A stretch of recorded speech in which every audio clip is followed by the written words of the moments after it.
Okay, good morning. I would call our meeting to order.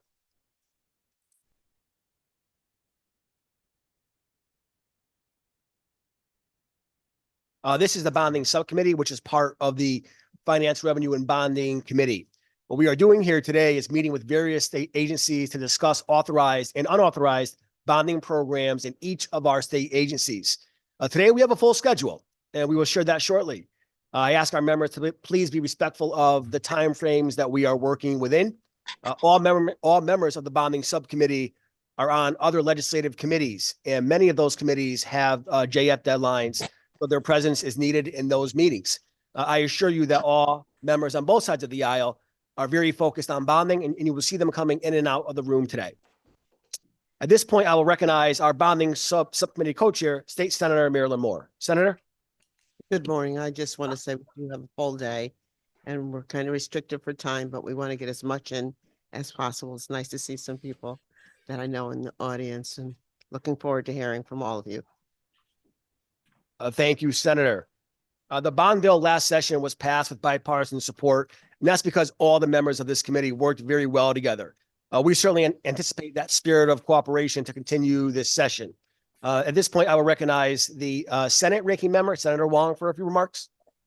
Thank you, Mr. Chair. And indeed, this is a collaborative group, and we appreciate all the agencies and all the various organizations that make the effort to present their case.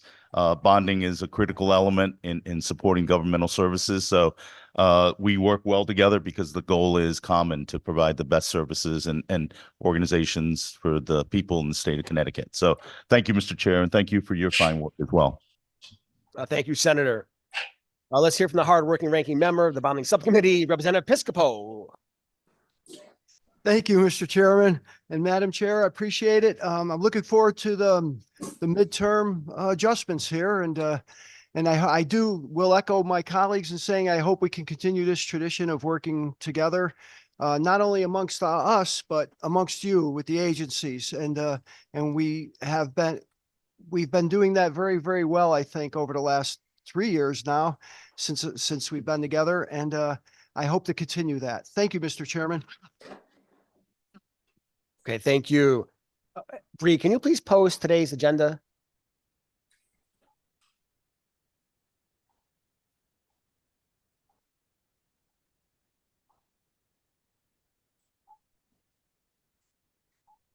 Okay, great. Thank you. So from 10 to 11 a.m. this morning, we will hear from the Department of Economic and Community Development. From 11 a.m. to 11:30, the Capital Regional Development Authority. From 11:30 to 12, we'll hear from the Department of Corrections. From 12 to 12:30, we will hear from the Department of Labor. We will have a short break from 12:30 to 1 so we can catch up on a few things. From 1 to 2:30, the Department of Administrative Services will be in front of us. From 2:30 to 3 p.m., the Office of the Chief Medical Examiner will be here. From 3 o'clock to 4:30, the Department of Energy and Environmental Protection will be in front of us. So as you can see, we have a very long and robust schedule for today. And at this point, I will call up the Department of Economic and Community Development to address the subcommittee.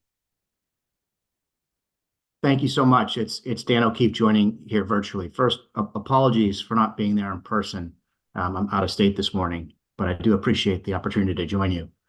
I know you have a stacked schedule, so we'll be brief here. We do have the DECD leadership team there and available to answer your questions. With respect to the topic at hand, I wanted to take just a very quick moment to highlight the work that is supported by bonding and thereby by this committee. From the Community Investment Fund to Brownfields to the Social Equity Council to Boost and to the arts, just to name a few, because there are many here. These are some of our most important programs. And these programs not only support our economy and our communities, but are structured with an intentionality that reflects our values, prioritizing our constituents and our communities with the greatest need. The entire team at the DECD takes this work incredibly seriously, and we are excited about its impact and its prospects and look forward to your questions.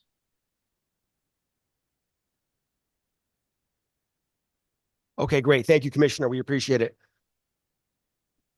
Can you please discuss the Brownfield remediation program? And I don't know who whether it's the commissioner or the deputy commissioner, but whoever would like to take that question, we Sure certainly thing, appreciate it. Representative. So Matt Puglisi, Deputy Commissioner for DECD, and I'll be starting to field questions and bring up the appropriate staff since I'm in the room, make it a little bit easier for the commissioner. So just in a broad way, last year, the biennium budget increased the Brownfield program to $35 million per year to provide loans and grants to eligible applicants. We are currently in process for our second round during this current fiscal year and on track to disperse all $35 million. So thank you for that. And so last session, this subcommittee, in fact, added $10 million to the Brownfield program. So that was helpful, I'm assuming. Yes, it has been.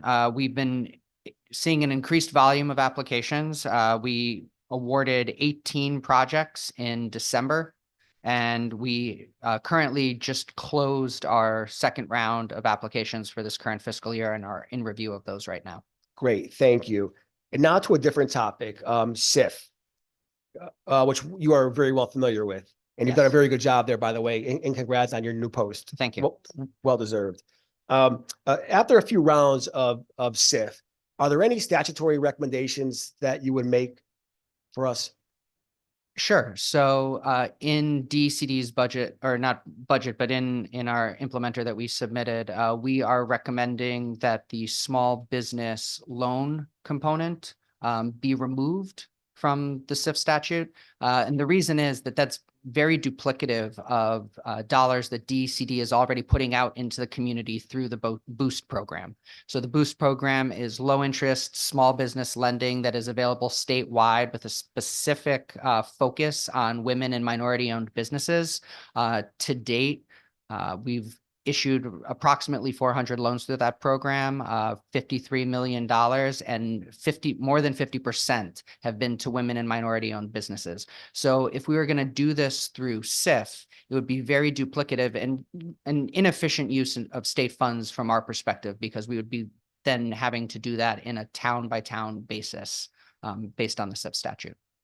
Okay, great, thanks. And so were many of the projects that were rejected in previous rounds, did they later submit a new application for funding for their projects? Through SIF, so there has been a high volume. I don't have the exact percentage off the top of my head, but I'd say roughly 40 to 50% of the applications starting in the second round were resubmissions from a prior round.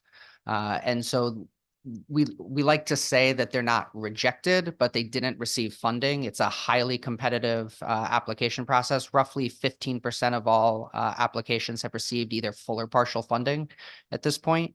And so they're encouraged to come back. Every application receives written executive summary that we prepare. It's the same executive summary that's provided to the board, and it outlines where DCD reviewed the project well and where they could improve the project for future rounds.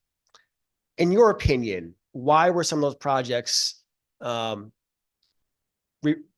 funded or rejected? I couldn't really offer my opinion. The board makes the determination on which projects move forward for funding, not DCD. So DCD's review process is different, say, than our brownfields process, where we are scoring and assigning points and then choosing the applications that have the highest point totals. Here, DCD for SIF is reviewing applications for their alignment with the statute and then providing those recommendations to the board, but the board has the discretion to choose which projects they want to move forward. Okay, great, thank you. And then so last session, the bonding subcommittee also put in around $60 million for MRDA. And so we do know that DECD has around $600,000 for operating cost. Do you plan to hire staff at some point to get that program up and going, or what are your thoughts on MRDA? Yeah, so DCD right now is working with OPM and the governor's office to identify the board members and to be able to stand up MRDA. We expect to do that before the end of the fiscal year. That's great, thank you. At this point, I'll recognize State Senator Marilyn Moore for any questions. Good morning. Good to see you and congratulations. Thank you. I have a question on the SIF also.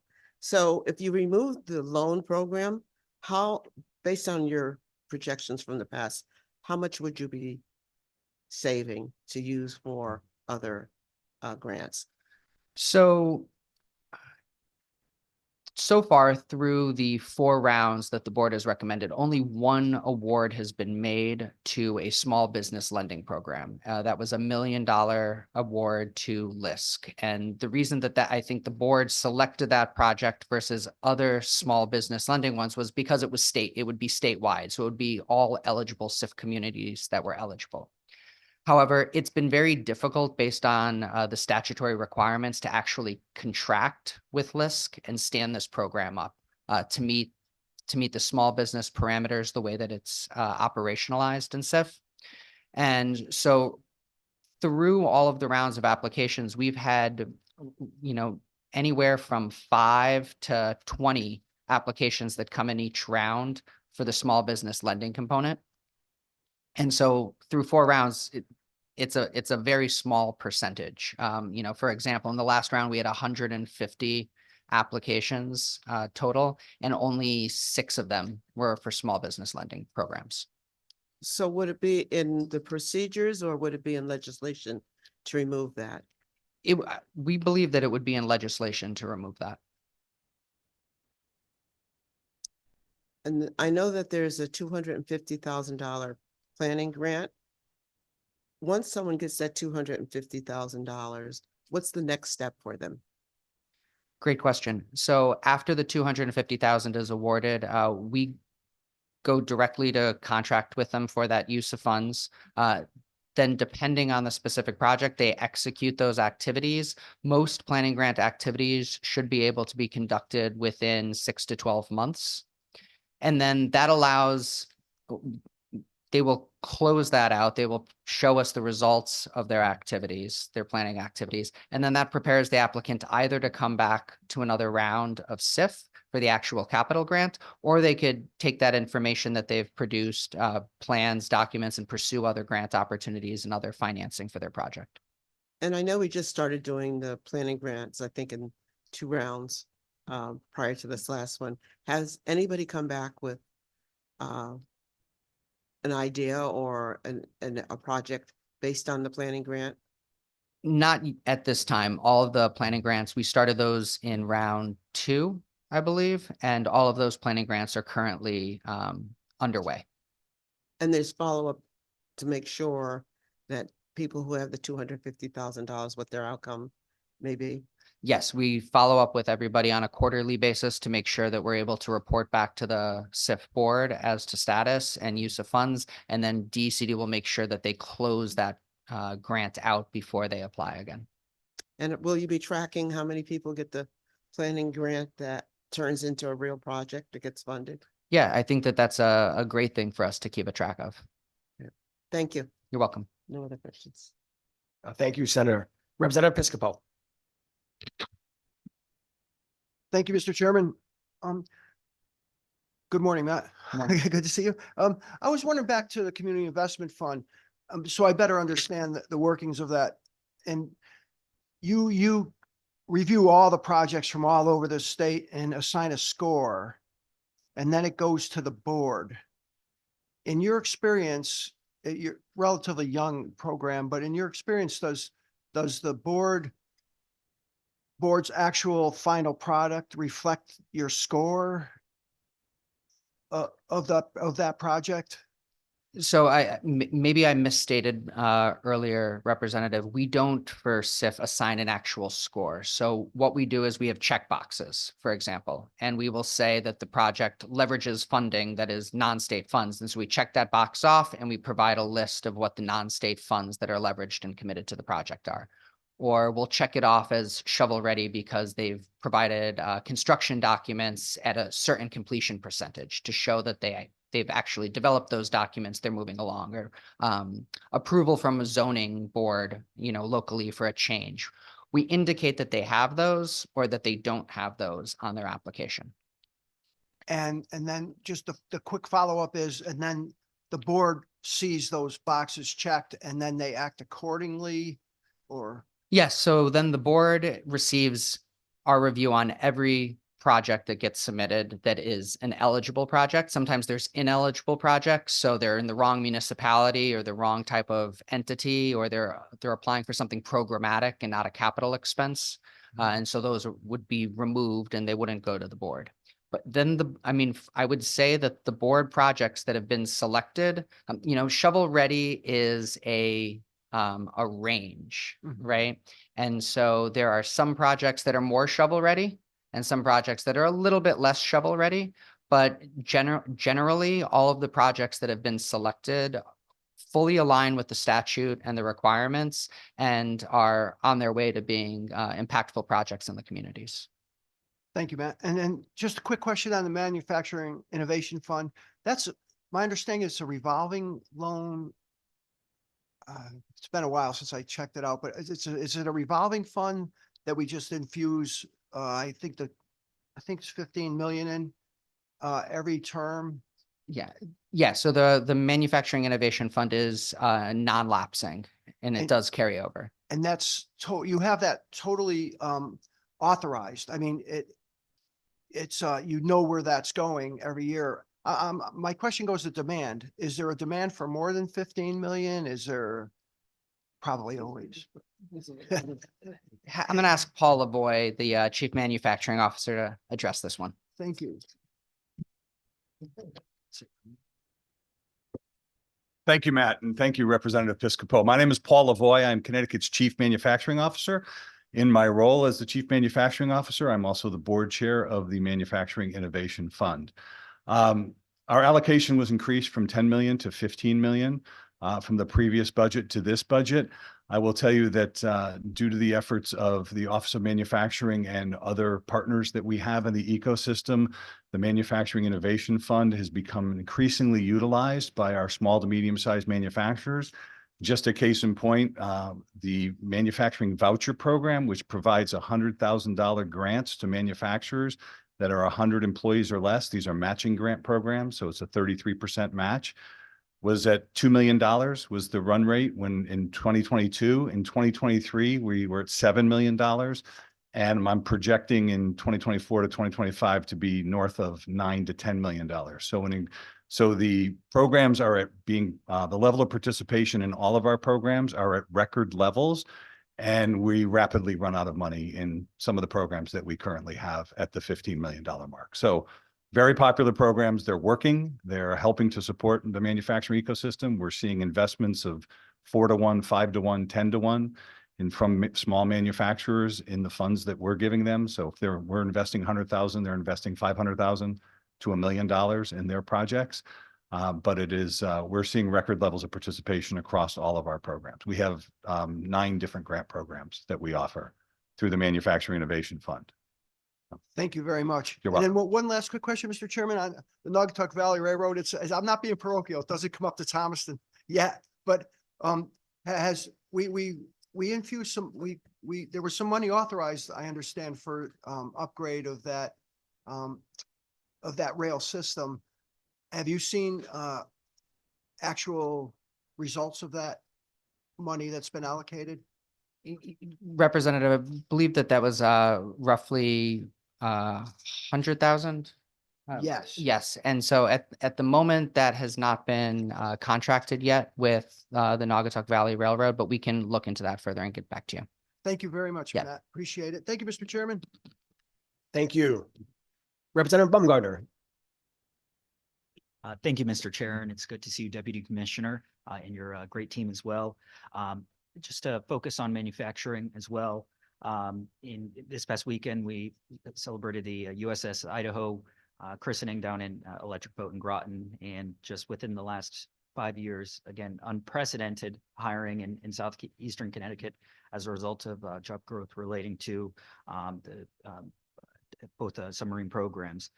In the next year, we're looking at hiring more than 5,200 individuals to work at EB, and that's we've already hit each target each year, and it's in large part because of the assistance from your agency and the partnerships that have been developed at the state and federal levels. And so, wanted to pivot to the manufacturing assistance Act. And I know my good colleague had just brought up the Manufacturing Innovation Fund, and if you could speak to some of the differences, and also if there's unallocated balance for that fund as well.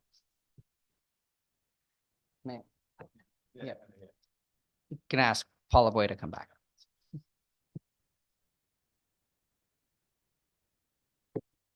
Thank you. Thank you, Representative Baumgartner. Good to see to you. see you, Paul. I missed you at the fully loaded presentation of the USS Idaho. So by the way, that the fully loaded baked potato is the analogy that they use. There's two separate funding streams within DECD. MIF is the Manufacturing Innovation Fund, which is used specifically at the discretion of the board of the Manufacturing Innovation Fund, which consists of 12 members, of which are generally appointed by the legislature or the governor. The MAA account is an account that's used by DECD as a really general fund for economic development. So it really is at the discretion of the commissioner as to how those funds will be invested. We've used those in the past to do matches on federal grants. So if we've received a federal grant and we need a match, it'll come out of MAA. And they recently used it to give a grant to Advanced CT for $800,000 for economic development here in the state. So two separate programs that really don't overlap. They're really very, the MIF is very prescriptive as to what programs it funds and the eligibility requirements around those programs. MAA is the discretion of the commissioner and as to how they would want to use the funds. And maybe just one comment on MAA. It's very flexibility that I think is incredibly important. Paul mentioned federal funds. As you all know, there has been an increase in federal funds available to states. They're often looking for state matches as a show of support. The leverage from those matches is incredibly high, and it's only committed if the federal funds are committed. So the MAA funds have given us a tool to be able to say, in these federal funds opportunities that the state is available and in, and it is the flexibility of those funds that allows us to be able to do that. And would you be willing to share with this committee how you have leveraged federal funds with those state funds over the last few years? It wouldn't be over the last few years. It would be within the last year. The federal funds is a new team, but yes, we can give you that detail. Thank you, Commissioner. And one last question regarding tourism, in particular, the Good to Great grant and the Children's Museums grant.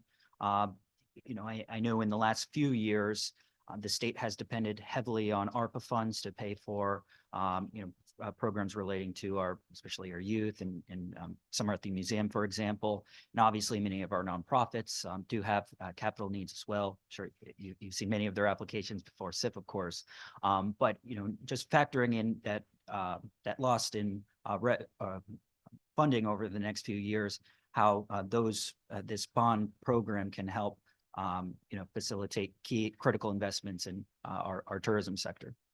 Sure, thank you. So in terms of the Children's Museum grants, currently those grants are all in contract and under administration. The grant to the Norwalk Aquarium should be closing out over the next several months. The grant to the Connecticut Science Center is about 50% through in terms of implementation. And the Hartford Children's Museum or Connecticut Children's Museum is using their funds right now for planning purposes around relocation. In terms of the Good to Great grant, I mean, our small nonprofits are the entities that are eligible for that. It's a very popular grant for them. They're very grateful for the funding that comes through the program. And currently DECD is in the process of contracting all of the Good to Great grants that were awarded this past year. And those projects are all getting underway. Thank you, Deputy Commissioner, and I hope to see you and Bob Ross at our Irish Parade this weekend. Thank you. Thank you for your question. What are DECD's plans for CT Next? I can take this one. So CT Next, just for context, perhaps everyone's aware, but this is currently a subsidiary of Connecticut Innovations. And its work is to foster the innovation ecosystem throughout the state. CT Next was originally set up in 2016 and funded through bonding, and has not received bonding in over 3 years now. When I first joined the administration, originally as Chief Innovation Officer, I was tasked with really kind of figuring out how to make sure the work sustains, because the goal of the administration is for that work to sustain. It's viewed as important work, and clearly, given my background, I prioritize it personally. But we had to set it up for a sustainable funding mechanism, because this administration doesn't view bonding as the appropriate financing mechanism for this particular form of work. It's programmatic and it's overhead. We are working on a plan to bring it into the DECD and stand it up as a program similar to what we have with the Office of Manufacturing. So the Office of Manufacturing support in that particular sector, the goal is to stand up an office within the DECD that will now support the innovation industries. That is not something we're asking for funding in the current fiscal. The CT Next has enough funding to see out all existing commitments and programs. But going forward, we will be looking for an appropriation to continue to fund that work. We are midstream with that, by the way. It's going to take some time. It is complicated, but we are moving apace. We did recently hire new leadership, by the way, to also lead the effort. So thank you for that. And so the existing bond authorizations that are currently there for the program, they will not be utilized by the agency going forward, or you will use them? That's up to the office of up to the governor, whether those bonding authorizations are ultimately put on the agenda and fulfilled. They haven't been. So I will tell you, I'm not relying upon it. Because the definition of insanity is keep doing the same thing and assume a different outcome. And so I think we need to think about a more sustained mechanism for funding there. But that is not up to the DECD. That's up to the bonding committee and the governor. Thank you. State Senator Marilyn Moore. Thank you. I wanted to ask about the nonprofit organizations that employ people with IDD. Is it up and running? Has it begun? It is not up and running yet.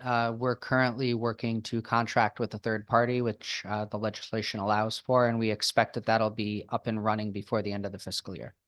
So have you identified the third party yet? You can ask George Norfleet to come up for a second. Good morning. Good morning. George Norfleet, Executive Director of the Office of Business Development with DECD. With regard to the particular legislation that you're talking about, we have been in significant contact with our partners at the Office of Workforce Competitiveness, Office of Workforce Strategies, excuse me. And we are working with BRS to identify a specific third party that we might be able to work with to execute on this. So you don't have one as yet? We do not have a specific party as of yet, but we have developed a structure and we are engaged in outreach at this point in time. Thank you. Yes, ma'am. And then I'd like to hear a little bit with no specific questions, just from the Cannabis Loan Program, Social Equity Council. I've received a lot of questions and comments from people in the community, not good, better, and different. And I know very little about what's going on. Thank you. My fault. No problem. Good morning. Jenny Ray Clay, Executive Director of the Social Equity Council. I apologize, my voice hasn't arrived yet, so I'll speak as loud as I can. Would you like me to give you an overview of the program? So we have received $50 million in bond. We have now $10 million in a fund waiting for applications to be reviewed. We plan to, we know right now we have 17 applications, and this program is designed for social equity applicants who need a little bit of funding to get them up and running. So as you know, cannabis is not legal at the federal level, and therefore finding funds, finding investors is very, very difficult for cannabis companies in general. But then when you add on the social equity piece of it, people who are coming to the table with very little, it gets very difficult to find the funding necessary to start and stand up their businesses. So the program is here. It's each company can borrow up to $500,000 that is eligible, and they can use the money for line of credit, working capital, and vehicles. So we have delivery service transportation companies that would not normally be able to borrow money to buy a fleet of vehicles to deliver and to enhance the vehicles the way they need to be enhanced for regulation. So the businesses that can apply are solely dedicated to cannabis, Yes, and is it statewide eligible? it is. But to do you any just applicant understand how they possibly got that impression? approved company. So they have to be approved by the council as a social equity company, and they have to meet the criteria for the Department of Consumer Protection's background check. And funds have been awarded? Not yet. Not yet. So we have 17 applications that we're reviewing currently, and we do expect that number to double over the next couple of weeks. So the whole process of companies getting started. So you had to get the approval, you had to go through the lottery, you had to get the approval, then you had to do a bunch of other things. And so we also put the program on hold for just a couple of weeks because we had to review our policy in lending. So our original policy only allowed one company to apply sort of per group. And we realized that we were actually penalizing the social equity applicants. And so now we've opened it up for the number of companies that you have. You can apply for one loan per company that you own, and it's actually a maximum of 2. So the 17 applicants, you're reviewing their applications? Yes. Or is that the only reason no money has been, no funds have been given out because you're reviewing? We're just at the application phase, and those companies are just now prepared to come and apply for the funding. All right. Thank you. Okay. Thank you. Thank you. Representative Mesker is online. Thank you, Madam, Mr. and Mrs. The chairs of the committee. And I want to first off, thank you for the incremental bonding, which I believe was an issue that came out of Commerce for soil remediation. Can I go back to that topic and speak with or ask a question of DCD on that? You may. Okay, thank you. So it would be helpful to us. In the last biennium, the budgetary allocation was 50 million. On the back of initiatives from the legislature and this committee, we raised it to 70, 35 per annum. I would like us, can you give me feedback? One, I think you gave us a status report, but I'd like to know what the demand aspect looks like. As I sit in Fairfield County and I look at the industrial history of the state, the renovation of our inner cities, the rehabilitation of properties, tax rolls, economic development and growth seem to be dependent on a lot of that remediation getting done, removing toxic soils, getting buildings rehabbed, et cetera. Can you get, in the course of the application process, I want an accurate reporting of how many people don't qualify, or I'm sorry, qualify, but don't receive funding because we've reached our cap. I'm trying to get an estimate of what the demand looks like. So in the following biennium, both Commerce and this bonding committee can work to make sure that we adequately address any of the needs of the communities. All right, thank you, Representative. I'm going to have Banu Chandy, the Director of the Brownfields Program, to answer that. Perfect, thank you.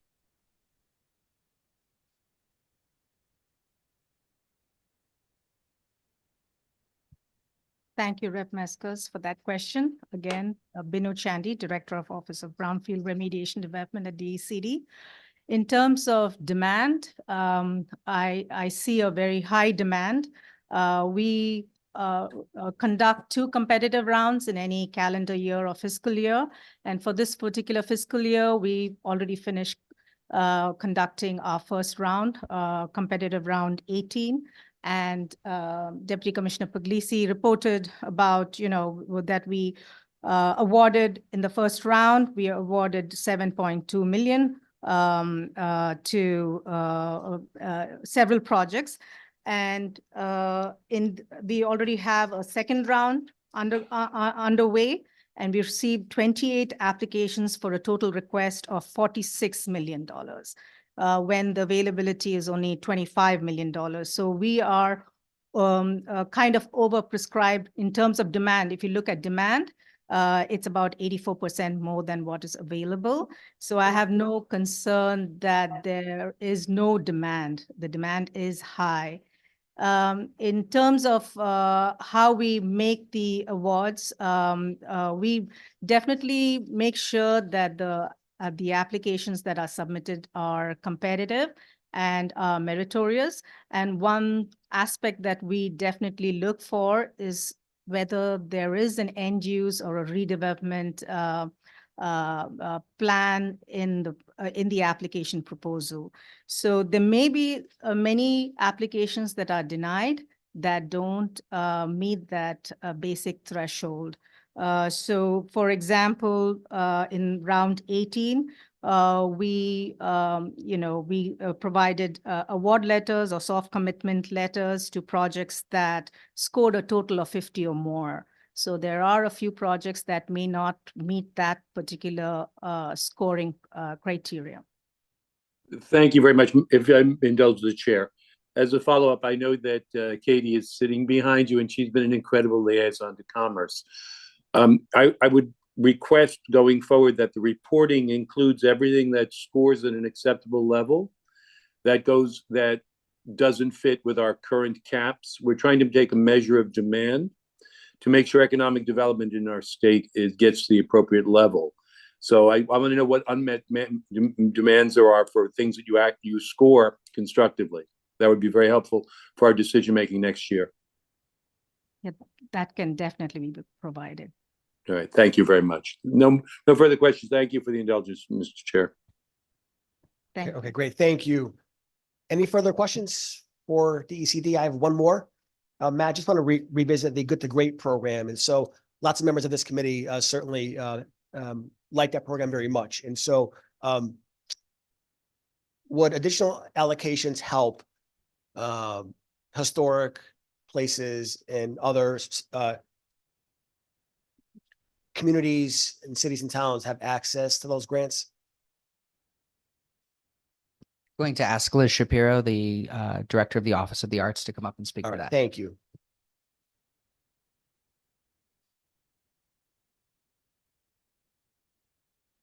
Hi, everybody. I'm Liz Shapiro, Director of Arts Preservation and Museums with the DECD. And I administer the Good to Great program with Matt and his team over in bonding. So I think the short answer is at the last round that we did in 2023 of Good to Great applications, we had over 100 applications. We were able to fund with the funding that we had already had allocated about 60 of them. And so I think that tells you that there are more projects that are out there. I'm really proud to say, though, that from when we started the program to last year, we've increased the applications even in 2019 when we ran the program. I think I'd have to check the exact number, but I think there were only a little fewer than 30. And now we had well over 100. Thank you for your answer. And so how does that process work? Are the rounds every year? Are they every other year? Can you speak to that a little bit? Yeah, so it's a very labor-intensive program to administer. And I think that you all are probably well placed to understand that because you understand the bonding process so well and what organizations who receive bond funds have to go through in order to get from being allotted the funds or being allocated the funds to having the funds actually allotted and contracted, and then to administering the projects.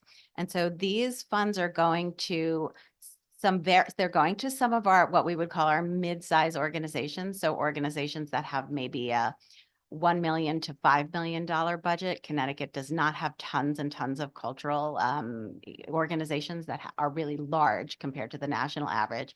But the vast majority are going to organizations that have budgets less than $500,000, and in some cases, budgets that are less than $100,000 and are operated by volunteers.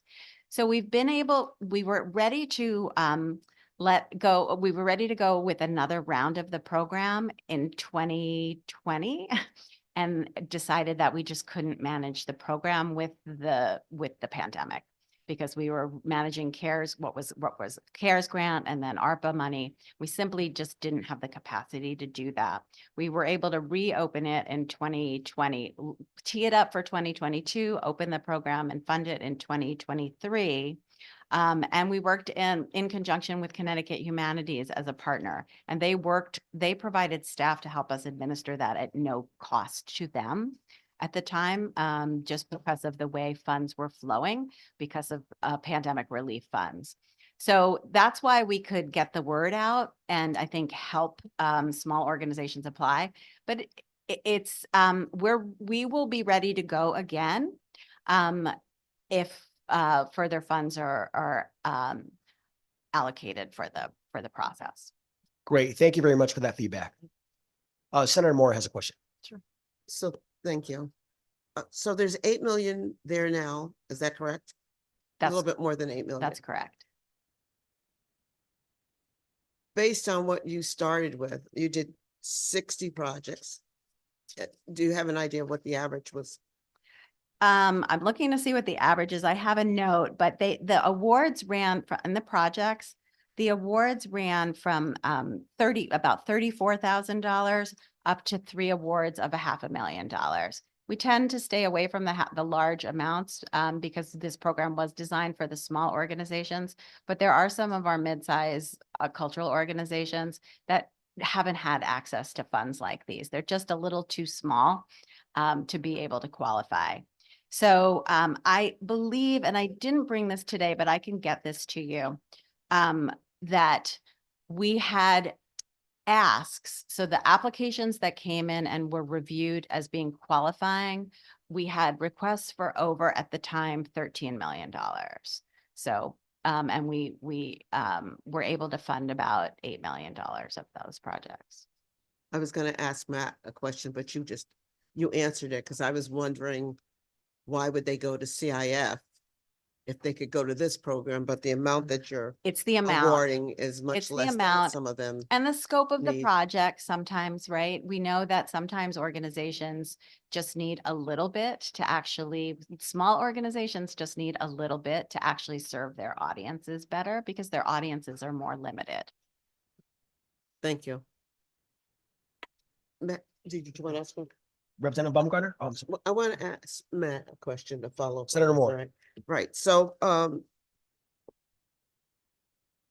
why would this program not be under CIF? Well, the Good to Great program is open to cultural organizations in all 169 towns. Oh, Versus the CIF is limited to the 55. And so, I mean, through CIF, we've seen applications from many cultural and arts organizations come in, but they're for much larger capital projects than what the Good to Great program is able to fund. Okay, and then I want to ask about this Office of Economic Development Assistance. Okay, the Office of Community Economic Development Assistance. At the moment, DCD is, based on the legislation, is supposed to do this within available appropriations. We need to take that line out. And we are at capacity in terms of staffing. In terms of this program, the Office of Community Economic Development Assistance is labor intensive because it involves staff that is going to help community organizations become a certified community development corporation. So we're going to provide a level of technical assistance to those nonprofits that are either looking to form as a nonprofit, but then also looking to become a certified CDC, and DCD needs to set up that process. So it's labor intensive in terms of having that staff. And then there's a $50 million allocation that is of it, or authorization, I think is the right word, that is towards grants that would then be administered. Roughly every $50 million is about 1.5 full-time equivalents in terms of program staff to oversee the project, administer the project, and then technical staff that is able to be on site providing the construction oversight and guidance. Now, is this something that could be farmed out to a third party to conduct? Or would you need money for that? You'd need dollars for that also? You would need dollars for that also. I'm not sure off the top of my head if there's an organization that would take that on within their existing budgets, but it's something we could look at and come back to you with recommendations. I have a follow-up question, but it's left me, it left me, it was regarding you going to approach asking for additional funds to do this. The money that was appropriated was for bonding, no staffing. Correct. Which do you think it's worthwhile to go to appropriations to try to get funding to staff this? I think we would have to have a conversation and come back to you with a recommendation. Only because I see how much money's in the CIF, the many programs that are available. I hear all the time people don't know about any of these programs. They don't know how to get started. They've been doing work in the community, small, something like the arts program, but they do really good work and could be beneficial to the economy if they had some assistance. And I know there's many programs that help small businesses get started, but not the follow through that's needed, or the being able to go back and forth when you hit a bump in the road. Who do you go to and ask this question? So I'd be interested to see what we could do with that. Yeah, the one thing that I would say, Senator, is that between the Office of Community Economic Development Assistance, the way that that is set up in the legislation, those communities also qualify for the Community Investment Fund. And so the Community Investment Fund is all about making sure that the projects are going to focus on the targeted underserved population within that community. And so the CIF staff works very deliberately in each round to be able to provide a level of concierge service to the nonprofit organizations and to the municipalities and meet them where they are and help them in an iterative way develop those projects and bring them forward and provide a level of technical support to those applications and to those communities. So myself, when I was running the program, and my staff, we go out and meet with organizations in the community and really try to work with them side by side. And same, I would say, for the Small Business Boost program, where the staff is working not only to with the entity that provides the loans, but has also provided loan or grants to different community service organizations like BBA and the WBDC that provide an additional level of technical assistance to those small and minority women-owned businesses so that they can access the programmatic dollars that are available. So my last question on this would be, I'd really like to know what dollar amount would it take to get this up and running to staff it? Okay. That would be helpful. We'll come back to you with that, Senator. Thank you. Thank you. Thank you for your questions. Representative Baumgartner, did you have a question? Yes, briefly, Mr. Chair, thank you. Reading your agency's answers to some of the OFA questions and specific to the Sikorsky deal, are they meeting the terms of the assistance agreement as set forth by the Connecticut Strategic Defense Investment Act? I see here that those funds don't have to be requested, nor do they have to go through the bond commission. As long as they're meeting the terms of that agreement, they're entitled to those funds. Describe them as evergreen. Could you describe that a little bit? So, Representative, the way that you're framing it is correct. And so far, Sikorsky has been meeting the terms of that contract. And those credits are provided in arrears. So they have to prove that they've met the terms before any assistance is provided. Thank you. Okay, I would remind our members, we have about 8 minutes left. So if you have any further questions, please let me know for DECD. Matt, thank you all very much for being here. Thank you very much. Have a good Greatly day. appreciate your efforts. Thank you. You're welcome. Thanks, everyone.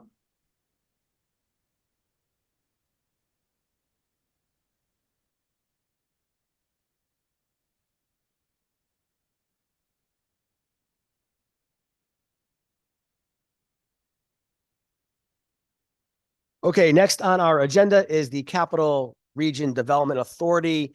And then if they are here right now, you may begin when you are ready.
Okay, CRDA, welcome to the bonding subcommittee. And Mike, if you want to get started with a brief overview of the agency, Sure. that would be thank you. great. Thank you. Thank you. Senator Moore, Representative Napoli, thank you for the opportunity today to speak about our bonding. My name is Mike Freemuth. I'm the Executive Director of the Capital Region Development Authority. I have Joe Jeremiah here with me today to my left, who's our CFO. CERTA, as you may know, was created as a successor agency to the Adrian's Landing effort. In 2012, its mission was changed, its board was changed, its funding cycles were changed, but in essence, it's an investment group to underwrite projects in Hartford particularly, but also the greater Hartford region on a broader basis. We have three large sort of tranches. Of course, we have the large venues such as the XL Center, the Convention Center, and Rensselaer Field, as well as some 18,000 parking spaces across 7 garages to manage and operate on behalf of the state. But we also have a pool of funds provided by the bonding group, both this committee, the legislature, and the bond commission to underwrite housing development in the city primarily, but now including East Hartford to a greater extent than previously. And then we have regional initiatives. Those regional initiatives have brought us to projects in such places as Wethersfield, Newington, and other towns in the greater region of Hartford. At the moment, we have some 11 projects in construction. And in particular, we're trying to move several new ones towards the bond commission. Most notably, the garages are in a constant need of repair, especially with water deterioration. That's true as well at the Convention Center and at Rensselaer Field. We put together a Rensselaer Field outline of what's investment needs. The building, believe it or not, is 20 years old already. And it's starting to wear out and needs an investment cycle. We've analyzed it, we proposed it, and presented to the legislature last year a cycle of $12 million each for the next 5 years for a $60 million investment. The Convention Center is in pretty well condition. We do have ongoing problems with some of the old fatiguing mechanical systems, and we're trying to stay on those. In East Hartford, increasingly the bond commission has rewarded funds to the city for large-scale investments, which are underway, including Silver Lane, which in fact started demolition this morning.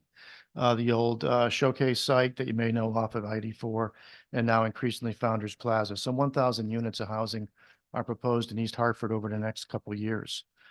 In fact, the agency at the moment has 5 housing projects in construction with over 700 units. That consists of roughly 33 million in public money, leveraging another 100 million in private dollars. There are some 9 other housing projects totaling over 850 units that are pending closing, sitting on our desk or some lawyer's desk, trying to get to the finish line. That should go into construction over the next year. And behind that, we have on our desk some $85 million worth of projects that we simply don't have the funds to reach, but some projects will break loose, hopefully. Housing in particular has been a challenge, more so in the last year. And I'm sure you're all aware of it. Financing costs, construction costs, operating costs are all going up. All those restrict the ability to service debt, to attract capital, and to get projects off the ground. So we are having a little bit slower start with housing initiatives, or we have to go deeper in our subsidies to make them work. And both are trials at this hour. The single largest project we have in bonding, of course, is the XL Center. We did invest some $40 million over the last 10 years in the property. And it's really been at the crossroads for quite some time. We put together a large-scale proposal to reboot the building. That was rejected, frankly. It was considered too expensive. We put together an alternative model. The legislature came back and asked us to sell the building a few years ago. We attempted that to no takers. The legislature came back and said, do a public-private partnership. We went out and received little. During COVID, we actually shut the building down with our managers, and they came back to us and said, well, what are you guys going to do with this thing? Begging the question of the long-term health of the facility. We put an offer to them saying, well, if you come up with some money, maybe the state will come up with some money. We can get a public-private partnership, and that is pending as we sit here. The legislature authorized us to do a public-private partnership last spring. We've been putting together the details of that. Primarily, all that rests on where the budget comes in. It's been out to bid. The bids are being reviewed. And whether we can pull this off for 100 million or so to renovate the building and buy 15, 20 years out of it is the challenge before us at this hour. So those monies are sitting on the desk, not drawn down, primarily because the bids haven't resorted. We haven't gone to bond commission for that ask.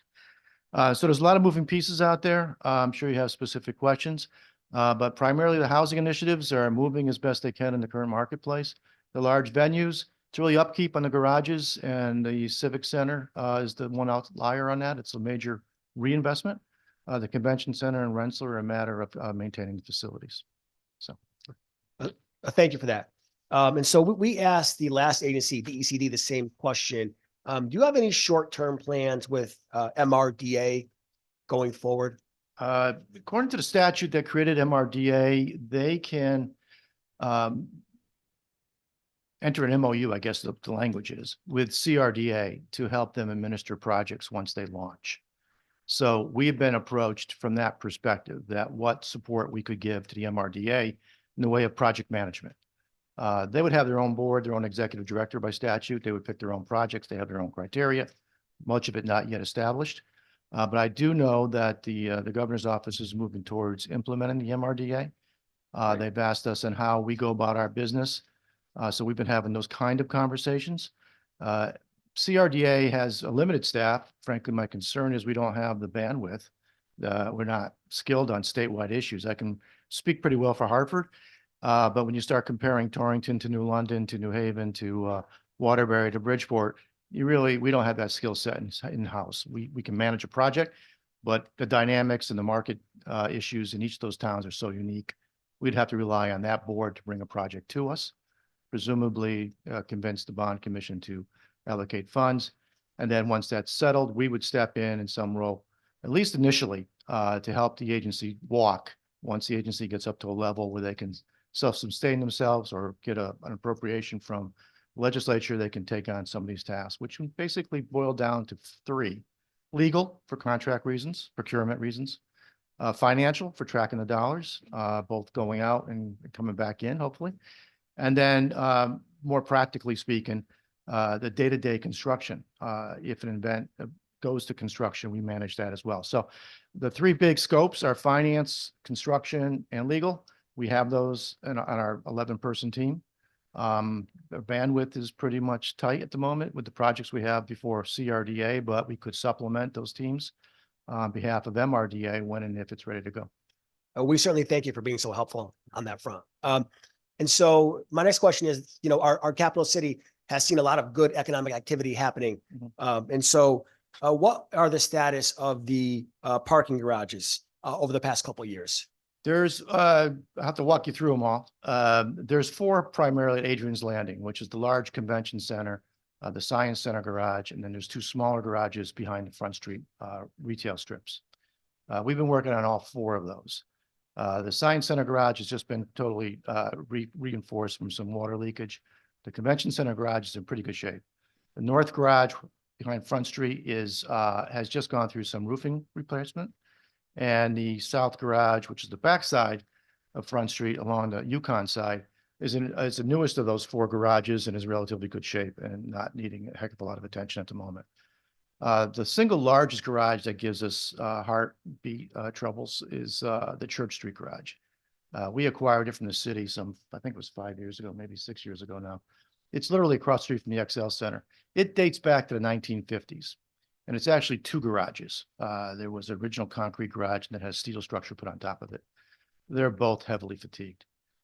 We've been in the process of trying to get control of that property physically because it's so critical to the XL and it's critical to the former Hilton as well as the downtown commuter traffic. So that's the biggest single element before us. We have $5 million on the bonding authorization. We'd like to draw it down to get back at work on that building. We've put off work on that building because we've drawn down all our funds. The last garage is relatively brand new. That's the Bushnell South garage behind the Bushnell Theater. And that's in very good shape. So. Thank you for your response. And so in your response, by the way, you brought up Front Street and you all as an agency have done a very good job there. Are there any projects in the near future that you have planned for the Front Street area? Well, there's some small projects. For the most part, Front Street's been built out. And it's a matter of occupying the properties that are there. We are, of course, we're moving some restaurants into the old theaters. There's ongoing tenant activity all the time. We're kind of tracking that. We do have a remediation action plan with DEEP that we're obligated to implement, which is an environmental cleanup that's ongoing. It's a well testing, but then cleanup subsequent to that. And we're obligated to keep pursuing that. There's about a $2 million budget on that, which has already been bonded. And we're drawing funds down as activity comes up. So for the most part, Front Street is done. We're talking a little bit about converting one of the buildings to more residential. And like I said, we have ongoing tenant negotiations continuously. Great. Thanks so much for your responses. I'll turn it over to our co-chair, Senator Moore. Good morning. Morning. I'm really impressed with you. Thank you. I mean, the work that you do, and Thank you've been you. doing it for quite a long time. I chair housing, so I'm really interested in hearing the type of housing. I see it's 700 units.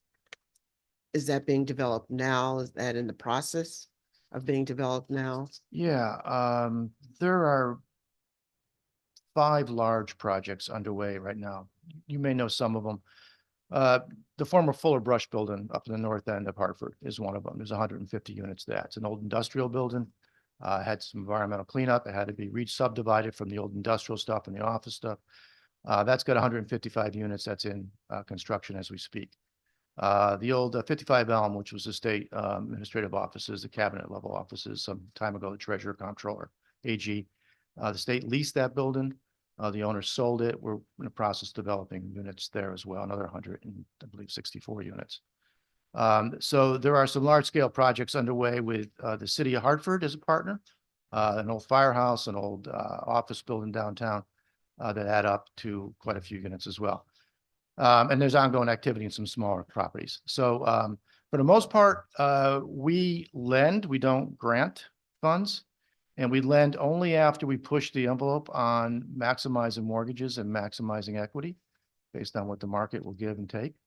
We analyze the gap and we try to fill the gap with a structured loan instrument. So what type of housing is being developed? Our inventory is 80-20 roughly. It's probably 88-18 and it fluctuates. But basically 80-20 market, 20% affordable. Mixed use? The older office conversions, yes. Some are simply residential. Thank you. Thank you for that. Sure. Thank you, Senator Moore. Representative Piscopo. Thank you, Mr. Chairman. This public-private partnership you have, probably as we speak, going or proposed for the not the Civic Center, the XL Center. You have, how does that, are you at liberty to tell who the private part is and their function? Yes. OVG, it's a national, actually an international based arena operator, has been operating the Civic Center, XL Center, for nearly 10 years now. In fact, their contract was to be up, but for COVID, we extended it because we shut the building down for a year and a half. OVG has offered to invest in the property. The nature of their investment dollars and the equity they have to achieve has made an offer of $20 million. The legislature in turn said if they put in 20, we'll release the 80 that is authorizes bonding, of which there's 73 sitting on the table right now. So the legislative act said that we can enter an agreement with OVG subject to them putting in 20, we put in 80 for a $100 million project. That's what we're trying to test out today. If we do that, then OVG will have an extension of their contract for a term of 20 years. We've extended our lease arrangement with the city of Hartford already for additional 20 years to match that. And then they will take the operational losses on the property, which we currently fund.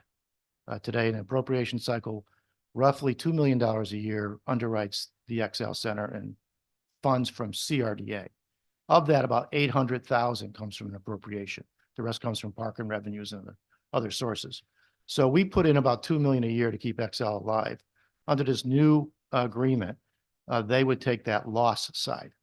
We then would split the upside, and I have never seen an upside, so to me, this is theory. But we would split the upside after they achieve their internal rate of return on their 20 million. which is roughly around the $4 million mark. So if we can actually earn that, the trick on this thing is changing the business model. We've been repairing elevators and escalators and roof leaks. There's no revenue stream off of that. That's just hanging on for dear life. The challenge for us is to reboot the model, which requires us to rearrange the seating, go to a luxury product in certain areas of the building, to upgrade the concessions, but more critically, to do the improvements that are necessary to bring in shows. The way trucking comes in today, the way rigging is done, the way power is provided is far advanced from the 1970s when this building was designed. So we have to make investments in order to change the revenue model. Otherwise, we're just patching leaks and, hoping, hoping the lights go on. So, and we have to break out of that model. So that's the challenge they put to us when we were talking on the kind of the quiet days of COVID, where are we going with this thing? We said, look, patching it isn't the game anymore. We can't just keep patching it. You either have to change it or shut it. And frankly, a little bit of philosophy and maybe some soapbox, but we have to reposition certain properties in our downtown cores. The idea of a central business district is an anachronism. With the change in remote work and change of offices, the purpose of our downtowns is changing. Entertainment, arts, institutions like government or schools, universities, housing, that's the future of our downtowns. The big corporate office tower, we haven't really built office towers in Connecticut since the 80s. I mean, there's been one-offs for specific tenants in Stamford, but any other place in the state, it's been a stretch. So repurposing our downtown and the anxiety I have with the XL Center, you wouldn't build it today, frankly, but you have it, and it's a niche to a purpose you have to define for the downtowns. And to me, that's the bigger philosophical issue before us than whether or not it's smart to fix the escalator. And that's what we're trying to deal with. So I appreciate the answer. And I was remiss. I should have said welcome. I'm glad you're here. Thank you for coming. Thank you. Should have started out with that. Sorry about that. When you build a housing, we see you very active in Hartford building different housing units. Does that then go out on on the market, or is there appropriated subsidies with that? No, that we don't subsidize the ongoing activity. The only investment we make is the initial development. So we're not a voucher agency. We're not a subsidy agency. We don't underwrite Section 8 type certificates. We simply underwrite the initial startup. Now, in analyzing that, we ask the question, how does this sustain itself? What are the rents it can achieve? What are the operational expenses it's going to be up against? And can it service this load of debt and return sufficient equity to be a valuable building? Many of these properties we're converting are at the end of their life cycle. They're known as B buildings or C buildings or in some cases industrial properties. They're at the end of their life cycle. So their values have plummeted. And really by reinvesting and repurposing them, their values are actually going up. Now the question is, can they sustain themselves? Can they truly get those rents to meet those new expenses and attract equity? So that's where we focus. Once it's closed and it's built, I just sort of watch for the mortgages to be repaid. And if there's problems, we find them, but we don't worry about, frankly, we've been lucky. Rents have been 90-95% occupancies. They've increased. They're not increasing at the same rate as expenses, unfortunately, but they've sustained themselves since we began the program. Thank you for your answers. Thank you, Mr. Chairman. Thank you. Any further questions? Representative Doucette, you have the floor. Thank you. Thanks, Mike, for being here. Piggybacking on that last question. Well, first of all, I recognize that it sounds like you are doing a great job. 700 units plus an additional 850, something tangible like that with all of the difficulties I think we have around, as Senator Moore knows, discussions of housing is nothing, it's no mean feat. So you do, certainly deserve to be recognized for that. On XL, so the 100 million proposal, is that based on, have you gotten to the level of detail about the capital needs as you touched on there? and how far that 100 million could get you? Or is it more of, we have 100 million potentially available to do the deal, and these are the wish list of things that we believe that we can accomplish for that? And I guess the question really is, what would be the more aspirational sort of goal for it, and what do you think that would cost? We had an aspirational goal about 250 million a few years ago, and we were told to put it away. So we thought that would rebuild the building and allow it to be competitive. Building has two competitive issues. One, it's the casinos. They can underwrite shows to levels we can't compete with. So we have to use a larger house and hopefully make it up by having bigger and better house. That's the first. And the second thing is the building needs a certain level of investment to meet the modern shows. And if you can't get the modern shows in, you don't make the modern dollars. And that comes in two ways. It's what the performers need in the way of power, rigging, staging, and what you can earn in the building from ticket sales and food sales and the like. You have a building today where it's basically upside down. The luxury boxes are up above the catwalks and the cheap seats are downstairs. Everybody wants to be on the floor, but we're not selling them a product that can get the dollar. So we're leaving money on the table. So our challenge is to get in the greater number of events and to make the best nickel we can on the individual events. That's the future of the building, not just replacing the escalator and taking on the mundane. It's important, but it doesn't solve the problem. Spending $100 million on $100 million worth of repairs in the building is probably just whistling by the graveyard. Spending $100 million on rebuilding the revenue model is the smart thing to do. Now, the first thing that I'll do is if I follow that strategy, the escalators will break and everybody will say, what the hell did they do? So, you know, we're trying to walk a line as to maintaining the physical nature of the property, but also put it someplace in the business model that it can't quite get to today based on what it is. I think the $100 million model gave us three things. It gave us the staging and rigging and loading issues. It gave us the upgrade of the lower bowl, and it allowed us to tackle some of the infrastructure like IT. I mean, today your phone is your ticket, it's your wallet, it's everything. So IT is obviously changing continuously, and we have to stay on that. But also the mechanical systems, the power surges and things of that nature. Those three things are important, and those are three things we had budgeted about 100 million. We got it on the street bid. They've come in higher than 100 million. So what we're doing right now is bringing it back. But we've said to the governor and said to some others who've asked, and the mayor and a few others, you know, what is it we're doing? I'm saying, I don't feel comfortable putting $100 million and not getting the product we want. I can spend 100 million very easy, almost too easy. But if we can't buy the right components, or not, if we can't go and find a few bucks more to get the right components, it really begs the question of where we're at. So we've gone back to our construction team and told them to trim those budgets, and we told them to prioritize them. Let's find out if we can make this thing work. And that's the process we are in at this moment. And do you think this is a 2025 project potentially? It's probably a 2-year project. We intend to build during the occupy the building and build at the same time, because we just can't give up the events and we can't give up the operating cash, and we don't want to lose the multiplier effect of the property. But we will do the heavy work during the off season, which basically is May to September. So we would go in pretty intensively in the summertime and then work behind the house as best we can. Are you talking 2024 or 2025? We would like to start this. Well, look, if we can land this budget and sign these contracts, we would get started this year.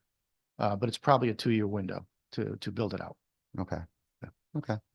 No, I appreciate it. It's obviously important to our downtown, to our state. And I'd love to see it get started and reassess where we are when we see you next year. Thank you. Thanks. Thank you. Thank you. Any further questions? Seeing none, and there's none online. Mike, I want to thank you for a small agency. You all do a lot, and you do very good work in our state. And we thank you for your efforts, and thanks for being here today. Thank you.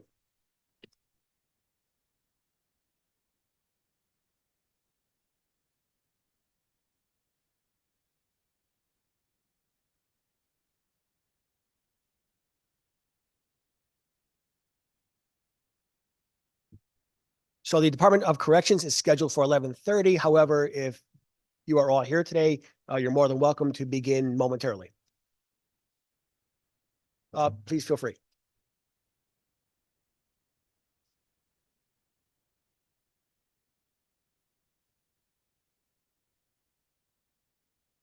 Deputy Commissioner, thank you for being with us today, and also thank you for sending us your agency testimony. That was very helpful. And whenever you're comfortable, you may begin a brief overview of the agency and why bonding funds are important. Thank you so Sure. much. Appreciate it. And I will not read the testimony word for word, but good morning and happy Monday to all of you. To Senator Moore, to Senator Wong, Representative Napoli, Representative Piscopo, and members of the Bonding Commission. As mentioned, my name is Sharonda Carlos, and I have the privilege of serving as the Deputy Commissioner of Administration for the Department of Correction.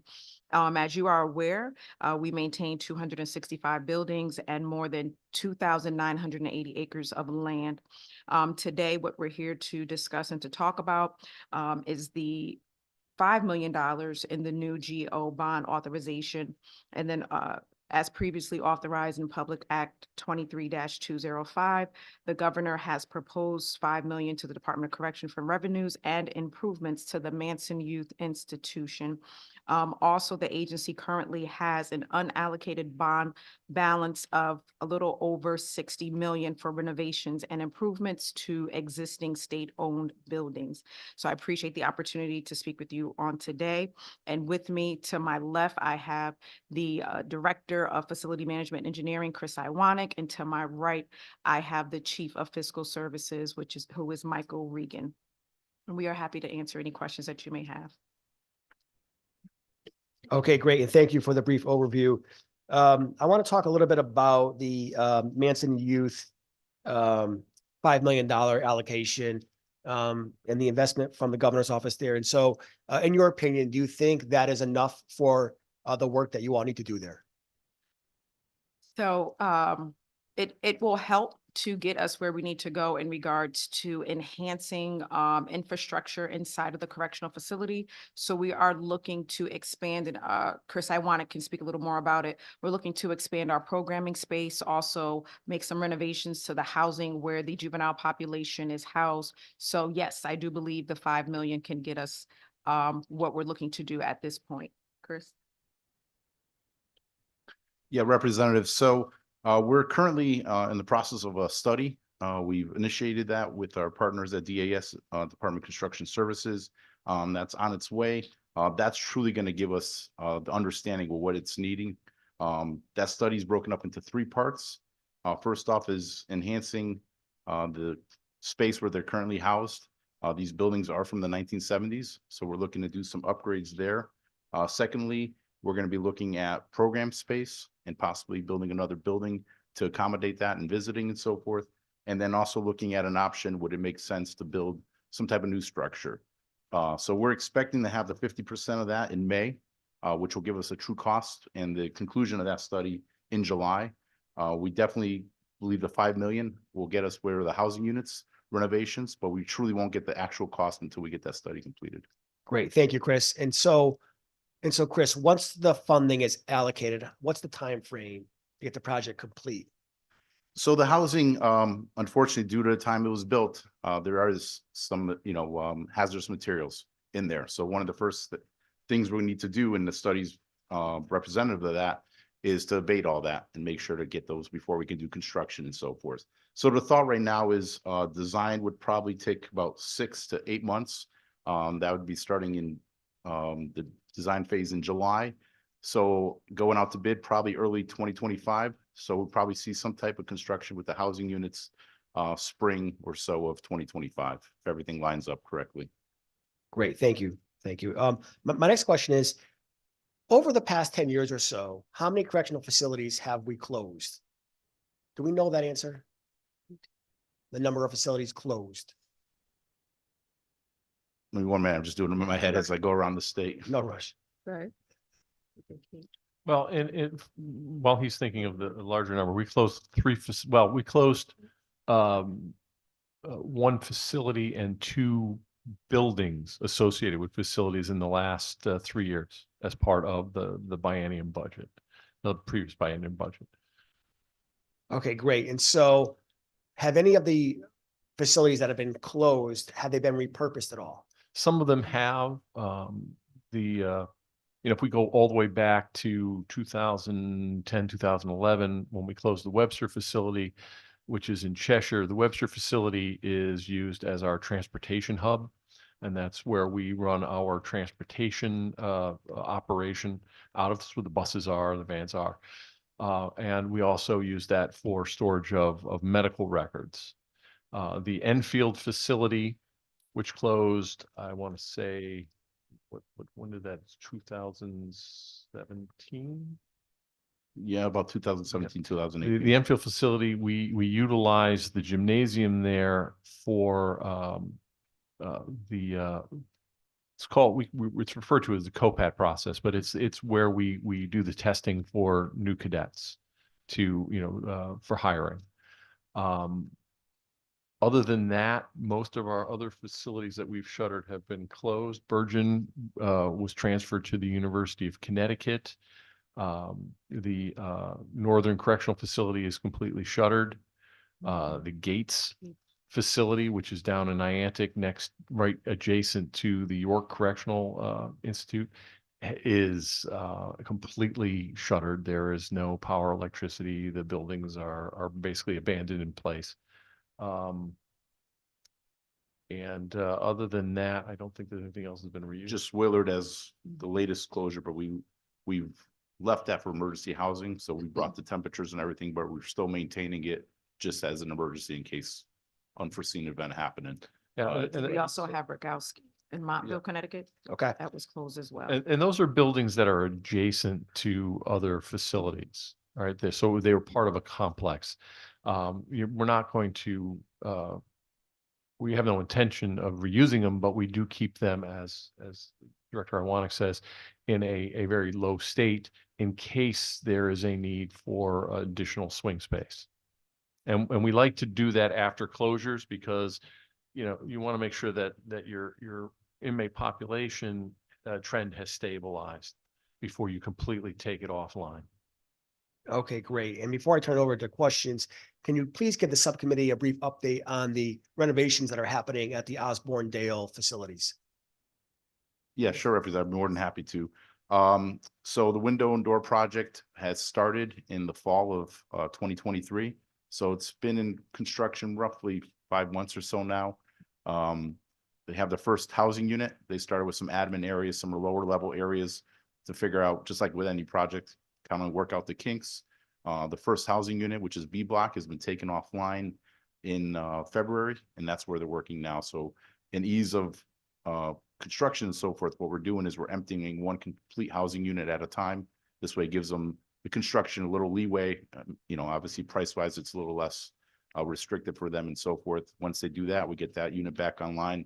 There's some busy work for a week or two they can do in other admin areas, and then they'll be switching over to another housing unit. So they'll be continuing. And right now they're estimating roughly, depending how construction goes and things might speed up as the process goes, approximately 3 months per housing unit. Okay, great. Thank you. Are there any further questions for DOC? Representative Veach. Good morning, and thank you all for coming out. Just one quick question. I see that you house about 303 inmates currently. Do you see that number going up, going down over the past few years?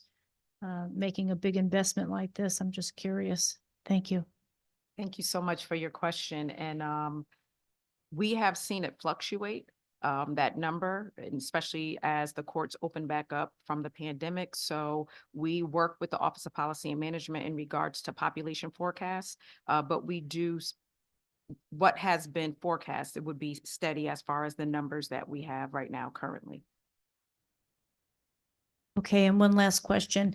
I recently took a trip up to McDougal with some of our interns here that come and work with us during the spring months.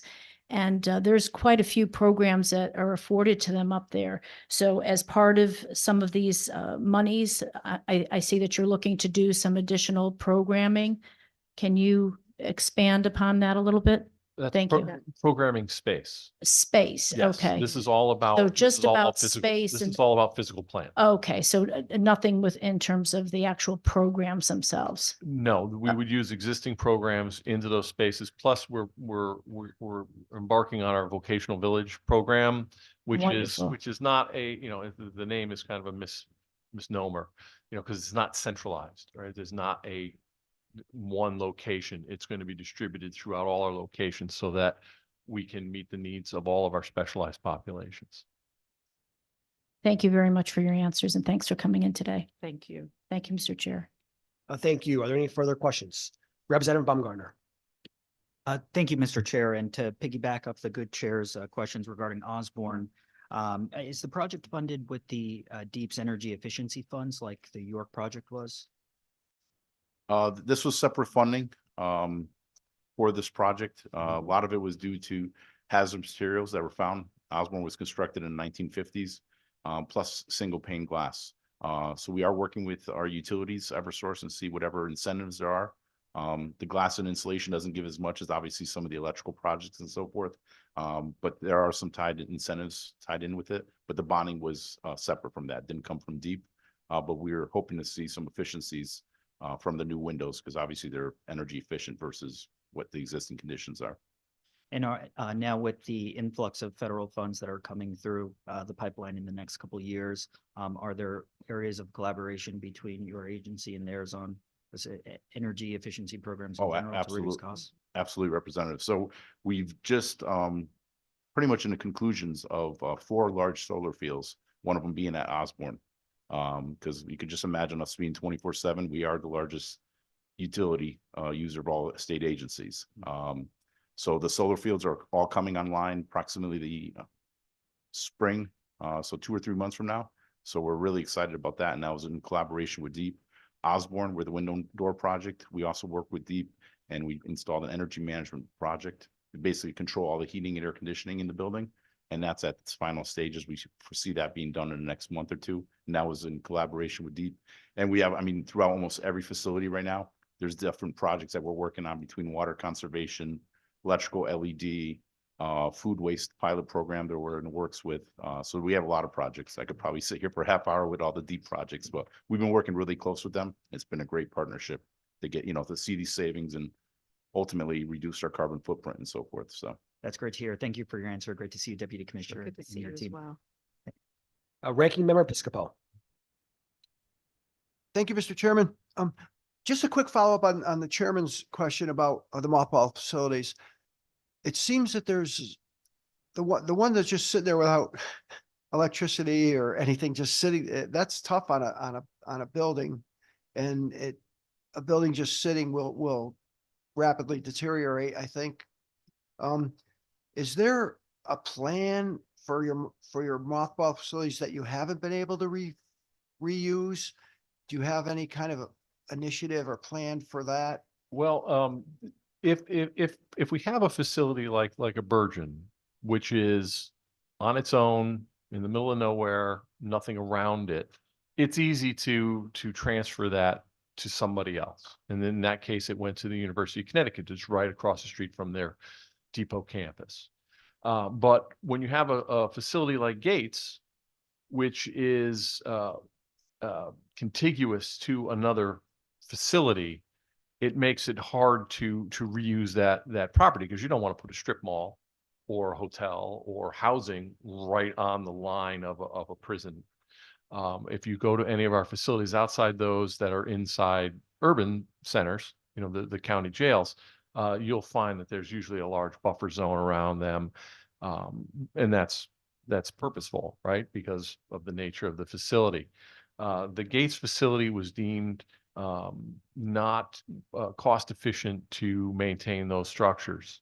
So they were deeply mothballed, and now they're not serviced at all. And we understand that, and some of them have been removed because of that purpose. But if you look at the property and the fact that it is really one campus flows into the next, it would be very difficult for us to reuse it. And on the other side of the campus is wetlands. So, there are issues there. The northern facility, we're not going to be able to reuse that because it is again contiguous to the Osborne property. They share a parking lot. The Willard building is sandwiched in between two other facilities. Literally, you could just leave one and walk into the next one. So, what our plan is to sit on these properties for future use. And the other thing to take into consideration is the siting of a prison. If we ever needed to build new prisons, getting a land in a state such as Connecticut to do that would be nearly impossible, and no one's going to want that in their backyard. Thank you again. And my brain got ahead of my mouth again. Where are my manners? I'm sorry. Thank you for coming today and appreciate your testimony. Thank you. Thank you. Any further questions for the Department of Corrections? I don't see any online. Deputy Commissioner, thank you so much for Thank being you, here sir. and Thank you, committee. answering these questions. You did a very good job. So thanks for being here. Thank you so much. Up next, the Department of Labor. I don't know if they are here, though. I don't see them in the room. So we will just take a brief recess until they get here.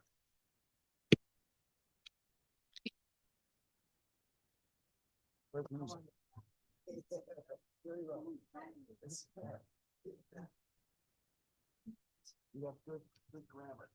Wow. Oh my God.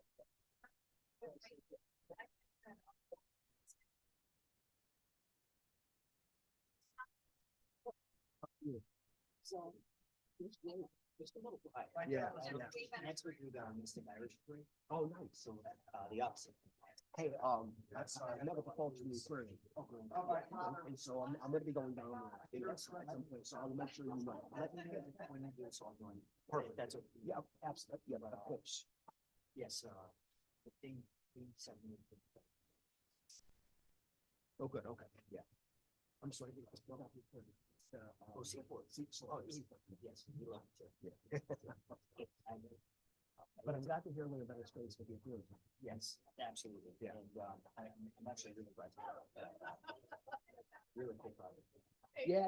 So I'm going on, I think next week or the week after to look at it. So I'll make sure you know next, because they said you have that big advocate. So yes.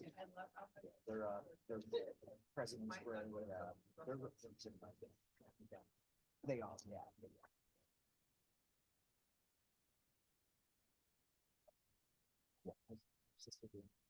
Oh, she's great. Yeah. They had their parade this week. They did, yeah. You ever go down? I've gone to visit her. Yeah. We go to different restaurants in the areas and all that. Yeah. Nice. That was great. That was great. Yes. Hey, so yesterday. See them? No. I didn't go. Yeah.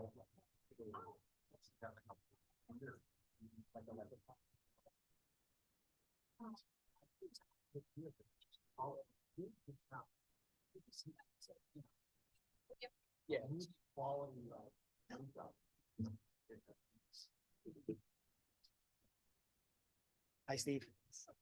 I'm sure where the ship on. Okay, thank you, Steve. All right. Why did you?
Come on in, Nicole.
Okay, we are going to reconvene the bonding subcommittee agency hearing meeting.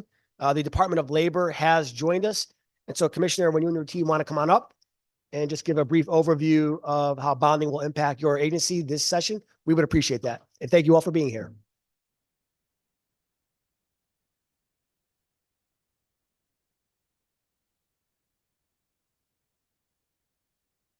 Well, good morning. I am Dante Bartolomeo, Commissioner for the Department of Labor, and I would say good morning to Senator Moore and Representative Napoli, Senator Huang, and Representative Piscopo, and honorable members of the Finance, Revenue, and Bonding Committee.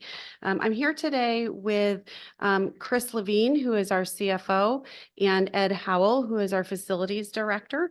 And we're here to speak to and answer any questions you have about a $500,000 bond authorization for alterations, renovations, and improvements to building and grounds at our Weathersfield office. The goal of the program was asked, and of us, and this is not actually a program. This is renovations for a building that was built in the 1960s, has not had any major renovations in about 30 years, over 30 years, actually. So we are experiencing a steady increase in building and grounds repairs and failures, which are becoming more and more difficult to anticipate and therefore to budget for. So we are hoping to be able to acquire this bond authorization, $500,000, so that we can incorporate some of the repairs that are needed. And this is kind of the most urgent and just kind of the tip of the list. We are in the position of needing some exterior repairs. There's been a lot of deferred maintenance over the years, and storm drains have blocked up. We've had a lot of flooding issues. We have potholes. We have challenges with our parking lot and repairs to our sidewalks, our entryways, and our stairs that are becoming actually unsafe. We also, with that, have some exterior light poles and things which are original from the building and are causing safety concerns. We also have a lot of mechanical repairs for our HVAC unit that is constantly needed to be duct taped and repaired. We have some areas where we have security issues, so we would be looking at exterior and interior doors, closed circuit television systems. The problem is that what we've had is no longer, we're not able to find parts to repair, to retrofit for some of these. The building envelope, I guess it's called, we have challenges with some of the like seals around windows and leaking, which is actually causing windows to crack even. We've had 7 just this year alone that we've had to repair the glass because of how that all is happening. We have much need, I should say, for interior plumbing and capital repairs, some of which we also would like to take the opportunity to kind of upgrade to a healthier, safer thing. So for instance, with our water fountains that are no longer working, we'd like to be able to put those in there that are no touch and have the bottle fills as well. We've got a cracked pipe in our loading dock, which continues to flood. So we have issues there. I would say the chiller is the most important of this list and is something that is really in need of us being able to put some money towards as soon as possible. We in our agency had 2 chillers once upon a time. We had a gas chiller and an electric chiller. Both failed last summer, right in time for the hot season. So we tried very hard to be able to find repairs, but because of supply chain issues and also because of the inability to find the parts for these older systems, we were not able to have them repaired, although Mr. Howell tried far and wide to find parts and pieces. So we had to rent a chiller, which was about the size of a tractor trailer that was in our parking lot with big old hoses going into the windows just to cool the building down so that we could have people come and work. That was $160,000 expense that we incurred that was not budgeted. So we would ask again to be able to have this authorization so that we could start to repair some of the most critical issues in our building. Great. So thanks so much for being here, and thank you for your brief presentation on how important these funds are to you and your agency, and so that you all can continue doing the great work that you are doing for the state of Connecticut. A question that I have though, and so is there a portion of the building that's actually unusable, or are you able to get by day to day on what you have right now? We have had portions that are unusable, and we've done a lot of kind of, prioritizing. So for instance, we've had problems where with the chillers being out and with the temperature in the building rising, we have all of our computer, what are we calling them? Yeah, the data room. So all of the equipment for the computers in the system, that escalated very, very, very high for a while. It's also a secure area because the servers, that's the word I was looking for. The servers are in there. So we had a couple days where Mr. Howell was checking around the clock to make sure that we didn't fry the equipment, for lack of better word. So we've had those kinds of situations and we've gotten through them, but as you can see, it was at an expense of $160,000 of unanticipated costs to be able to keep the building cool enough for folks to work there and for the equipment to not blow up. No, sure. And so do you think that in the near future that the building will need more resources to make more modifications and changes so you all can continue to work effectively? What I can tell you that as I know that we have and will continue to be going through the channels that we're asked to go through to request of OPM and others for additional funding to keep our building livable, workable. Yes. Yeah, great. Are there any further questions for the commissioner? Senator Moore. Hi, Dante. Hello.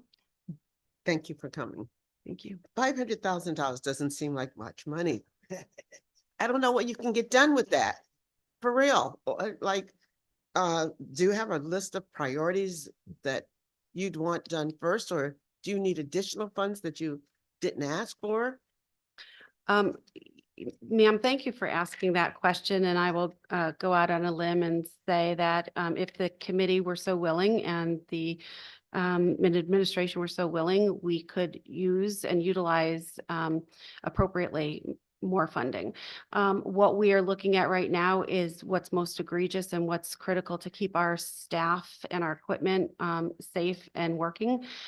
We would first put this $500,000 allocation. What we would do is the chiller itself is about $575,000. We have a bunch of I have cost for the other projects. This would be kind of like the down payment to get the work started. We can't even start to get the chiller spec'd out and all of that without some funding to put forward. And then we would be looking towards the CEPF, the Capital Equipment Purchasing Fund, to be able to try to put additional funds towards it. The repairs and things that I spoke of do total about $673,000. So the 500,000 would be very helpful to get us started, and we would be looking to request additional funding through other pathways as well. All right, thank you. Thank you. Any further questions for the commissioner? Representative Piscopo. Just a quick follow-up on those questions. Have you had an architect like come in and look at the whole place, and do you have a request for a renovation, a solid renovation? And this could be phase 1, phase 2, phase 3 kind of thing. We're kind of used to that on this bonding subcommittee. So if we could, I don't know if I don't want to encourage you to bond too much. Yeah, I'm kind of a conservative that way, but it would seem that a request for a renovation, something like we did with the state office building, wish for something and put a number out there, and maybe we could try and help you out. I very much appreciate that question. I would say that we have a company called R. Bradley, who is our building maintenance company. And so I would look to, if I may, have Mr. Howell speak to that question, because he's most intimately involved in all of those details. Yes, thank you, Representative.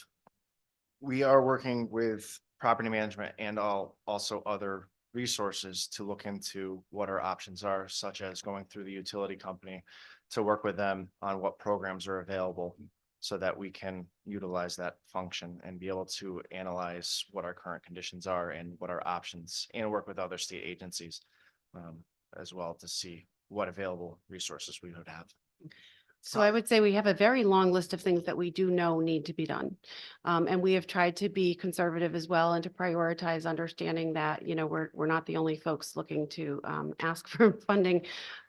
We do have a very long list. I mean, we even get to the point where some of it is cosmetic. And when folks come to our building, we often have to explain certain things, but we've never gotten to the point where I can prioritize as a responsible leader to do some of those cosmetic things like carpets that have been there for 40 years.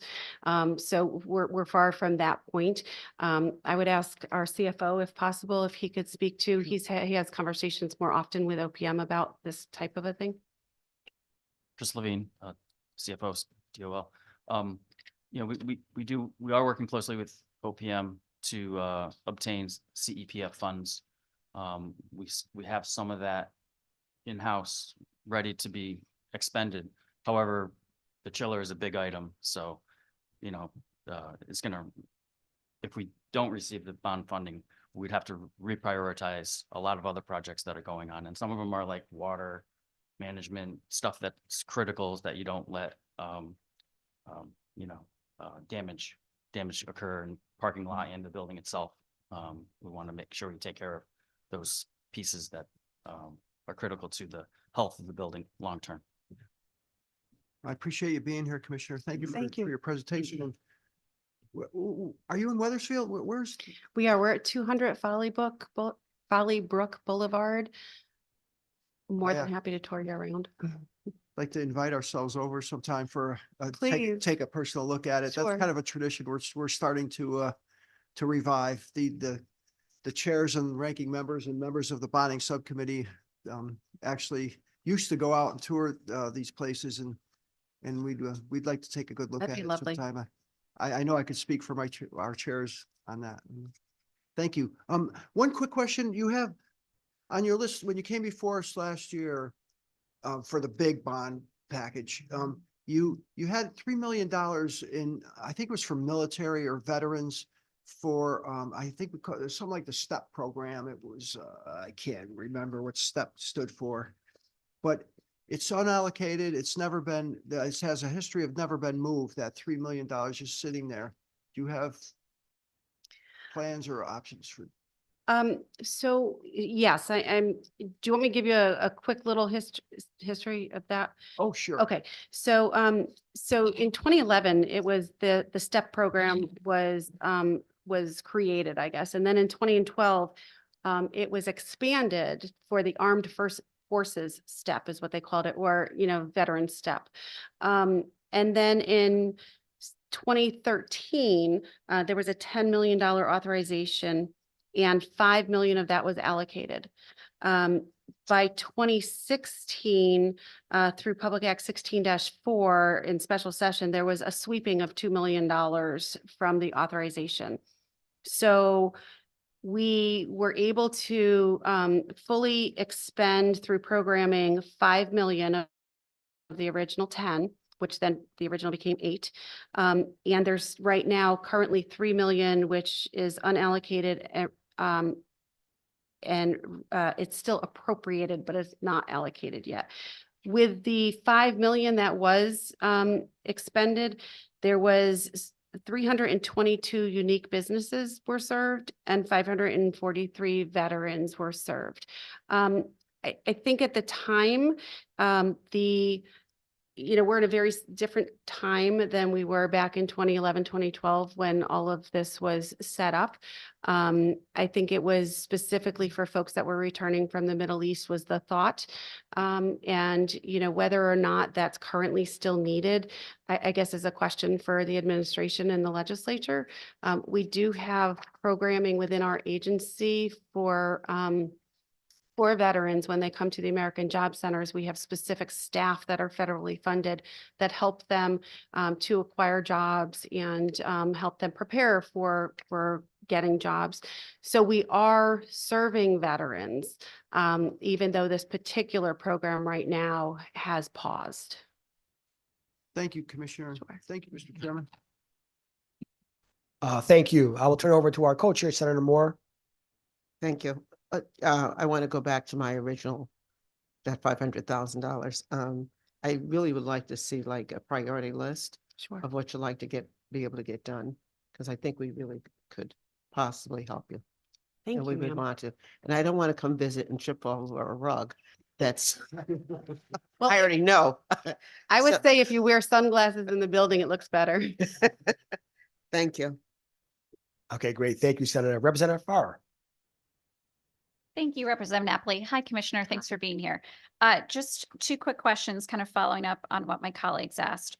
So just to be clear, that especially since we're coming up on summer months again, I want to be clear that the request that's been put forward is $500,000, but can you repeat what the cost of the chiller itself would be? Sure, I believe it's 575,000 for the Okay. total. Okay, and clearly without that chiller, there would be another incurred expense for the agency of additional potentially Yeah, it's about $160,000. $30,000 per month for us to rent that. So Yes. depending on when it becomes too hot to tolerate and, would make a difference on that. Thank you. And if there was an authorization for these bond dollars, is this something that you all would be able to pursue pretty quickly in getting a chiller set up Yes, in ma'am. the building? Okay, thank you.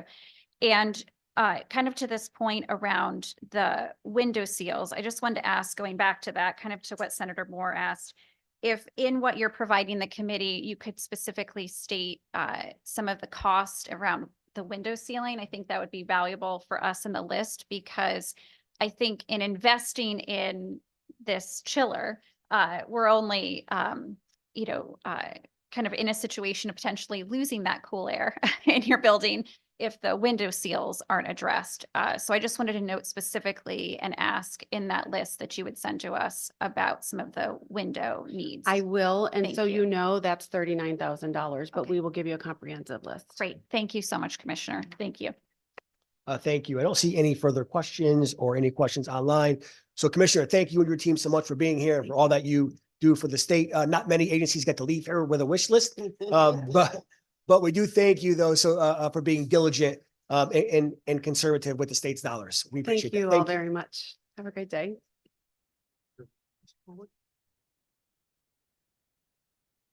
Okay, so it looks like with the efficiency of all of our members, we will have about an hour recess. I will see you all back here at 1 p.m. The Department of Administrative Services will be joining us, and enjoy your well-deserved time.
Okay, I would reconvene the bonding subcommittee agency hearing meeting. It is around 1 o'clock, and the agency of the Department of Administrative Services has joined us. Commissioner Gilman and her team are here. And Commissioner, whenever you're ready, if you want to just give a brief presentation, and then we can go into questions if that's what you'd like. Thank you.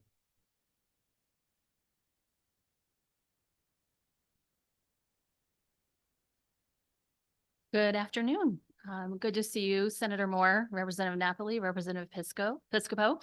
I know others may be online or moving into the room in and out today. So good to see all of you, and thank you again for the invitation. For the record, my name is Michelle Gilman, and I am the Commissioner of the Department of Administrative Services. I do have a number of members of the DAS team here for any questions that you may have for us throughout the proceeding today. In summary, I do want to acknowledge that you have written testimony and a number of documents for your review regarding our various bonded projects, other accounts where we have bonding dollars that are utilized. But I will summarize our testimony now for you. As you know, DAS utilizes bond funds in connection with a number of different programs, including property and facilities management, the hazardous materials remediation program, construction services, and various statewide technology initiatives. In addition, the DAS Office of Grants Administration utilizes bond funds to reimburse public schools for eligible costs under the School Construction Grant Program and to support the HVAC indoor air quality grants for public schools program. And that's a newer program per the General Assembly within the last 2 years. The committee has expressed a particular interest in information regarding the school construction grant program, the HVAC grant program, and DAS administered construction projects. So that's where we provided additional material to you both in our testimony and within numerous attachments that we have submitted to the committee.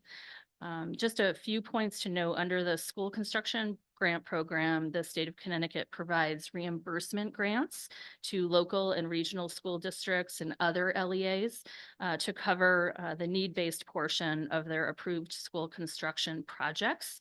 Grants are provided routinely as progress and final payments throughout the duration of the project. The program also directly pays vendors under approved CTEC, vocational technical high school projects that DAS administers with the CTEC system. We also do have some oversight for school projects that are managed by DAS Construction Services.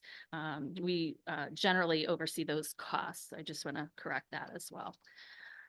When it comes to our grant obligations, we're looking as of last June 30th, 2023, our grant obligations are at approximately $3.6 billion. You'll note that we really request funding from the Bond Commission and pay out those dollars really on an as-need basis. But our obligations are at approximately $3.6 billion for the program. For the past priority list for 2024 that was submitted to the General Assembly in January, or submitted in December, but presented to the committee in January. There are 11 new projects, 2 reauthorizations, and 1 request for forgiveness. All of those represent approximately just under 500 million for the it's about 470 million in state grant commitments for the new projects. When it comes to the HVAC indoor air quality grant program, right now we are in the final stages of reviewing applications for the second application round. We have 135 applications from schools across the state. 15 of those are within our alliance districts, or 15 alliance districts have applied, which we're really excited to have been able to work more closely with our alliance districts and other communities that may have particular need for these HVAC grant funds.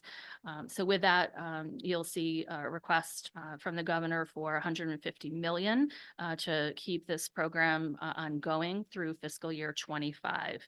All told, we have 244 million currently to allocate to communities for grants for this year. If all grants are awarded in this particular round, the state share represents about 137 million. So that does not represent the local share that would be required by municipalities under the HVAC program. Moving on to DAS administered construction projects. Currently, the value of DAS administered projects from design through active construction is approximately $1.4 billion, representing 145 projects. If we looked at all projects that are in closeout phase, that total escalates to $2.2 billion in project value, representing 173 projects. And when we are administering a project, the DAS project management team works actively with our consultants and contractors and is certainly supplementing that with consulting construction administrators as well, and working closely with, of course, the respective agency at hand. Our largest current project we're proud to oversee is the Bullard Havens Technical High School. We have a project cost for that project at $199 million. That project located in Bridgeport. Really proud of the sustainability features around that school and the new footprint that it will give to our students and school staff at Bullard Havens. In the final design stage, we have the Valley Lab project for the Agricultural Experiment Station in Windsor with a project value of $37 million. And that should be completing the design very soon. Again, I've noted several attachments that you should have in your possession. One is the 2024 unallocated bond report, which provides detailed information on all of the programs for which DAS has unallocated bonds. Two construction services reports. One is the DAS administered design and construction projects by agency, which summarizes the formal projects that DAS is designing and constructing for other agencies. Many agencies have their own construction thresholds, just recently moved by this body up to $3 million for those agencies that do have their own authority. The DAS Hazmat Projects Report is also included, and that summarizes our expenditures on behalf of various projects from the Hazmat Abatement Fund.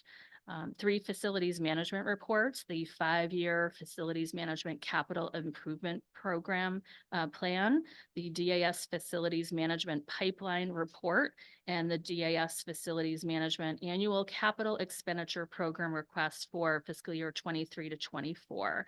So all of those provide various detail on projects that are in various stages of design and construction, facilities that need capital improvement improvements over the next 5 years, and then certainly an annual review of our future capital requests for projects that are under DAS control. We've also included as well the questions that OFA posed to us as well for your review. So with that, happy to answer any questions that you may have, and also to introduce our team as required as we receive questions from you. Great. Thank you very much, Commissioner. Thank you Thank you. for that informative and very professional overview. We really appreciate that. The bonding subcommittee did invite members of the education committee and their leadership as well to attend this meeting to really focus on school construction and indoor air quality. They are JFing bills today, so they could not join us, but certainly want to start answering questions or going into questions regarding school construction and indoor air quality. Mhm. And then we'll go through the rest of your programs after that, if that's okay with you. Certainly. Okay, great. First question I have is, how does the pending authorization and outstanding funds relate to new projects proposed on the school priority list? I'm so sorry. Can you repeat the question? Sure. How does pending authorizations and outstanding funds that are available relate to new projects proposed on the school priority list? So as I noted before, we request funding really on an as-needed basis. So currently, the 2024 priority list has about $500,000 in requests. So right now, the requests that we have within the budget should be sufficient to meet those obligations. But throughout the cycle of those, various reimbursements, we continue to receive funds throughout the year, generally on a twice-a-year basis, perhaps once a year, to replenish those funds as we pay them out to our school districts. Okay, great. Thank you. And what is the typical time frame from approval of a school priority list from the first reimbursement to the last reimbursement? What's the time frame there?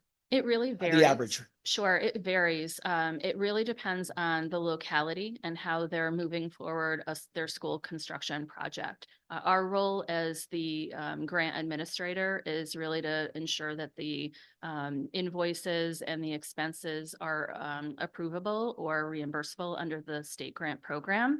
Schools are supposed to start a project within 2 years from being on the priority list. Oftentimes, there are circumstances where supply chain issues or other factors may contribute to delays within a locality from beginning their school projects. But we have on the books school projects that perhaps haven't been closed out for several years, even though the work is done. So we are working very closely with those school districts to ensure that projects are closed out so that we can also do a final audit for those schools to ensure they get their final payment or that if they owe funds as well to us, that we can turn that process around quickly. But it really can range depending on how quickly a school district is managing their project. Okay, great. Thank you for that answer. And so how often do school construction projects not move forward after they have sought or had legislative approval? Does that happen from time to time or? Let me call up Jenna Padula, who is our agency legal director. She'll have some more historical context as to whether schools have pulled back on their projects. Jenna? Hi. That's pretty rare. I'm trying to think over the past maybe 5 years, we've had a couple districts withdraw their application before it was even approved because they weren't ready. But we don't really get a lot of districts who just abandon the project once they've already gotten approved. Yeah. So the district will actually pull the project back before it doesn't go. Yeah, a couple of times we've had that in the past few years. So that's before the priority list was Sure. even submitted to the legislature. Okay, Because in the course of reviewing the application, the district and the agency together realized that what they applied for isn't really what they're looking to do, or Sure. they're really not ready, or the application wasn't complete. So that application's sort of been withdrawn. But once the priority list is approved, I don't really remember actually a Okay. district not following through at that point. Like the commissioner did say, sometimes it takes them a while to get going, but. sure. What educational entities are not eligible for school construction reimbursements? Primarily charter schools? Yeah, so because I don't know the whole universe of educational entities, Yeah. I will tell you that public schools are, How about magnets? interdistrict magnet schools, yes, run Yeah. by RESCs.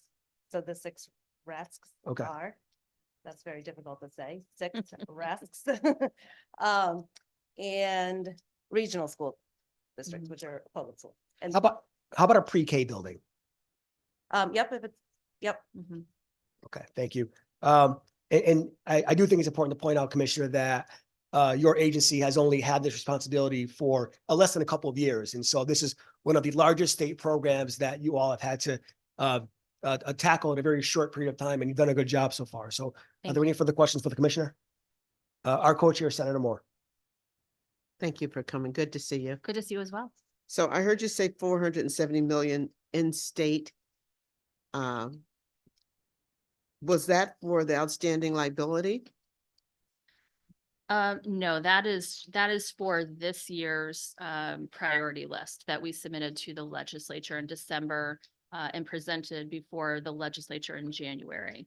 So the 3.6 billion that you mentioned, what is that for? That is all of our projects over time that are still within the DAS oversight. So projects that may have been on a priority list last year that may not have started yet or be in some formation of design. But then we also have school projects that we are overseeing that are in various stages of construction. And so they could be, projects that have been ongoing for the last 3 years, the last 5 years, or projects that have been slower to get started. So all told, I believe we're following somewhere in the range of 150 to 180 school projects and their grants. So that 3.6 billion, I think, represents all of those projects. So is that how you plan long-term for what's coming in the future? Is that 3.6 includes future projects also? No, that 3.6 represents the entire portfolio of school grants that we are overseeing or managing for reimbursements. That's progress payments that we're paying on a quarterly basis to communities. There are also multiple projects that have not been closed out yet, although construction may appear to be done. So municipality needs to close out that project, and there may still be funds that we owe them through the audit process or that the district may owe us. But we hold all of those. We hold those funds and consider them part of that 3.6 billion.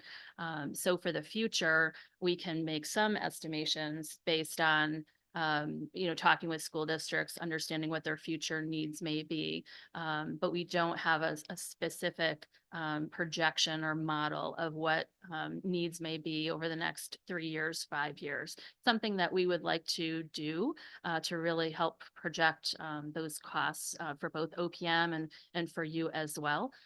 We do know that many of our magnet schools, which went through construction 20, 25 years ago, may need to do more renovations in the next 5 years or so, just based on the cycle that we see in construction. So understanding the modeling and the projections is something, again, that we would like to look at to not only address costs and understand the workload that may be coming to the grants team. So we know I chair housing, so I've heard a lot about increased costs for goods. Is that accounted for in your budget? For the Construction. escalation of costs, absolutely. And so oftentimes we have the authority to do a cost waiver for some of the escalation of costs that we've seen in the market. And so we work closely with the school districts to approve those cost waivers. And that's something that I generally can do administratively. The school district does need to provide justification around those escalations. But again, as long as they do that and we approve of them, that goes forward. And that's part of the continued process that we utilize in-house. And then I heard you say something about forgiveness when you were talking. Can you tell me a little bit about that? Certainly. I'm going to, again, ask Jenna to provide some additional context. This is for Enfield. I think it's a range of 202,000 or so. Yeah. So by statute, if a district decides to abandon a building for public school use, and the state had given a school building construction grant for that building in the last 20 years, then the district is responsible for paying back a prorated share of that grant because it's no longer a school building. But by statute, there's a process for asking for forgiveness of what would be left for the district to pay back. And that's the case here. So without getting forgiveness, the district would owe the state back about $200,000 because they're abandoning a school building that we provided grant money for within the last 20 years. 20 years would be a fairly new school though, wouldn't it? Based on what I see for schools, right? There's a lot of schools out there older than that, yeah. But that's, yeah. And I heard you say that a pre-K building could qualify.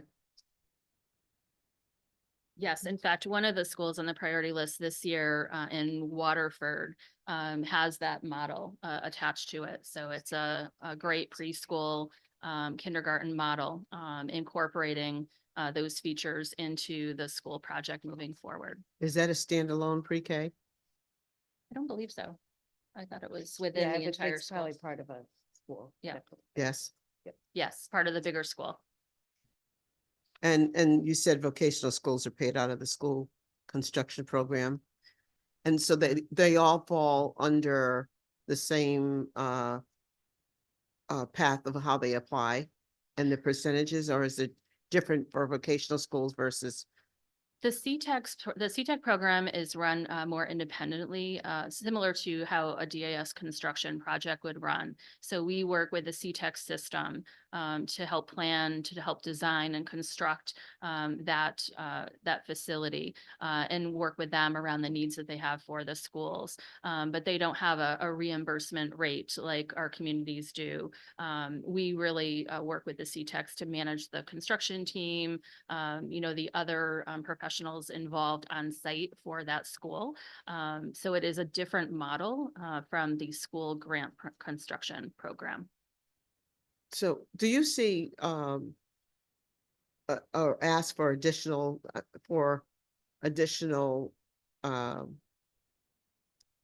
creative types of schools? And would they come to you? Would a charter school come to you? A charter school would not come to us. They would most likely approach the Department of Education, which has, I believe, some funding that they are able to designate for charter school needs. Thank you. Absolutely. Thank you, Madam Co-Chair. Are there any further questions for the Commissioner regarding the school construction? Representative Piscopo. Thank you, Mr. Chairman. And welcome, Commissioner. Good to see you. I'm glad you and your whole team came over. Such a big department. I'm glad you came over in person. Thank you. Appreciate it. Just a real elementary question. If you could just take a minute with me, because as the House Chair said, we just changed this kind of process. And I want to make sure we're going through a proper vetting of the school construction process. Can you just walk me through a school wants to renovate or a town wants to build a new school?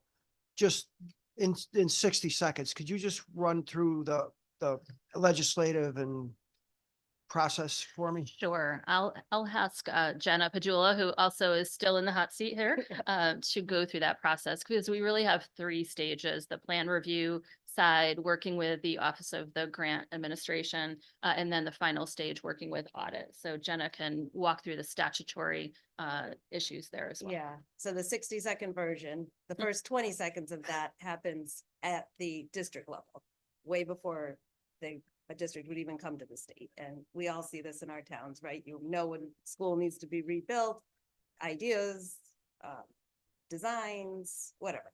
What passes, what won't pass, public hearings in the town. And once the district knows what it is they're going to do, then there is, the application is every summer, June 30th, to get on the next year's priority list. With your application, you have to have a certain level of design already done. You have to have local funding, proof of local funding, whether it's a referendum or not. There's a few other things obviously required in the application. Then by December, we present the priority list. We've gone through the applications. We present that to the governor and the legislature. It goes through the legislative process. And then at the end of that legislative session, once the bill's passed, then those grant commitments are sent out for those projects. So those projects probably were thought of a couple years before, right? Now they're getting their grant. They come into DAS for a plan review meeting, where our plan reviewers sit and go through and make sure that it's sort of jives with the design elements for a school, I guess I would say. And then once you have a plan review, you can go out to bid. The district goes out to bid, hires all the contracts are all with the district. And as they start paying those invoices, they submit them for reimbursement. We reimburse based on the percentage, right? And then once the project's finished and complete, then it goes to audit. We do the audit. Thank you. Your hearing, back to the legislative process part, your hearing goes to the Education Committee or? Yes, for the bill, yeah. Yeah. The priority list we present to, it's a specific priority list committee. It's made up of the chairs and ranking members of Education, Finance, and Appropriations. Thank you. Thank you. Thank you. Representative Doucette. Thank you, Mr. Chair. Commissioner, good Good to to see see you. you. So we have, and I don't know if you've seen this, this was prepared by OFA. So you, yeah. And we have this lovely red and yellow graph in here, which shows since 2007, school construction bonding spending by fiscal year, both the annual amount and a 3-year average over time. And I mean, and I think we've seen this in prior years as well, but you know, the trend continues, and it's really startling to look at how far expenditures have fallen since 2007. What would you attribute that to over that trend over time, especially when we hear about, you know, rising cost escalation, of course, over the last few years? I would have expected maybe a little spike, you know, over the last year or two. What do you think affects those long-term trends? And I know there's probably larger implications about sort of the market and I don't know, but what do you think? Certainly, no, and I appreciate the question. So this is an interesting representation within this graph, because I think, and Jenna can correct me if I'm wrong, this is representing payments that have gone out the door rather than are incurred or anticipated payments. So we saw a slowdown in construction or a halt in construction, particularly during the pandemic. So 2 years or more. And then we've seen cost escalations or school boards, school committees needing to get back to their work, which again may have been halted or paused during the pandemic. So while we are working with school districts to see those projects get back up and running, in some cases, perhaps those school projects are being modified. And in other cases, we, as well as at DAS, are catching up with many of those payments as the school districts send those invoices into us. This is representing less of the commitments and more of the actual dollars out the door. When we think about our priority list from 23, that priority list was well over $1 billion. So we are seeing the priority list actually going up in trend from year to year. And within the priority list document that we've submitted to the legislature, we present over time the look of what our school construction projects look like in terms of escalation of cost. That is certainly something that the governor is concerned about, something that OPM and DAS are looking at closely. We're looking at what our space standards are when it comes to schools. We're looking at some various tools now that we're hoping to roll out to school districts to provide a better, more concrete display of what cost should look like for square foot. And then also what a school building should include and perhaps not include. So we're hoping to rein in costs, but also certainly understand the needs of various districts for the needs that they have within their schools. But I'm going to make sure I'm representing what this particular chart represents. Jenna. So without having that chart really forefront in my mind, if it is what we paid out, I think I would also say that possibly, I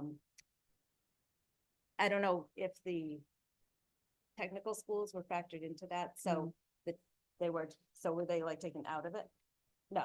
Okay, so when we build a technical high school, we pay 100% of that. So those years that we're in the building, those schools, we would be spending more. So I'm not sure how that ties out with past projects. And then the only other thing I would add to what the commissioner said is that these are all local projects. So we don't initiate them. So if in fact they were going down, I think that's just like a general what people want. So that kind of leads to my next question. I was gonna, do you, I'm sure you have a way, and maybe there's a lot of information here, which is great, a way to track historical requests, both in amount and in volume over this same period? Like how many requests, applications you've received from districts or for CTEC schools or whatever it may be over that period, and what the dollar amount of those requests are. Absolutely. We did include some of that within the priority list document, both last year and this year, and we're happy to provide additional trends as you would prefer to really help you calculate better as well what our potential bond needs may be over the future years. Right, right, because that of course is a question, is a need. But again, I'm just really curious to know if the number of requests have been steady. I believe what you said, that certainly over the last couple of years, the dollar value of those requests probably has gone up and will continue to go up. Because I know, there's a lot of factors that go into, and I represent two communities. One, I live in Manchester. We've had a lot. We're finishing a pretty aggressive, wave of construction.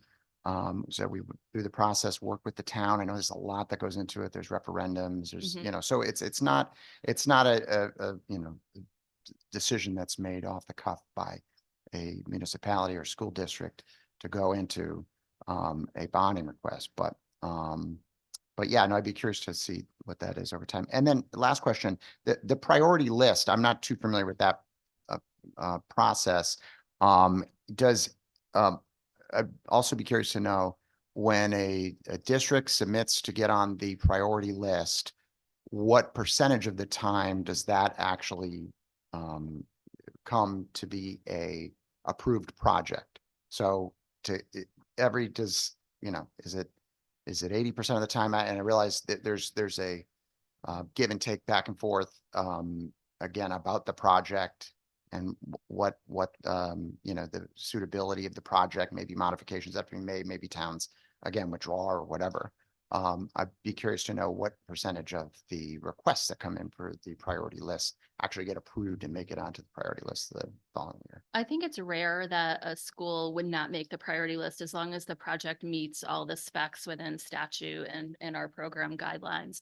And then post June 30th of that year, up until the legislature convenes, there is the potential for the priority list committee through the legislature and then the legislature itself to adopt additional projects onto the priority list, whether it's at the priority list committee meeting or at the legislature through notwithstandings.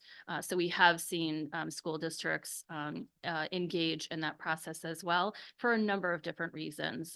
One, they may have the entire project ready to go other than a referendum to be held in November. So that referendum is held and passed, and that has not met our June deadline, but meets the January deadline for the priority list committee. Or there may be other factors within the school district that they could not make that January deadline for the priority list committee, but they can make the process for the General Assembly.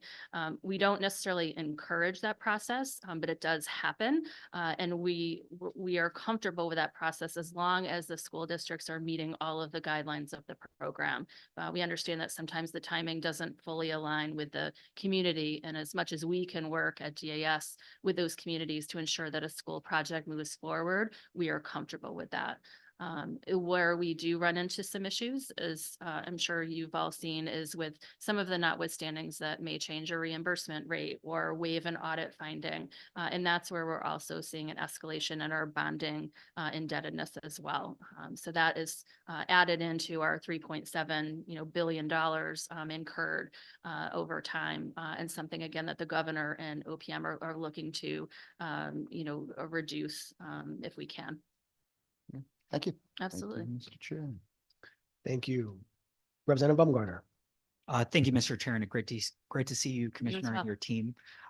Question regarding solarizing schools in particular. I know at this time, not reimbursable for our municipalities. So if they were to install solar canopies over their parking structures or solar panels on top of their schools, they would have to do that after the fact. That's actually something our town in Groton did a few years after going through the school construction process and working with the Green Bank.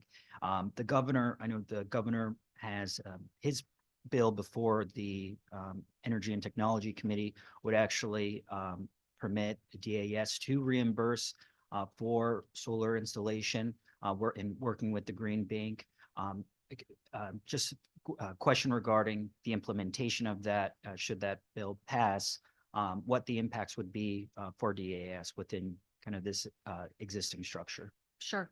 So we have a number of sustainability initiatives at DAS now. So really proud of the work that we're doing, not only at our state facilities, facilities that we're overseeing, our technical high schools. Again, Bullard Havens is such a unique model with geothermal wells and so many different opportunities for sustainable or close to net zero schools. And so with that, for many years, we have actually offered reimbursement on eligible solar expenses. Remind me, Jenna, is it for leased or owned? Owned. So Yes. schools need to own the solar facilities. So we do reimburse for that under the school construction grant program. What often does happen is, a school doesn't need to be, rebuilt. They don't need renovation, but a school is saying, we'd like to do more sustainable work. And so they may not be looking to go through the school grant program that we oversee, but they're looking at opportunities to invest in solar for town buildings, including their schools. So we obviously support the governor's initiative, any other initiatives that would, add additional sustainability features. And again, this program that the governor has proposed likely is outside of the school construction model. So those schools, again, that don't need renovation, don't need, new construction. So it's really another option for schools to pursue those sustainability measures outside of the construction process. So we're excited about what that program has to offer. I think primarily it will work with the Green Bank, this program. I don't know that we have a specific role in that program other than, to help guide schools towards that opportunity. Thank you, Commissioner. Actually, I have two colleagues on my left and right, Senator Moore and Representative Doucette. Manchester and Bridgeport ahead of the curve in terms of net zero schools. So hope to see that scaled up throughout our state. Great. Thank you. Thanks. Our co-chair, Senator Moore, has a follow-up question. It's nice to hear good news about Bridgeport. Yes. I appreciate that. Mhm. I have a question I was looking through the non-school related programs and I did not see school security. Does that fall under you? School security grants fall under DESP.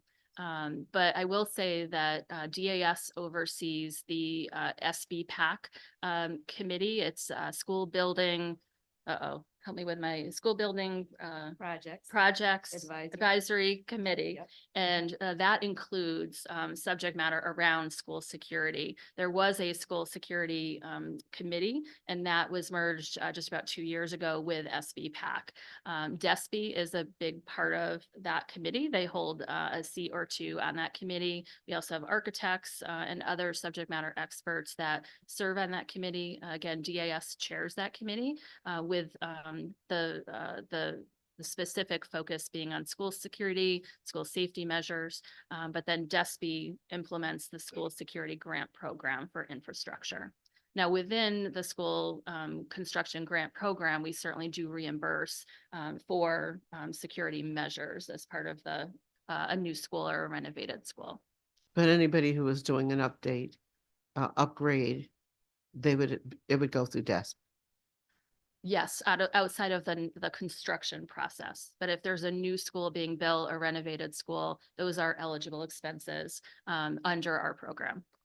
Thank you. Absolutely. Thank you, Mr. Chair. Thank you, Senator. I see online we have a question from State Representative Mashinsky.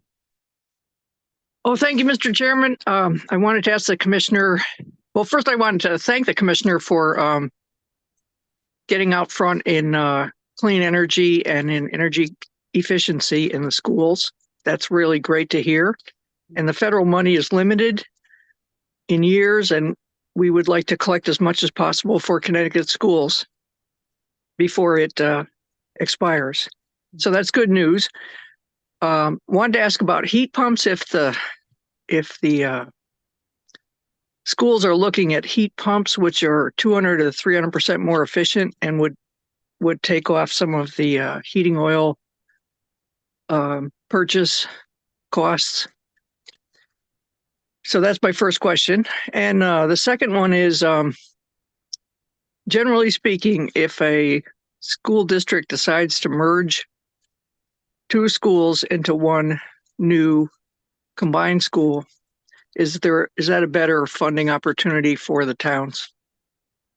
Certainly. Thank you for the question, Representative. Good to see you. Let me have Jenna answer your second question, and then I'll follow up answer on the first. So Thank you. with respect to the consolidation. Well, if that's a better opportunity for the town. There are, I don't know if there's a bump for that. Yeah, to get honestly. back. Yeah, I think I'd have to get back to you if there's a bump for consolidating, but there's, we definitely look at if building a new building is more efficient or cost effective than renovating a building, then a district would get an increase in its reimbursement rate for that new construction project of, I believe it's 10%. So that might fit that scenario, I think. So we can get additional information back to you, Representative. We'll look closely at the statutes around consolidation. We do know that there are many school districts looking at consolidation opportunities, so we'll round back on that. And then when it comes to the heat pumps, we're really excited, as you know, to continue to launch the HVAC for public schools grant program, really with the intent to improve air quality in our public schools, but also to hopefully provide more efficient and sustainable opportunities for schools as well. So this is a standalone grant program that we've been running for the last year and a half or so. We are now in round 2 of this grant program. We expect to announce the grant awardees potentially next week or the first week in April. But within that, school districts hopefully are looking at opportunities to fund more efficient heating and cooling facilities and machinery. And so all of those are eligible expenses under this program. So similar to the school construction grant program, they need to submit a plan to us. We'll make sure that those are all eligible expenses, but we really reimburse, again, very similar to the school construction grant program, those costs, again, modeled with the same reimbursement structure that communities have under school construction. But this standalone program, I think, has the potential to be very valuable, not only for safe indoor air, but also to model some additional efficiency measures, both in the sustainable space and then also some savings for schools for long-term costs around their heating and cooling. Great. That's good news to hear, and thank you. I look forward to the list of awardees. Thank you. Thanks, Representative. Thanks, Mr. Chairman. Thank you, Representative. I don't see any further questions for school construction for the commissioner. So, Commissioner, I just want to say I do feel like we are in a much better place than we were last year. And so thank you very much for you and your staff for really making this important program for the state of Connecticut a high priority. I have a good feeling now with the direction that we are going in under your team and your leadership. So thank you for that. Thank you. Okay, now we'll move into school indoor air quality. Any questions for the commissioner on indoor air quality? Please let me know. A question that I have though is I know we started this program where we earmarked, I think it was 75 million in GO bonds and then $75 million in ARPA funds. And so in the first round, can you speak to which funds have been utilized first? Is it a collaboration of both? Did you just use ARPA dollars or GO bonds? How has that worked so far as far as the funding mechanism? Certainly. So we used exclusively 56 million in bonding for the first round. There were a couple of reasons for that. We didn't have enough time, quite honestly, to roll out the ARPA dollars for school grants internally so that we had the correct tracking mechanism, all the rules in place that we knew we needed to put in place for us and for those school districts that could receive ARPA funds. And so now with some time built in, we're prepared in the second round to spend down down those ARPA funds. Our goal is to spend down each and every dollar in round two. And then we have a strong process in place, largely in part due to the team behind me, to not only monitor those dollars appropriately, do the federal reporting that's required, and then also work with the school districts around the requirements that they will have for those ARPA dollars. I also would imagine that school districts are more and more familiar with the requirements of ARPA dollars as well. So putting some time through this process, I think, has benefited our team at DIS and also the school districts. But it's our intent to fully utilize the full 75 million. And then again, with $137 million potentially available to school districts in round two, we'll certainly be using additional bond dollars as well through this round two. No, that's great. That's really good to hear. And so have school districts been given an opportunity to remedy errors that may have happened in the application process? How does that work? Certainly. So I'd love to call out Melissa Conway, who is the Director of Special Projects for my office. Melissa has been an extraordinary coordinator for this program. So Melissa, you could introduce yourself as well, but we have worked very closely with school districts, particularly this fall, to ensure that they understand the requirements of the program.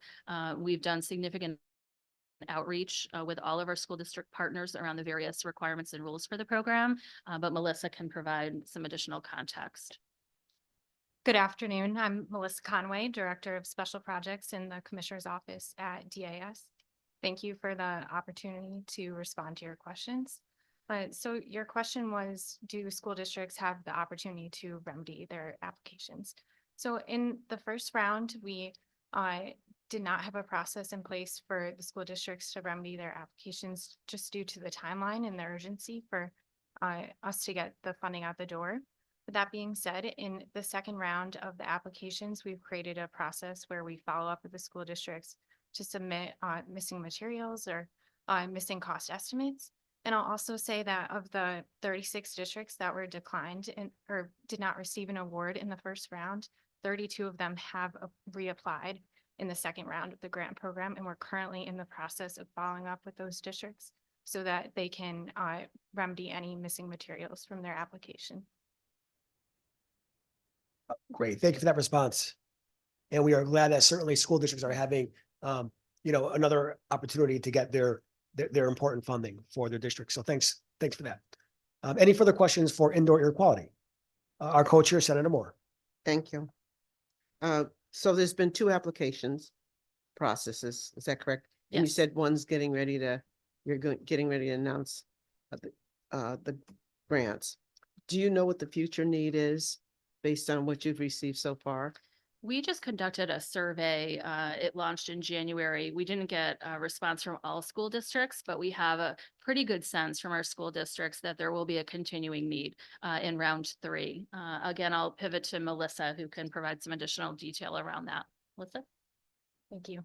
Thanks for your question. So we sent out a survey to all public school districts as well as regional educational service centers who are the eligible applicants for this grant program. That's just over 190 entities and 81 of them responded. And of those 81 respondents, they indicated about 200 applications for the next round of the grant program. But we do not know the value of the applications. They can range anywhere from the thousands to several millions of dollars. How are you preparing for that big number?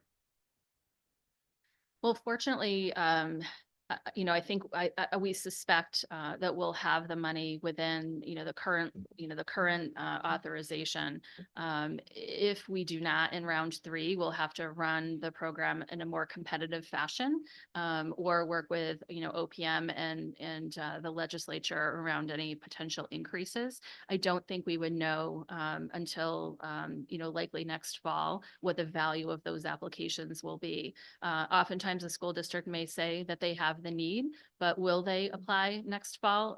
Hard to say, because they do need to come up with a local match. And there are other requirements, to demonstrate support by, the community, whether that's a referendum or approval by the Board of Ed or the town council or what have you.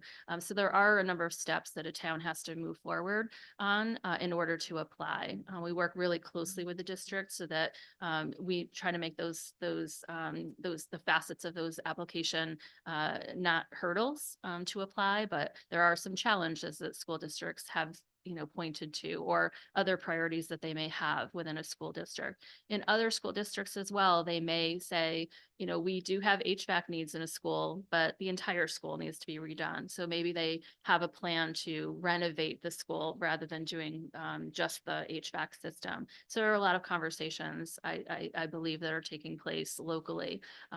But again, I think this survey gives us a snapshot of what the need could be in round 3, and that those funds, may be needed, may be utilized. So what happens to the applications that are not funded in round 1 and 2? Do they reapply, or are they in a queue? The round 1 applications, those that were not funded, many of them did reapply for the second round of the grant program, and we did direct follow-up to all of those districts that didn't receive funding. For the second round, we have 137 million worth of the state share of applications, and we have 244 million available for this grant program. So our goal is to hopefully fund all of those applications. We're currently working with the districts to receive any documentation we might need in order to fund all of those applications. Thank you. And my final question, how can the ARPA dollars be used? Are there restrictions on what you can do? Melissa, you wanna take that too? Thanks for your question. There are a few restrictions on the ARPA dollars. One of the main restrictions is that we have to ensure that we're funding applications that are prospective, so are going forward. And sometimes districts are applying for applications that have, or for projects that have partly already started, and then they're also finishing them in the future. And so we're working to review the applications and ensure that we're funding prospective projects with the ARPA dollars. That's one of the main limitations. And how much time do you have to spend the ARPA dollars? Do you have a deadline? We have to obligate the dollars, so they all have to be subawarded by the end of this calendar year. And then the district would have 2 years to finish the project.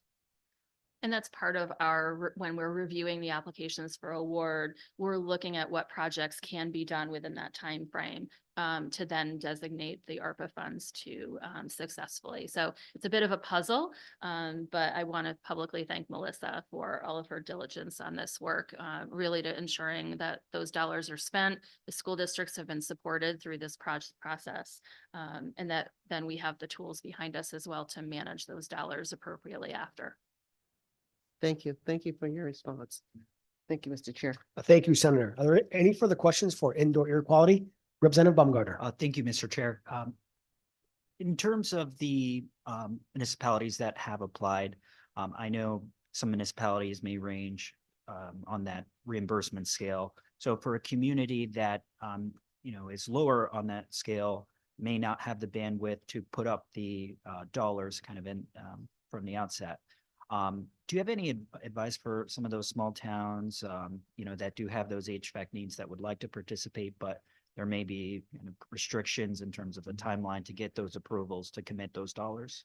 So through legislative change last year, communities are now able to use federal funds for their municipal share. So that was a change from the first round. So I would encourage communities to look at any federal dollars that they may have available, towards their local match. And then we're certainly happy to work with communities around other ideas for funding. Oftentimes it does come down to, some bonding that the school may need to incur for these projects. Also, again, it may be that schools need to think about, renovation or a new school as well, which can be an even more daunting project. But it is our role, particularly in the plan review team, to help school districts, look at those types of options. The the formation of a school building committee really is at the heart of all of this work. But then our job really is to help support that school building committee, walk them through the different milestones, the different statutes, and be that supportive partner. And at this time, even independent charter schools are not eligible for this specific grant? Correct. Under the statute, it is limited to the public schools and the RESCs, those public LEAs. And do you expect that to see anytime, expect to see changes in that for the round 4? I think that's a policy question that we would defer to the General Assembly on. Okay, thank you. Absolutely. Any further questions for the commissioner? On indoor air quality? I don't see any online. I just want to thank you once again. Here is another really important state program that we have asked your agency to really implement. And you've done a good job. And so we know who gets things done. So thank you for that. Thank you. So now we'll go into general questions about programs that DAS does administer through bonding funds. Are there any other questions about any of the other programs that DAS does manage? Representative Piscopo. Thank you, Mr. Chairman, and again, welcome, Commissioner. Question goes to the 14.1 in the Long Lane School remediation. You have it down as the remediation. What are the goals there, or what's the plan for Long Lane? So overall, this line item is, I'm going to call it a pass-through. We provide the funds to Wesleyan University as we monitor this project. But we, DAS, are not overseeing the construction of this project. So we are, again, providing reimbursement or, providing the funding to Wesleyan, which acquired the property, from the state after DCF surplus that property. So that's really our role in the Long Lane property. Thank you. Staying on the subject of Long Lane, I just crossed my mind that there was recent conversation, that they tried to open up a new facility, just kind of didn't make it. And there's been some talk about renovation there and trying to get that back to DCF for some use. Have you been approached on that at all? That would really be OPM through their property management team and DCF, I believe, that would primarily be involved. To the best of our knowledge, we have not been approached about any specific need for that at this time. Thank you. And when you were talking earlier about school construction, there was a statement made that sometimes you look at a school that needs renovation, you say, it's just too far gone. We're going to just, you'd be better off building a new school building. I imagine you do that with state facilities. We just heard from Department of Labor. She went through most of her time allotted to us is just outlining the problems with that building. Have they approached you or at all with some sort of renovation or construction Let me plan? And so if I may, I'm going to ask Doug Moore. I was wondering when Doug was going to talk. Come, I've never seen him so quiet. That was a perfect moment. And I think for clarification, because we did watch a portion of the good commissioner's testimony, wasn't sure which site she was talking about, whether it was Wolcott Hill Road in Weathersfield or Folly Brook, because that will help us to better Did you understand. remember the address? Okay. I don't remember, Doug. Okay. Go ahead. How you doing, Representative Piscopo? Doug Moore, DAS Facility Management. So 200 Folly Brook is the building I assume that the commissioner was talking about. That is owned by Department of Labor. So it would be their responsibility to articulate and get a capital program going for the upgrade to that building.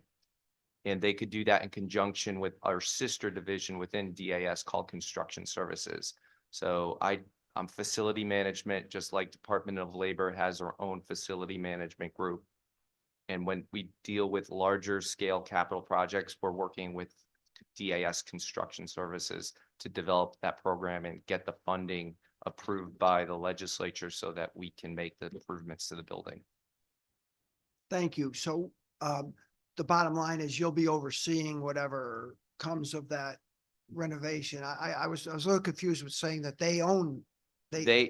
So I represent DAS Facilities, which is about 5.5 million square feet of space. Yes. I'm a facilities person, just like Department of Labor has a facilities department, as well as corrections and many other state agencies. Within DAS, there's another division headed by that gentleman over there. They're the design and construction group, so they do all the higher level, more complex construction projects.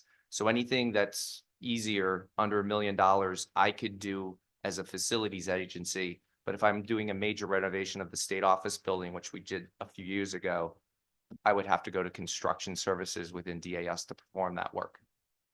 Thank you, Doug. And so with that, I'm happy to introduce David Barkin, who's the chief architect under the division or Department of, Division of Construction Services at DAS.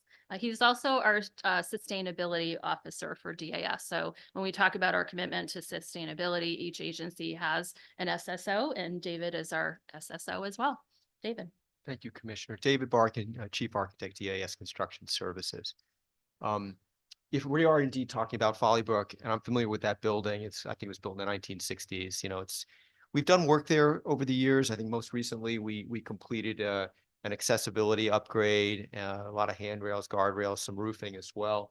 But as Doug mentioned, if the agency felt that building, which they own, so well, let me step back a second. We're the construction office for the state agencies.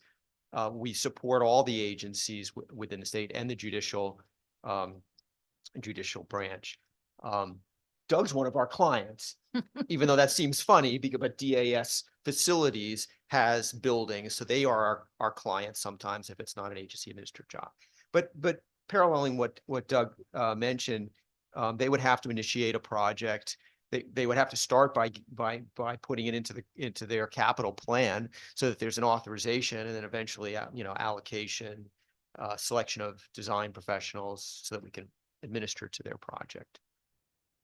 Thank you. Appreciate all that. It clarifies it. I do appreciate that. Then just a quick 30,000-foot question. We have Chief of Medical Examiner coming up after you. There was some confusion last year with timelines and trying to get things off the ground with those people. And Department of Labor just came up. Of course, you're welcome to monitor these bond commission hearings and see if anything comes up. But can you just fill us in on what may come up in an hour with the chief medical examiners? Certainly. And there had been, I think, a request as well for us to stay through that proceeding, which we're happy to do to answer questions around this, but certainly can address the issue now. And so David and his team, along with Deputy Commissioner Hobbs, who is also here, have been working closely with OCME on the needs for their facility. So I'll ask David to give an overview of where we are now. I know we are providing quarterly reports to the legislature based on newly passed legislation last year. But there are ongoing studies involved at the current site around the environmental conditions. We do need to get to some costing conversations depending on the future of the facility, and that will largely be driven by OPM and OCME. And then we do need to begin to engage UConn Health as well, depending on the future of the OCME site. But I'll let David give you some additional specifics around where we are. Thank you, Commissioner. High level, we were able to hire an architectural and engineering team last year to design and for bidding purposes, a renovation in addition to the existing OCME. The legislature has provided, I believe, upwards of $26 million, maybe even be more like 28 million for the entire project. what we committed to the medical examiner was to look at an initial study phase to evaluate what they need programmatically and to look at the addition and to consider the potential for a replacement building in that study. So that portion of the work has been completed. That led to some other evaluations the commissioner mentioned regarding environmental. So we've since completing the study in December timeframe. We hired a surveyor to map wetlands immediately adjacent to see what we could do there. We met with UConn to look at options for potential expansion and or new construction. Now we've just had approval by the State Property Review Board for an amendment to the architect's contract to allow us to cost out at a very high level 7 different options that came out of the study, including a replacement project. So that's a quick process. That'll take 5 or 6 weeks. Once we get the contract amendment approved by the Attorney General's office, we should have some real cost information by May timeframe for what in time for the next biennium cycle for an initial authorization, should it be determined that that's the path to go. It gets complicated with UConn because, or any new site acquisition, we're looking at the SEPA process. We're looking at probably having to go back and hire a different AE, because what we hired for would be potentially a much smaller project, and there might be a bigger pool of participants, and we have to be very careful about following rules and regulations around selections process to make sure things are fair and competitive and transparent. But we're getting close. What we need now are real data on real costs so that others can make decisions as to how to proceed. Renovate our current course, which would be renovate, expand, or to abandon that process, go back and look at a new building. Thank you, David. And thank you, Commissioner. You're welcome. Thank you. Thank you. A question I have. So our governor has really gone above and beyond to make Connecticut a business-friendly climate. And I'm looking here with the proposal for the opportunity centers. And is that like a one-stop shop for wraparound services? What does that entail? Yes, Exactly. so it's our understanding, and we've been working closely with DSS as the lead on this proposal, that it'll really be an opportunity for multi-agencies to be housed under one roof to offer a range of services that individuals typically are looking for. So again, one-stop shop, whether it's for job access, American Job Resource Center, servicing, or assistance getting their benefits through DSS, whether it's SNAP, or other benefits as well. There could also be housing assistance there, a support for individuals with disabilities, a range of services under one roof. So the idea is perhaps to start a pilot in Hartford, as the starting ground for that. No, that's great to hear. And so do you think the $1 million gets you to where you need to be with that? Is that enough, you think, to really get those up and going? We are working with OPM as well as the respective agencies around the costs for the facility. I think 1 million is a good starting place, but Okay. depending on the site, depending on whether it's already a state-owned property, that figure could change. But OPM is really driving, what those costs look like. We are also, I should also acknowledge that working with the health.ct.gov platform that we launched in 2023. We're using that site online as the foundation for a hub for the Opportunity Center as well. So currently health.ct.gov is a hub, or an online home for some of these services, with the plans to continue to grow that site. So now quickly we are looking to offer a variety of services on that site under this Opportunity Center concept. Because we know that individuals want to do so much of their business online, but also having, a facility or a site that individuals can go to for those individuals individuals who are not comfortable being online or who want to talk to someone in person, offering them both an online option or an in-person option is really the direction the governor would like to see this project move forward to. Yeah, thank you. So anytime we can streamline services or make them more efficient, that's great. So are there any further questions for the commissioner? Our co-chair, Senator Moore. I wanted to talk a little bit about the electronic vehicles, where we are, and it's come up a lot in this session. Where are we? Sure. So let me ask Darren Hobbs, our Deputy Commissioner, and Steve McGurr, who is our Fleet Director, to come up. And we have been doing quite a bit in this space. So want to thank them and others within our team who have been working closely, David Barkin as well, now with his SSO hat on that I mentioned. Also not here, we have a sustainability manager that has joined our team 1 year in, and he's been a wonderful addition to our team as well, who's project managing not only the infrastructure that's required for our fleet vehicles, but then also working with our fleet team around the acquisition. He and David work together on all of our portfolio of sustainability efforts, whether it's solar, fleet, and a range of other projects. But between Darren and Steve and David, I'd love for you to share a little bit about where we are on our fleet conversion. Thank you, Commissioner. I'm Darren Hobbs. I'm a Deputy Commissioner at DAS. My responsibilities are real estate construction services and the fleet operations team. Steve McGurr has joined me. He's from our fleet operations team. He's our director of the fleet operations team, and you've met David Barkin already. Our efforts around this are really twofold. One is to try to make an assessment of how we meet those statutory targets, right? How are we going to get to the 50% market by 2026 and the 75% mark by 2028 and 100% mark by 2030 for our state fleet. That state fleet that we're talking about that Steve manages is about 3,500 vehicles. There are some exemptions from those 3,500 vehicles for certain SUVs and specialty vehicles, but it's still a significant number that we're targeting.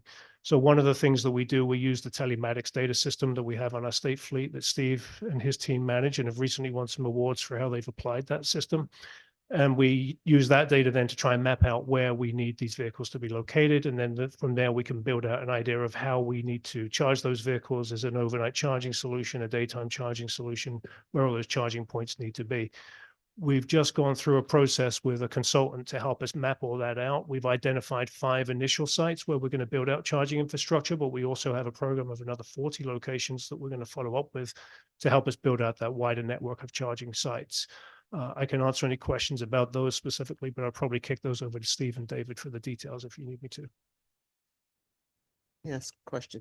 Those charging sites, would they be accessible for the public and the state, or just the state?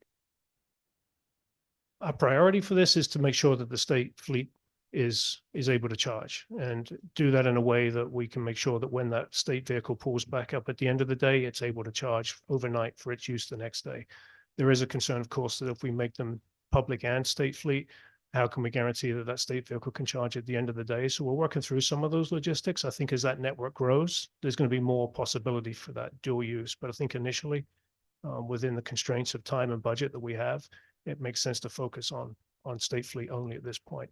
Our sister agencies are working on their own rollout of charging infrastructure too, for example, at other locations, which would be more akin to public/fleet friendly uses. And so following that thought, then the charging stations would probably be on state property? That's correct. For the purposes of our project, yeah. I've been looking for them every place I go. I've been just trying to find, as people are buying these vehicles, trying to figure out where besides their own home, where can they go to charge? And I saw one on the Berlin Turnpike on Friday, but that's really the only one that in a parking lot. I didn't know who owned it.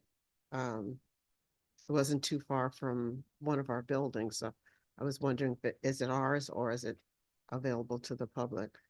I think it's safe to say the majority of ours will probably be within lots that have security or gates, you know, as most of our lots, most of our state lots do. We have some now that are in garages, like the Buckingham Street garage at the state office building. We have a few at the Morgan Street garage, a couple others, you know, throughout the state.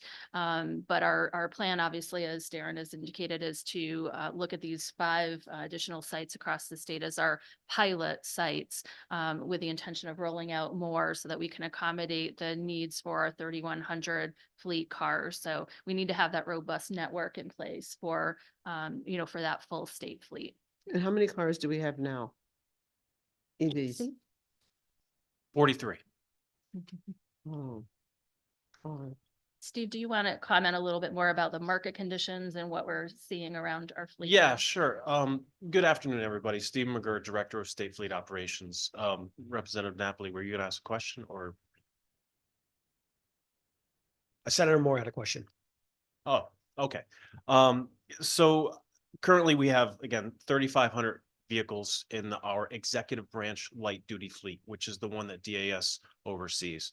And to meet that 50% requirement of the vehicles that are not exempt, which the exempt ones are law enforcement vehicles that carry handicapped wheelchairs, special upfit vehicles, that would have us meeting the 2026, January 1st, 2026 goal of about 1,280 vehicles that need to be electrified within the next 20 months. So currently we have 43 vehicles that are EVs in our fleet. And a lot of the challenges that we have is basically what we've been talking about is infrastructure. If we don't have a plug for that vehicle for when it goes home after it's been out working, we don't procure a vehicle for that use because, again, you need to plug it in.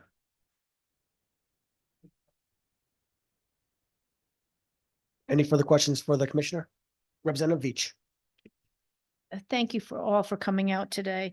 You had mentioned you have 5 initial sites. Do we know where those initial sites are primarily going to be? Are they just going to be in the Hartford area? And then as a follow-up to that question, you're going to do another 40 within what period of time? Because we're going 5 to 40. I mean, that's a substantial increase in a short period of time, I think. If you can answer those 2 questions, thank you. Yeah, I'm going to ask David to answer the question if that's okay. But the first 5 were designed to really help us get to understand what's involved in mapping out and building out, you know, these locations. And then our consultant for those 5 has helped us scope out the next best places, the next 40 best places. David's going to be able to give you the specific details of where they are and why those decisions were taken. Okay, thank you. So the 5 as have been looked at from a telemetrics perspective, as Darren mentioned, Deputy Commissioner mentioned, and we're looking broadly across the state for areas that would have the needs defined. Those 5 initial projects are finishing up with design, and we're hoping to be actually bid those out by late spring, early summer. So those are imminent. And like Deputy Commissioner mentioned, those are sort of a test case for us.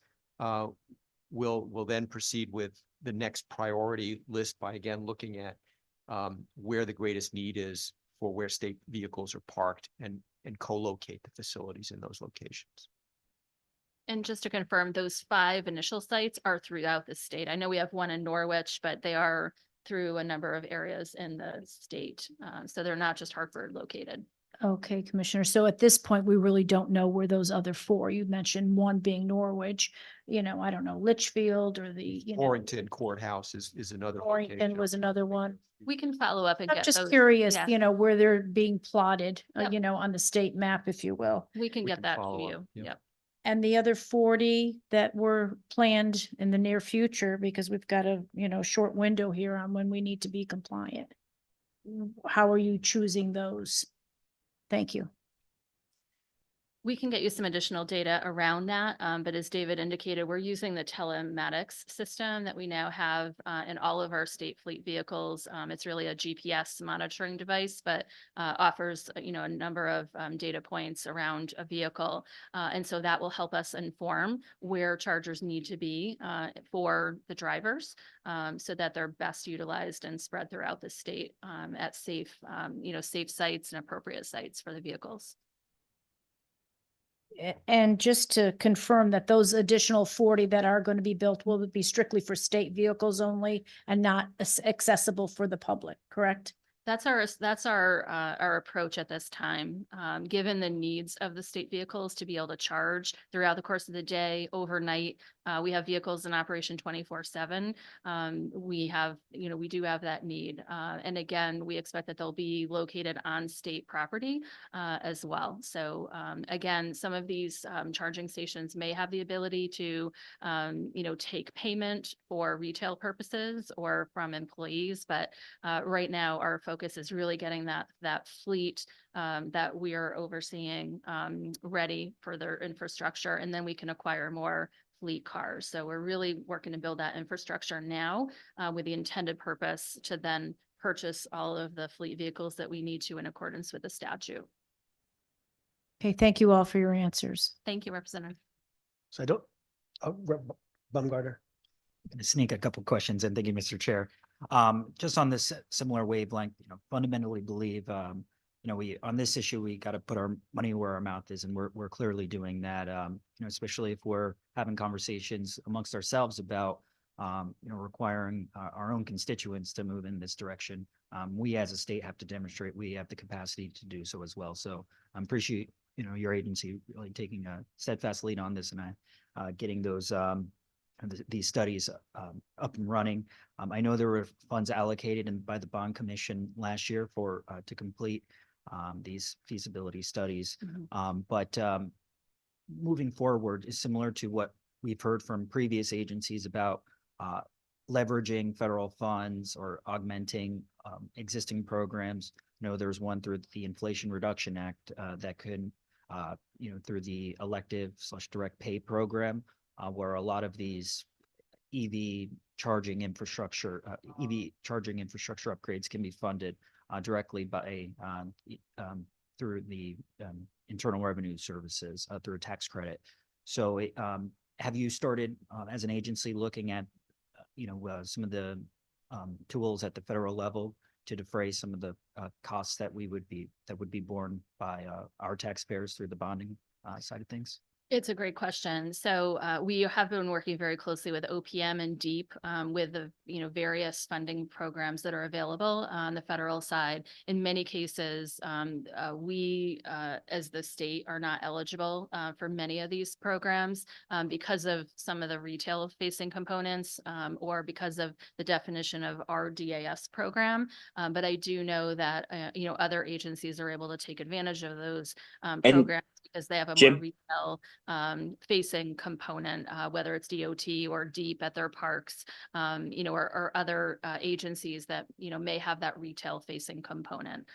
So that is something that we're all coordinating on and looking closely at how we can take advantage of those federal opportunities where possible. And just to be a voice for some of our smaller agencies that won't be presenting for us, I saw it kind of in the footnotes here from the OFA summary that you do capital upgrades for smaller agencies like Department of Agriculture, Connecticut State Library. Can you speak to what that program is like and how you work with them to ensure that their capital needs are also met? Certainly. So David, I'll ask you to speak further to that in terms of our construction services program for our small agencies that don't have the threshold authority. So, I mean, the two examples you gave, they're a little bit different. The Agricultural Experiment Station, they're under Department of Agriculture, so we do a lot of projects with them. Fewer, with the Agricultural Experiment Station, whereas like State Library are considered a smart agency, and so DAS Facilities has some oversight with them. But we work with them like any other agency. They have a project.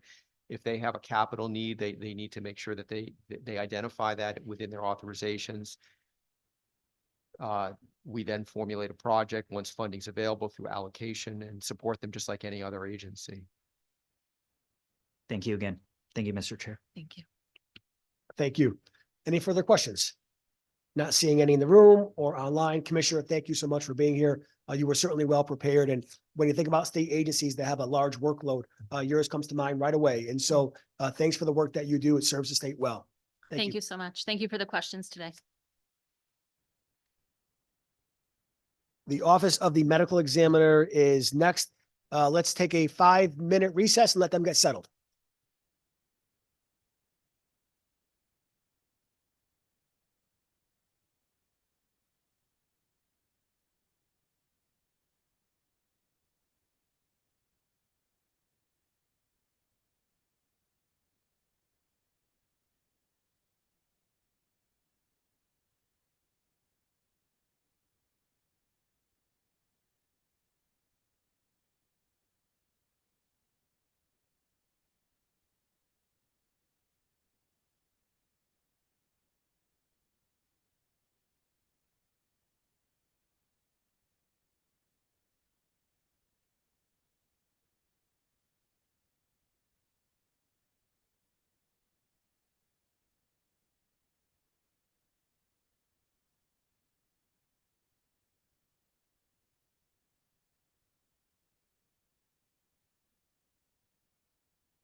Okay, we will reconvene the bonding subcommittee agency hearings. The Office of the Chief Medical Examiner is with us. Welcome. Please feel free to give us a brief overview of where you are in the project and what your agency does, and of course, how bond funds can be very helpful to your good work. Good afternoon. Thank you. I think David Barkin in the last session gave a pretty good summary of where we stand right now as far as our facility issues. I would strongly propose that we do move towards a new building. I think there are many reasons for that, but I think that really is the best option. So now it's a matter of kind of location, how much it would cost, and then approval to kind of keep that moving. But our current building was built, we moved in 1987. It's 37 years old. We've outgrown it. We have 4 autopsy tables. We really need 12 or 14. We can only store about 100 remains. We need to be able to store 200 remains. We have a tractor trailer in our driveway because of that. So it's affected our accreditation. We've lost full national accreditation because of our facility issues. So this is something that's very concerning for us, and obviously we need to make sure that we can continue progress on this change.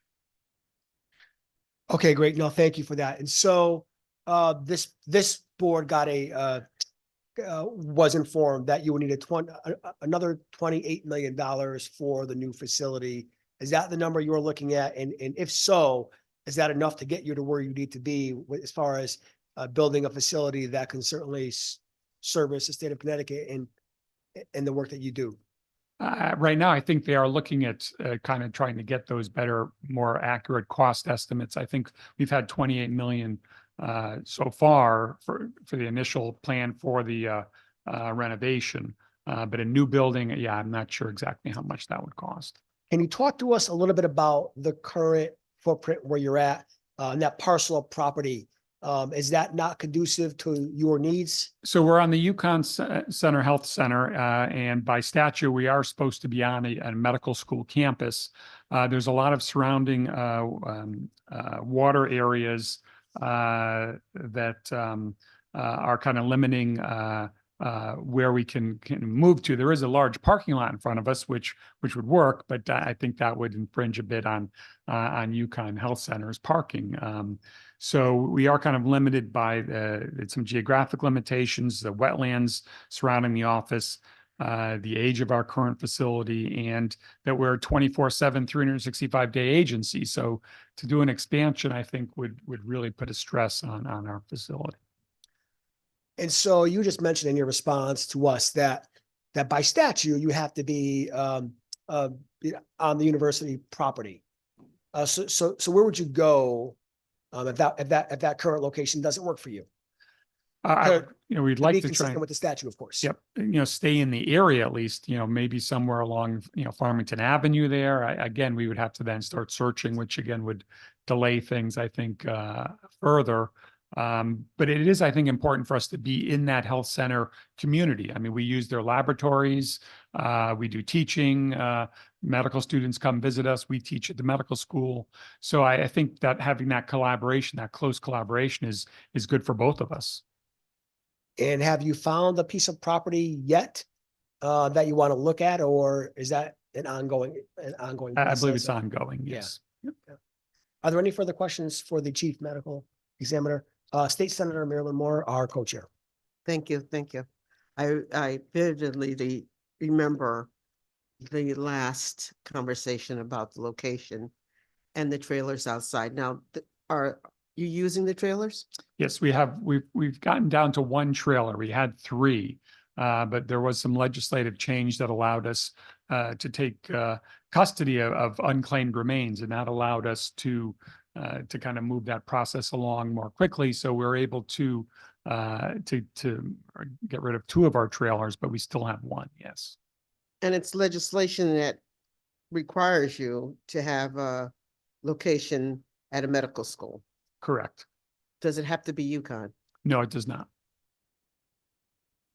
And have we looked beyond Yukon site for a newer space? I've had conversations with DAS about that in their real estate section to see if there are, if that's a potential. But we're, again, it's kind of early in the process. I think probably want to speak with UConn first to see what the potential is for something on the campus. So you share some services, you said, some of their, at their facility? Yes, so, we send up our cultures, looking for meningitis, blood cultures. We share, they do all of that testing for us. Yes. And so if you did move beyond that, you'd have to have that same relationship and agreement to another medical school, right? Correct. Or hospital. Yes. Or hospital. And is there a charge? Do they charge you? They do. Yes. They do. So it doesn't matter if it's them or if it's somebody else charging you. The money eventually goes back to the state. If we use UConn, I guess, if we went to a private company, it would not go back to the state in that sense. And so what would it take for you to get back your national accreditation? Well, we're managing the case numbers, the turnaround time for the reports and everything. But really what the struggle is the body storage, that we have insufficient storage, for refrigerated storage for remains, and inadequate staff and autopsy facilities. We have, again, 4 autopsy tables in our main room.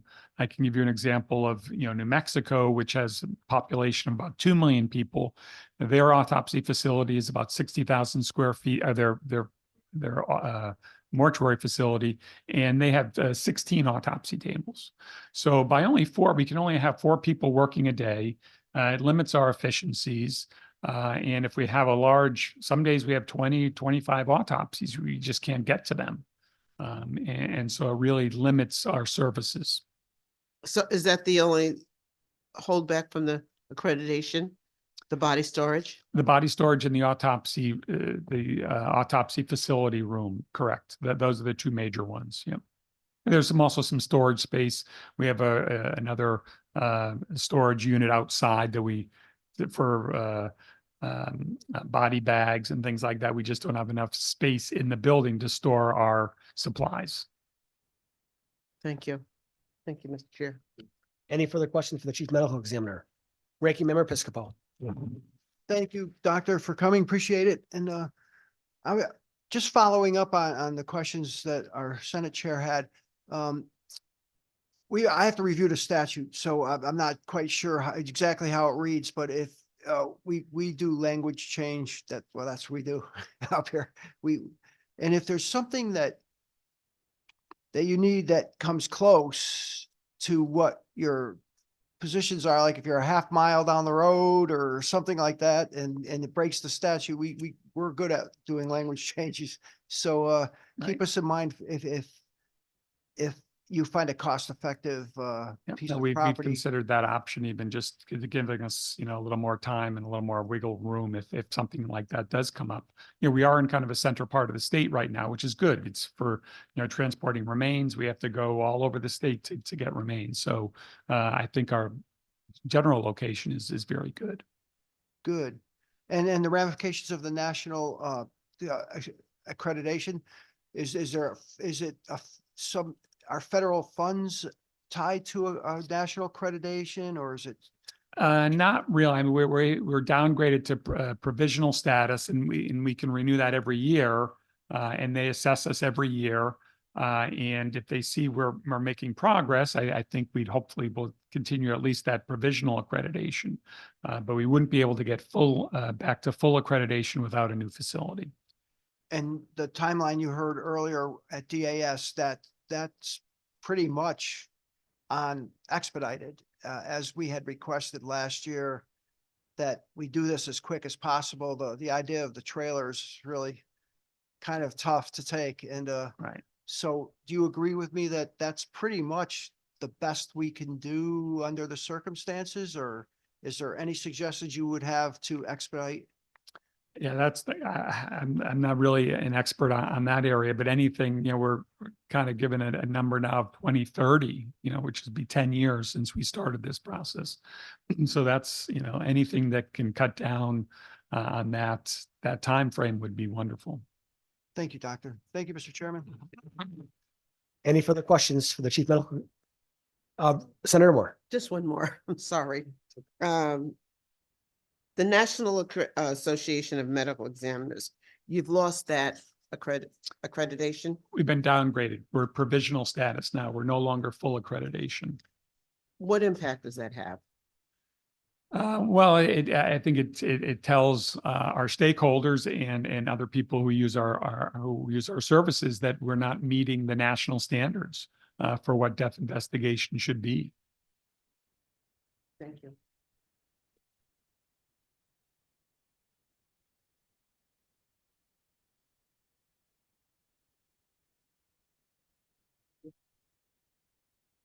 Any further questions? Representative Veach. Thank you for coming today. It's nice to see you. Not that I'm an advocate for filling in wetlands in any way, shape, or form. That's definitely against what I believe in. But you say there's a lot of wetlands around your area and there's really no way to build a new facility or build an extension or anything like that. I mean, it's quite a large area out there. And I know 30,000 square feet is not a lot, but if you were to try to double it or even add 15,000 square feet, onto that. Right. I mean, we're looking at it probably, they're recommending a 60,000 square. 60,000. Right. And to improve the efficiencies, you want to have at least a 30,000 square foot footprint Mhm. for for the x-rays, for the body store. So it's all on one level. And going up a level is just not an option. I don't know. Well, the upper level would be for all the administrative, for all the offices and everything, but all the work there, so you don't want to be bringing bodies up on elevators and things like that. So you want it all. And your footprint now is 30,000 square It's feet? 10,000. Oh, it's only 3 10. stories. Got it. 10,000. Got it. Okay. Thank you. Thank you.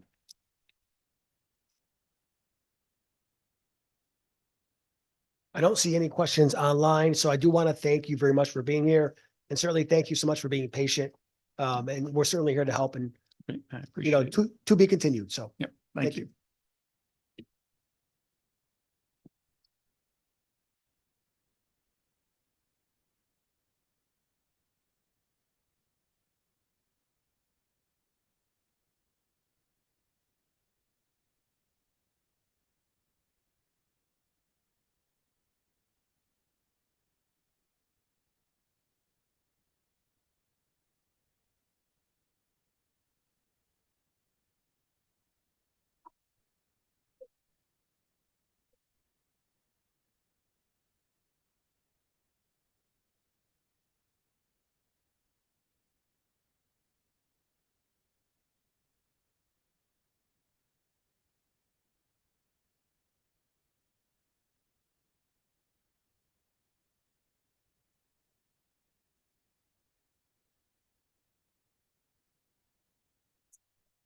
So the Department of the Department of Energy and Emergency Protection should be here shortly. And we will certainly recess until they get here for about 10-15 minutes. Thank you.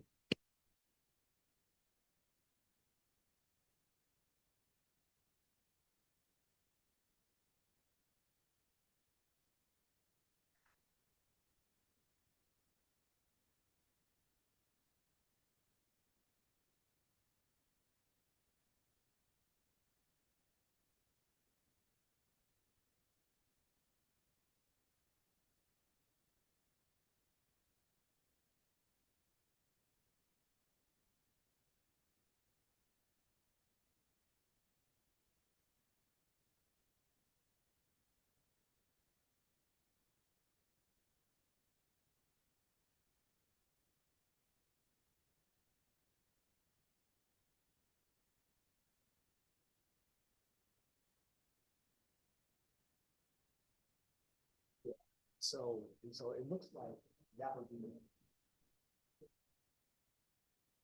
So that is separate.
Okay, we will reconvene the bonding subcommittee agency hearings. With us today is the Commissioner, Katie Dykes of the Department of Energy and Environmental Protection. Commissioner, welcome to the subcommittee. Thank you so much. It's great to be with you.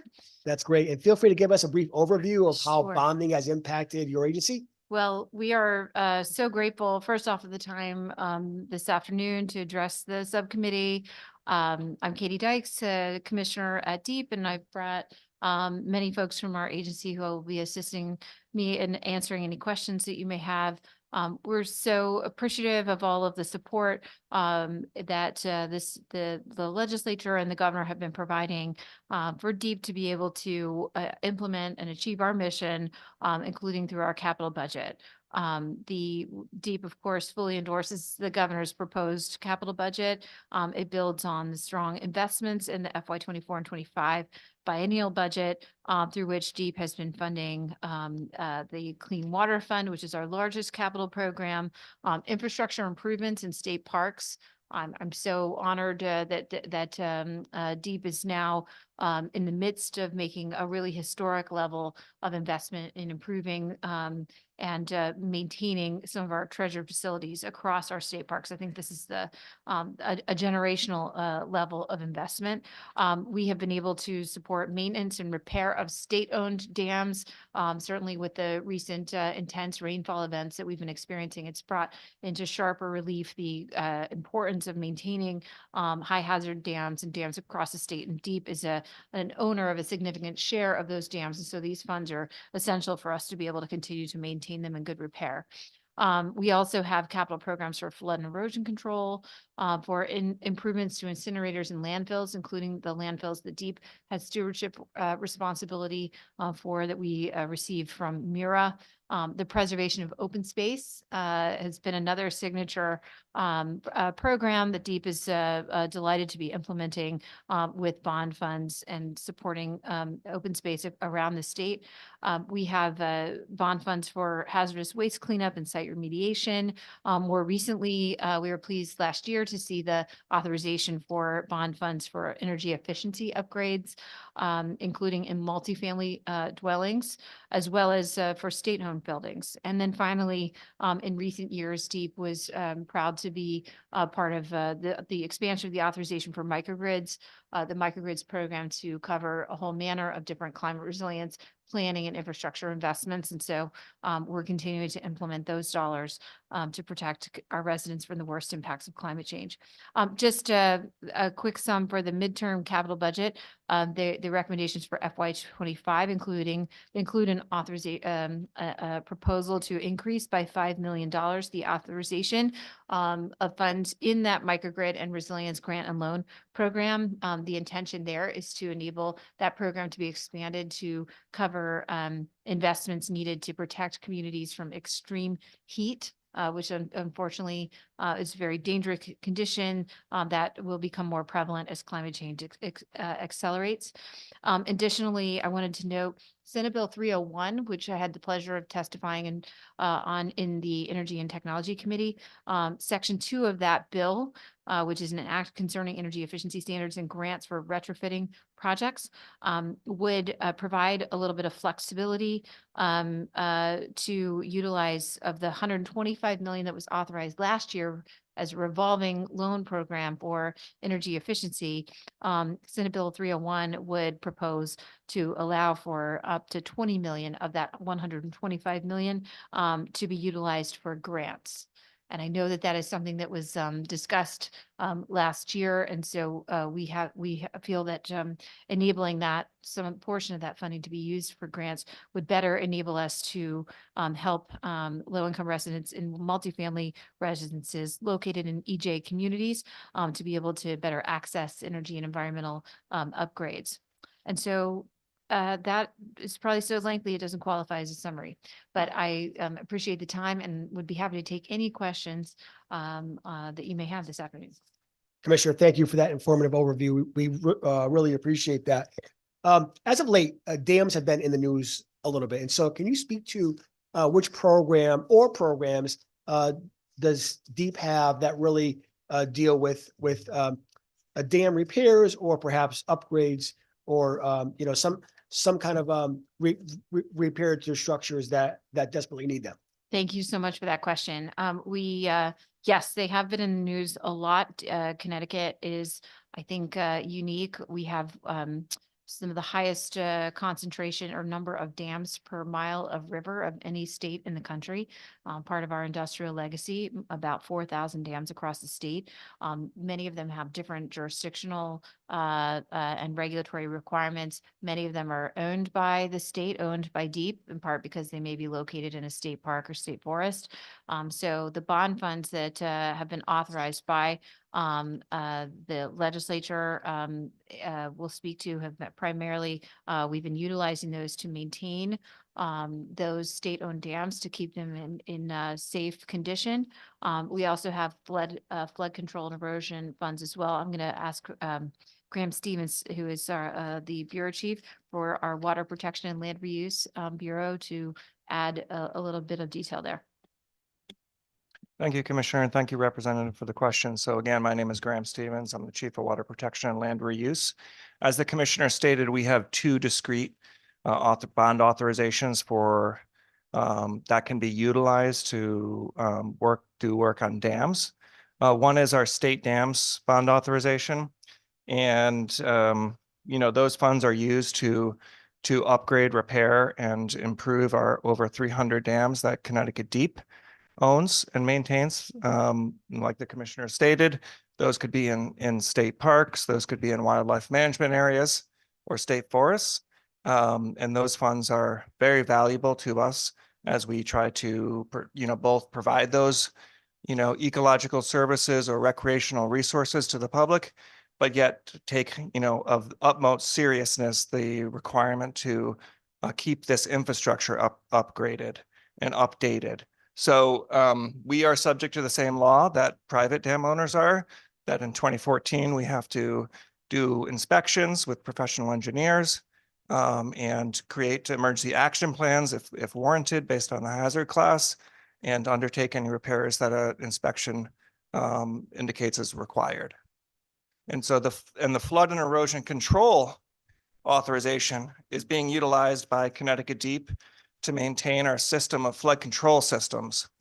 So following the floods of 1955 and other floods in the early 80s, these federally funded, state contributed, large scale flood control systems were built in Connecticut, and Connecticut DEEP is often the non-federal sponsor. So we're the ones who maintain those systems in the long term. And so there's systems throughout Connecticut. Some towns may not even know, but DEEP maintaining these systems not only protects people from flooding, but also eliminates or reduces the need for flood insurance. So those funds are very important to Connecticut DEEP as well. Great, thank you. Can you talk to me a little bit about the Kinneytown Dam and what's going on with that? Thank you. Absolutely. So the Kinneytown Dam is a FERC regulated system of dams. There's a dam and there's a berm structure. And that's, a historic dam that was used for power generation some time ago. The owner has not chosen to move forward with operating that dam for that purpose. And the Naugatuck Valley Council of Governments has secured a $15 million grant to remove that dam from our environment.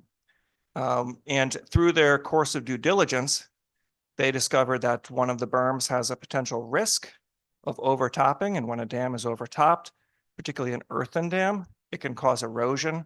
And if that erosion were to occur, the small pond that's adjacent to the river would wash out, potentially impact a Connecticut DOT owned rail line operated as Metro North, the Waterbury line. Since we found out about that on March 6th, as everyone else found out about it, both Connecticut DOT and Connecticut DEEP inspected that facility, along with representatives of FERC who have jurisdictional oversight of that dam.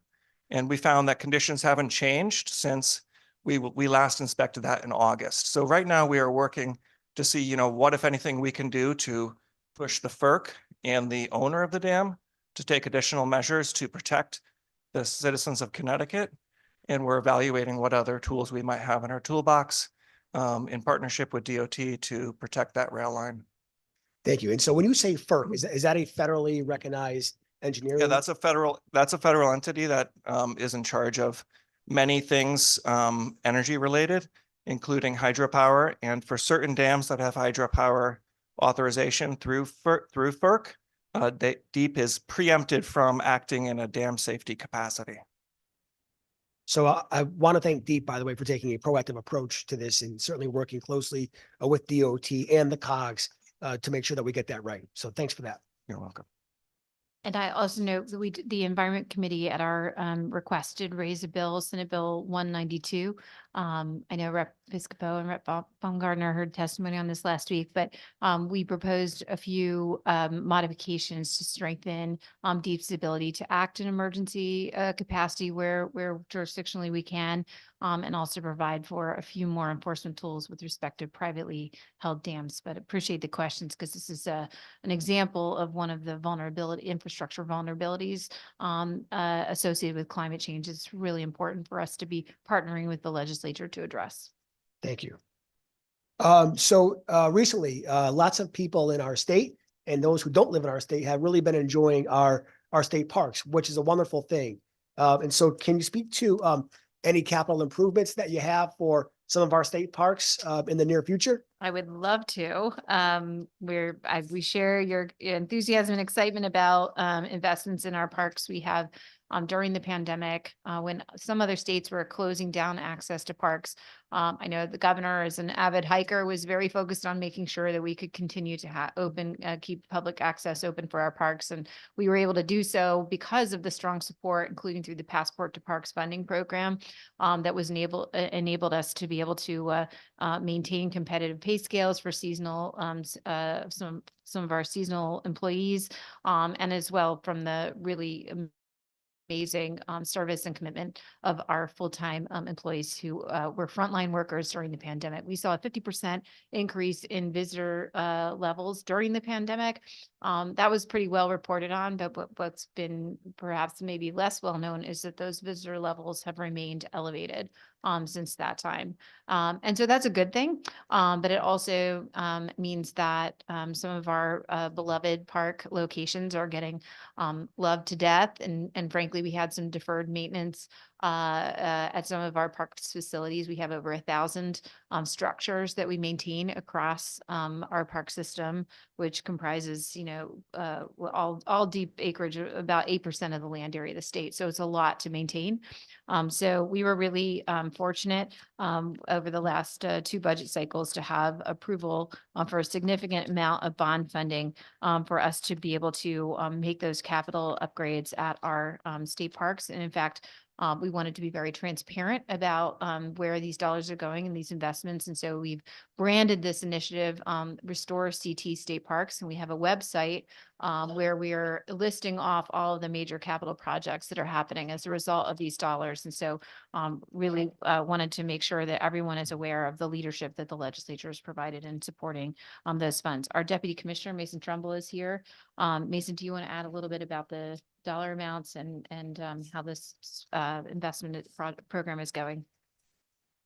Absolutely. Thank you, Commissioner. And good afternoon. My name is Mason Trumbull, Deputy Commissioner for Environmental Conservation. I echo the Commissioner's thanks. We certainly appreciate the investment in Connecticut State Parks.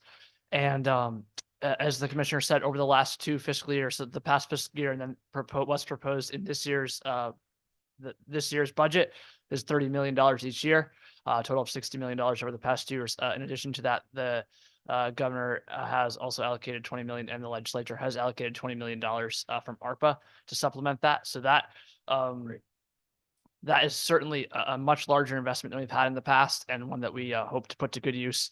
I will say that major capital projects take time. There's a design phase, then there's a procurement process, which the state has. So those projects do not happen overnight. However, we are well on the way to getting many of those projects accomplished. And you can see the updates are posted them to the Restore Connecticut State Parks website, as the commissioner said. Thank you for that. And so can you speak to how does the recently announced Partnership for Parks program impact state bonding? sorry, in, was it January? It was snowy, I think January, of this year, Governor Lamont, and I know, Representative Horn and Senator Harding also, joined us at an event, at, Mohawk Mountain. We announced this new initiative, Partnership in Parks, where DEEP has initiated a request for information, where we're seeking from, our private partners, proposals for ways that we could partner together. And by private partners, we're talking about, it could be a farm or a farmer that might want to host a farmer's market at one of our campgrounds. It could be a business person who wants to offer disc golf or some kind of recreational opportunity that's compatible with the passive park nature of our state parks through a license that DEEP could provide. It could also involve something more intensive. So to the extent that we have unused buildings that could be refurbished and utilized for a restaurant or a cafe, we might see if there's a proposal from a business owner that would want to enter into a long-term lease to provide for that kind of service or amenity.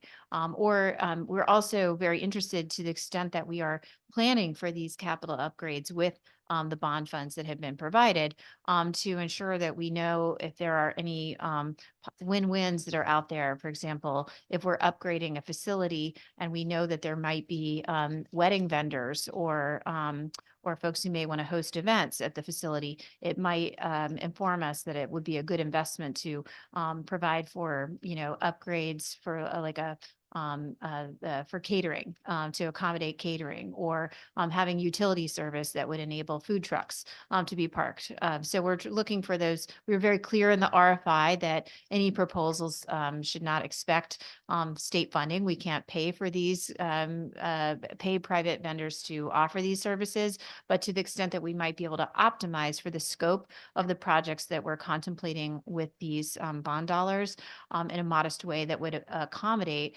greater opportunities for partnerships that could support economic development and, most importantly, enhance the level of services and amenities that the public can experience at our state parks. Those are the kinds of ideas and concepts we are really interested in. So we're still, I believe it's until April 1st. End of April, April 31st. That we are soliciting these proposals, and we're eager to try to get the word out.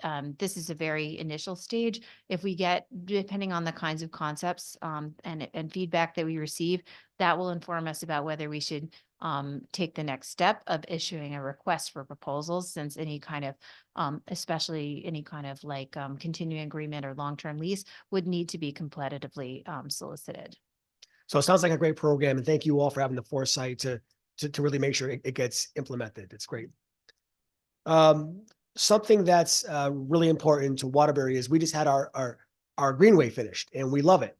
And so can you give us an update on where we are statewide with greenways, and have there been any new greenways added recently, or linear parks? Absolutely. So I believe you're talking about projects funded through DEEP's Recreational Trails Grant Program, which is an annual grant program that we run. Currently, we offer the program for $10 million a year, which is a significant upgrade from 2 or 3 years ago when the program was approximately $3 million a year. So we've seen a significant investment in our recreational trails since the pandemic. I don't have a specific answer for you on the number of miles of trails, but I can say that program does fund both greenways, like you mentioned, and also unpaved trails, hiking, et cetera. We also work in coordination with DOT, who runs their Transportation Alternatives Program, which funds some of those really big, pricey greenways projects as well. So we just closed our grant round for the Rec Trails program a few weeks ago. We had 86 applicants for totaling over approximately $21 million in projects. So a high demand for this program, and we thank you again for the increase in funding over the past few years. Great, thank you. I'll turn it over to our co-chair of the Bonding Subcommittee, State Senator Marilyn Moore. Good afternoon. Great to Hi see to you. your whole team. Thank you all for coming. So I have some questions about the dam repair, and how do the dam repair and the water control programs relate to each other? Sure. Hi, Senator. Good to see you again. So the first authorization that we have is for state dams. And so those are just standard dams that, you know, are in our system of open space. Across Connecticut, we own some 270,000 acres. It's about the size of Talon County that we offer for the public for various ecosystem or the flood and erosion control funding we currently utilize for our flood control systems. Those are systems that are comprised of dams, berms, dry basins, and more expansive infrastructure that are designed specifically to limit or protect certain municipalities from flooding. Most dams, contrary to most what everyone generally thinks, I talked to my mom and my sisters, my dad, you know, they think, oh, well, dams are going to protect us from flooding. Well, that's not necessarily the case.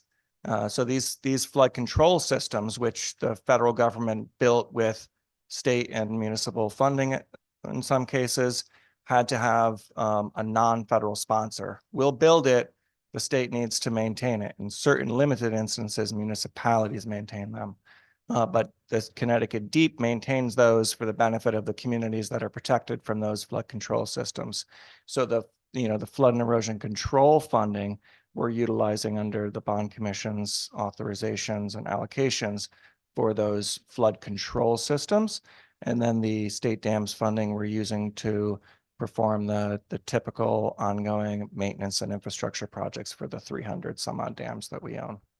Tell me what a burn is. I don't know. A berm is just an an elevated area that prevents water. So it will have water on one side and not water on the other side. So it's just it's a barrier. It can be made of soil or other materials, but it just prevents, it's more of a linear structure. It's along the flow of water as opposed to, holding back the water from the direction of flow. And so, but how is priority given state dams versus private or something that is a municipal? So as it stands right now, DEEP does not administer funding for private or municipal dam repairs. We don't. Correct. We don't. Now we are evaluating an opportunity to provide such funding because there are a lot of funds currently available through the bipartisan infrastructure law. And so we're evaluating a grant opportunity right now with the federal government to explore, what might a program look like that may even be able to pull from federal funding, potentially state bond funding, to provide that benefit to municipalities and potentially private parties. Obviously, it's harder when it's a private party, but we look first typically to our municipal partners when we're looking for providing assistance. Would that be legislatively that we would have to do something like that for private? No, that could be done under the current legislative authorizations. Okay. But I'll just underscore that the funding that we've been pleased to receive from the legislature has been essential for us to be able to maintain those state-owned dams, because as the owners, we have those responsibilities to maintain them. And there are many communities, that live downstream of them. So being able to continue to have the investments of the state can keep the state-owned dams in good working order is essential. But we know that there's certainly a lot of questions now as we see these intense rainstorms occurring. It's really important that the private owners of dams are continuing to maintain the investments in those dams as well. But the funds that we have are what is absolutely necessary for us to be able to continue to maintain the state-owned dams. We've seen periods, fortunately not recently, but where if we don't have constant or a steady level of funding for maintenance, it can contribute for those state-owned dams. It can contribute to much higher costs for repairs down the road. And one of the things that we are doing as well is looking for opportunities to partner with private owners or municipalities who own a dam that really serves no purpose, right? Because many of them, dot our landscape, like the commissioner mentioned. Connecticut is one of the most dammed states in the country by river mile. And, a lot of folks see this infrastructure as a burden. And right now, through the bipartisan infrastructure law, there's a lot of funding out there for barrier removal, as they call it. And that can be removing a dam or fixing a culvert so fish can pass. And Connecticut Deep has funding through our Long Island Sound study, which is a federal grant to protect the Long Island Sound, one of our most cherished resources. And we're using that funding to provide opportunities for folks to remove dams. We just removed a large dam on the Norwalk River called the Dana or Strong Pond Dam. We provided funding. Save the Sound, a nonprofit organization, partnered with the town to remove that and restore the ecology into something that's more beneficial and can be it's not a maintenance issue for the town. So I want to go back to, thank you for that. I want to go back to the private dam and an emergency or a safety issue. What would happen? They would have to find the funding to repair it? So there's like the commissioner stated, with climate change, there certainly is a growing instance of, concerns with respect to dams and dam management. And there was an example that occurred in January of a very similar nature as what you're describing, where a privately owned dam, had a partial breach, which means, the dam sprung a leak, right? And that is very dangerous because that can undermine the integrity of the dam, and all the water that's held behind it will be released all at once, and that can cause, serious flooding. And this was in Basra, Connecticut. Connecticut Deep actually stepped in because we have certain engineering experience and technical know-how with respect to dams. And really, we were part of the emergency response apparatus with the town of Basra, the city of Norwich, who would have been impacted, and our Division of Emergency Management and Homeland Security that deals with emergency response. And we, deployed contractors to secure that breach from further degrading the dam. Now we're not typically, we don't have a discrete pot of money for that type of activity, but, in a dire emergency, we're here to serve the state and the citizens of the state. And we're working on trying to put that dam into a good condition so that the private property owner can take over the control of that dam again and ensure that it is put in a state that it's not going to pose a risk. Thank you. So in Bridgeport, we had put some money in bonding for reconstruction flooding. What's the status of that? I see it was 17, it's still sitting there. Can you tell me what's happening with that? So I believe the funding that you're speaking about, Senator, relates to Resilient Bridgeport. Is that correct? So first off, we greatly appreciate, your personal attention to this important project. For those who don't know, South Bridgeport, one of our most disadvantaged communities in Connecticut, was severely impacted just over 10 years ago by Superstorm Sandy. And the state of Connecticut as a whole has been working since then to provide for flood resilience for this community.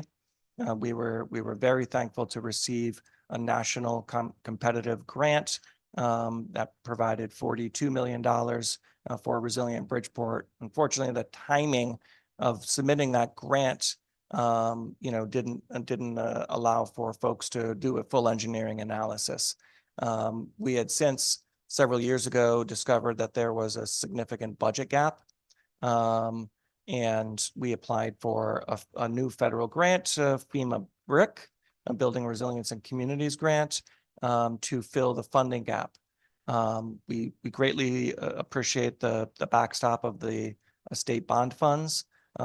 We are hopeful that this BRIC funding will come through in a way that we will not need those bond dollars, but having those bond dollars at the ready if we do need them, if the federal BRIC grant is not available, is critical to completing that project, and we greatly appreciate those funds. So do you know the status of what has been done so far?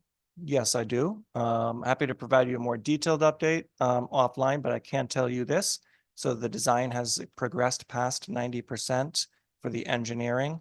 when the funding from BRIC is finalized, we would look to start acquiring the land rights we would need. Typically, we would acquire an easement over property. There's some 17 plus property owners that would be impacted. We've been speaking with them this entire time, as you're well aware, about what resilient Bridgeport would look like, the charrettes that we held, private discussions we've had. We need to really re-engage with the community because it's been a bit of a hiatus. Deep was only recently added to the team in the last year or so. We took the lead on applying for BRIC. And when that money comes through, we're going to be in a greater partnership with the Department of Housing, re-engaging the community, re-engaging the delegation as well. We are meeting with the city on a bi-weekly basis to talk about Rebuild by Design, which is almost ready for construction, and the FRP, Flood Risk and Reduction Project, as we call it, which is the bigger project. The smaller project is, the Stormwater Park and new housing project that's being built in partnership with the Bridgeport Housing Authority. But we're happy to provide a more And detailed I'll talk update with to you a you. little bit more about it offline. I've been talking to not all of my district, but I feel bad when I go back out again and they ask they don't see.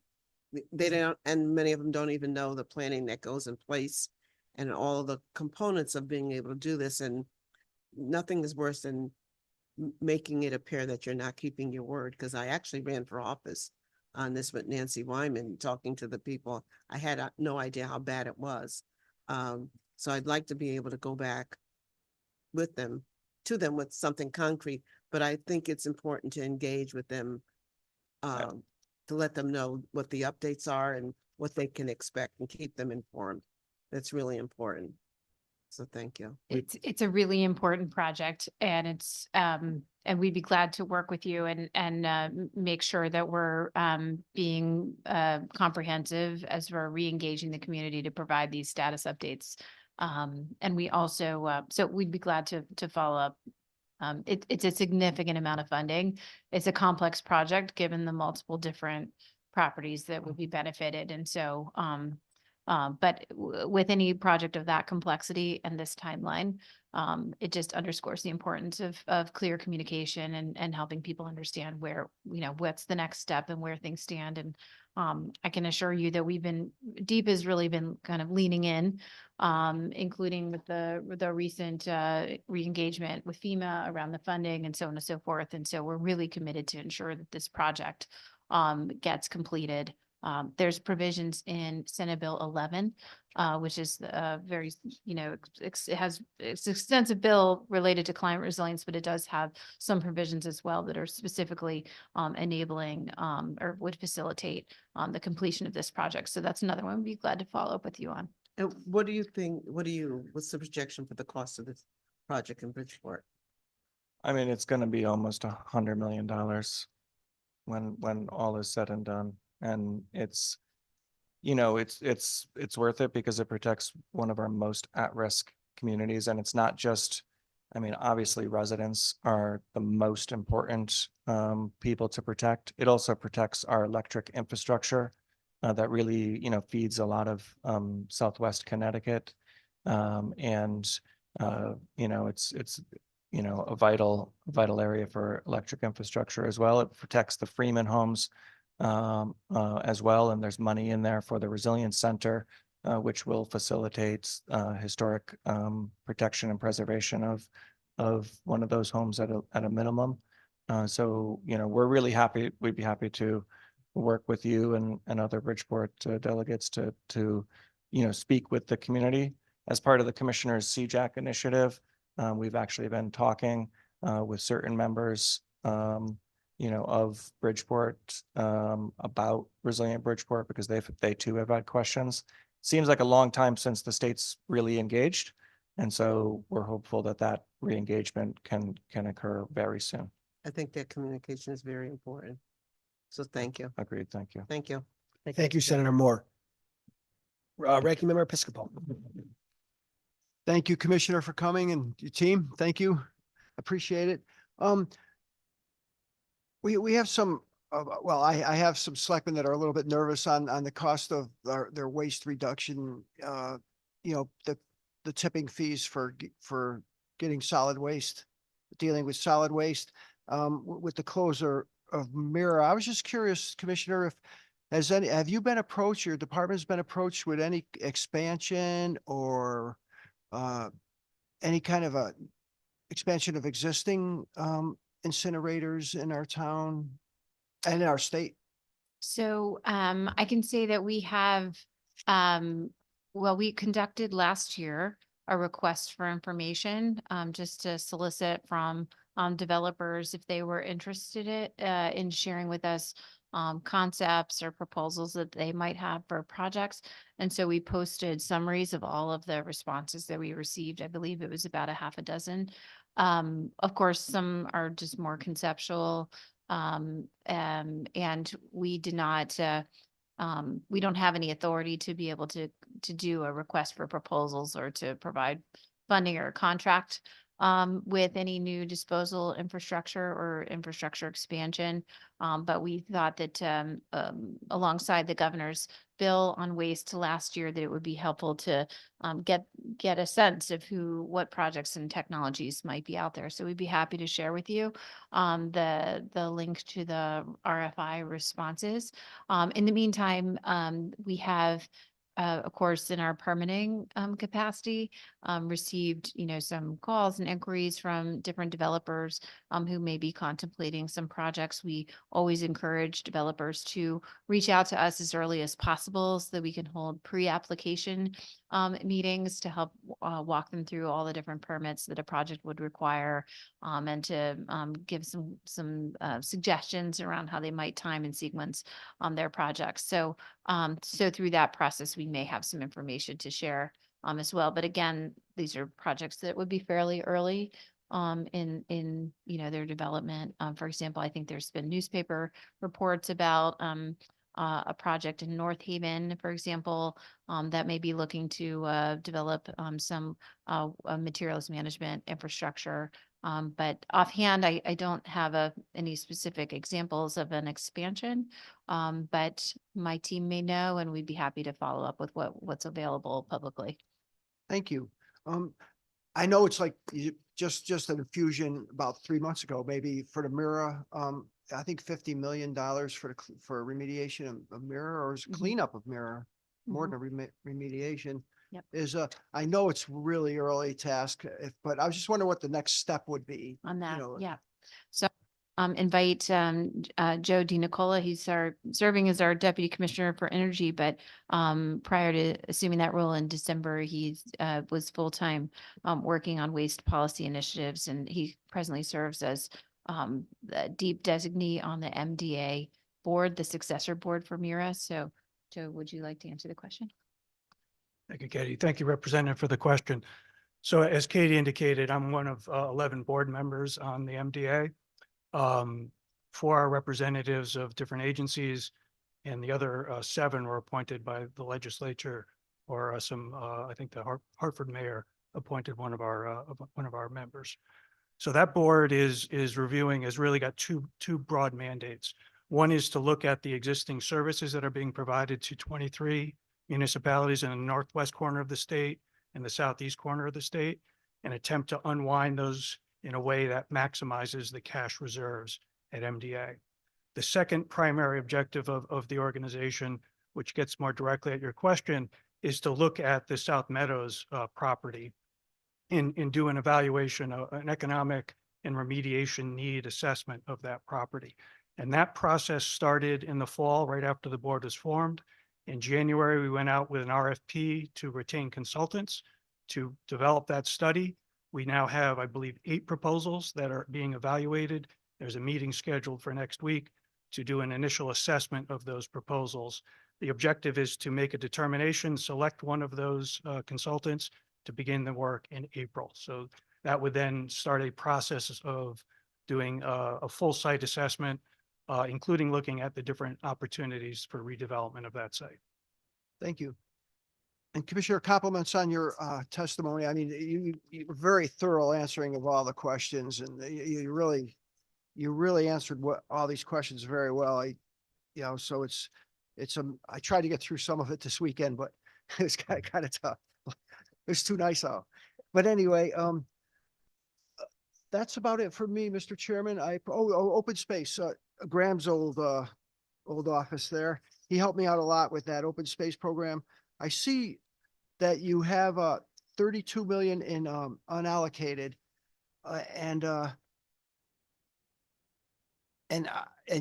you defend that very well. I mean, you make a good case for keeping that, but it seems to be like every term we get an infusion of 10 million. This year's awards were 15 million. So you see, I'm trying to do the math on that. It just seems like there's a needed, if you will, surplus there. Representative, thank you for that question. And to your prior compliment, I have to brag a bit on Andrew Hoskins, who's our chief of staff, who, along with a terrific team from our Bureau of Central Services and across the agency, helped to assemble all these answers. So it's always great to hear that feedback and on the quality of our responses. Andrew also oversees our open space program, so I'll direct your question to him. Thank you. Thank you, Commissioner, and thank you, Representative, for your question. Just to restate, my name's Andrew Hoskins. I'm the Chief of Staff at DEEP. So we have two capital programs that support the acquisition of open space. So the first one, which is less relevant to your question, is the Recreation and Natural Heritage Trust Program. That program supports DEEP's direct acquisition. So anytime we acquire land to add to our network of state parks, state forests, wildlife management areas, boat launches, et cetera, so that is supported in the current budget at $3 million a year, which is a level that is sort of consistent with historical or recent historical spending. The second program, which you asked about, is the program that supports our OSWA, or Open Space and Watershed Land Acquisition Grant Program. We've had some up and down years with that recently. So you noted that we have, over $15 million in applications this year. And given the funding availability and sort of preliminary review of those applications, we expect the award to be very similar to that amount. Last year, we awarded less than 4 million, and that was a full award for all of the application, or all of the eligible applications that were submitted.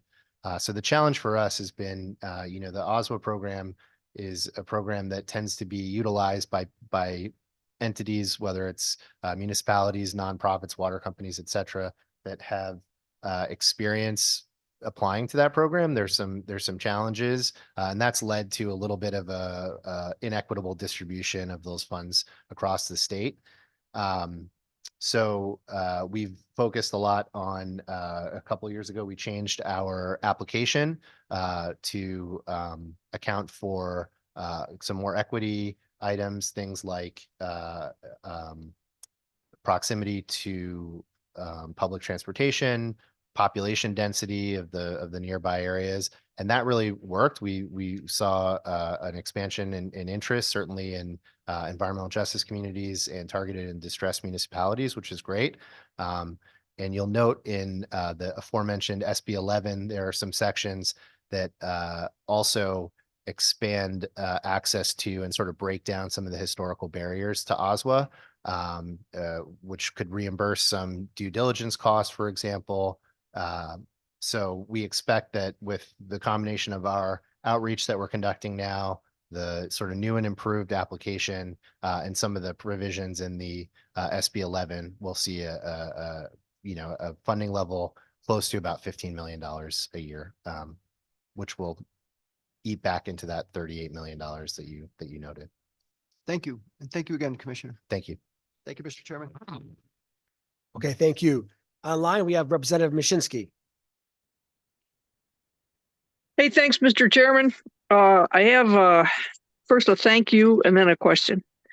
I want to thank Mason, since he's here in person, for responding positively to our request for more swimming lessons and bringing our our young people up to speed on being able to save themselves, protect themselves in our state parks. That's a terrific thing that you did, and you did respond very quickly to the need for teaching young people how to swim, avoid deaths. And I greatly appreciate it. Also appreciate the support for the Trails program. And you've been very steadfast with that. So I appreciate that too. So I just wanted to say thank you about that. And then I have the same question that Senator Margaret Morton had earlier today, which is there any way we can increase EV charging for public use by using the state charging facilities, maybe at certain times of the day or certain days, certain slot times when the public could use them, especially in urban areas where it is harder for someone to charge if they live in an apartment. And if we're going to be expanding the state's EV charging stations, maybe there's a way we can also help the public as well. Can you respond to that? Sure. So thank you, Representative. And first off, appreciate the kind words and recognition for the terrific job the Environmental Conservation Branch has been doing, the Bureau of Outdoor Recreation on swimming lessons and those other items. I think to the extent that we've been able to, the legislature authorized the funding. We've been glad to be able to help facilitate partnerships with some of the Ys around the state to help get kids access to swimming lessons. It's a huge safety and an equity issue, and we've been proud to be able to play a part in helping to address it. Tracy Babbage is here, our bureau chief for our Air Bureau. I'm just thinking with respect to your question on publicly accessible charging, I'm thinking back to, for example, some of the charging grants that we've been able to provide with Volkswagen settlement funds, where one of the primary criteria for eligibility was that the chargers have to be publicly accessible. So I think that that's an example of a grant program that DEEP has implemented, albeit with one-time funds from the VW settlement, which are now mostly spoken for, but that has where we did try to seek to optimize for that access, supporting charging for state facilities, but in locations where they would be publicly accessible. But we are, as there's been lots of discussion about vehicles, clean vehicle standards and the importance of having equitable access to charging. I'll just underscore, the range of different programs, some which are already underway, including the charging program that has been administered by the Public Utilities Regulatory Authority, which is now in its third year, and it provides enhanced funding and incentives for the deployment of chargers, particularly in multifamily buildings, as well as in destination chargers that can be put in commercial locations to provide for publicly accessible charging. We're also, hearing from a number of companies who've been watching what's been happening in Connecticut around this and are interested in partnering around EV charger installations that can be put in the on street. So, there's lots of different solutions, I think, that can be scaled up to address more equitable access to chargers, especially in urban communities where there's a lot of rental and multifamily buildings. So Tracy, do you want to add? Sorry. Sure. Again, Tracy Babbage, I'm the Bureau Chief for the Air Program at DEEP. And Representative, great question. Just to add a little bit more to what the Commissioner provided, this is very much front of mind for us. So part of it is identifying available funding. So one of the programs we've been looking at adding additional charging specifically within our state parks is through our Greener Gov initiative.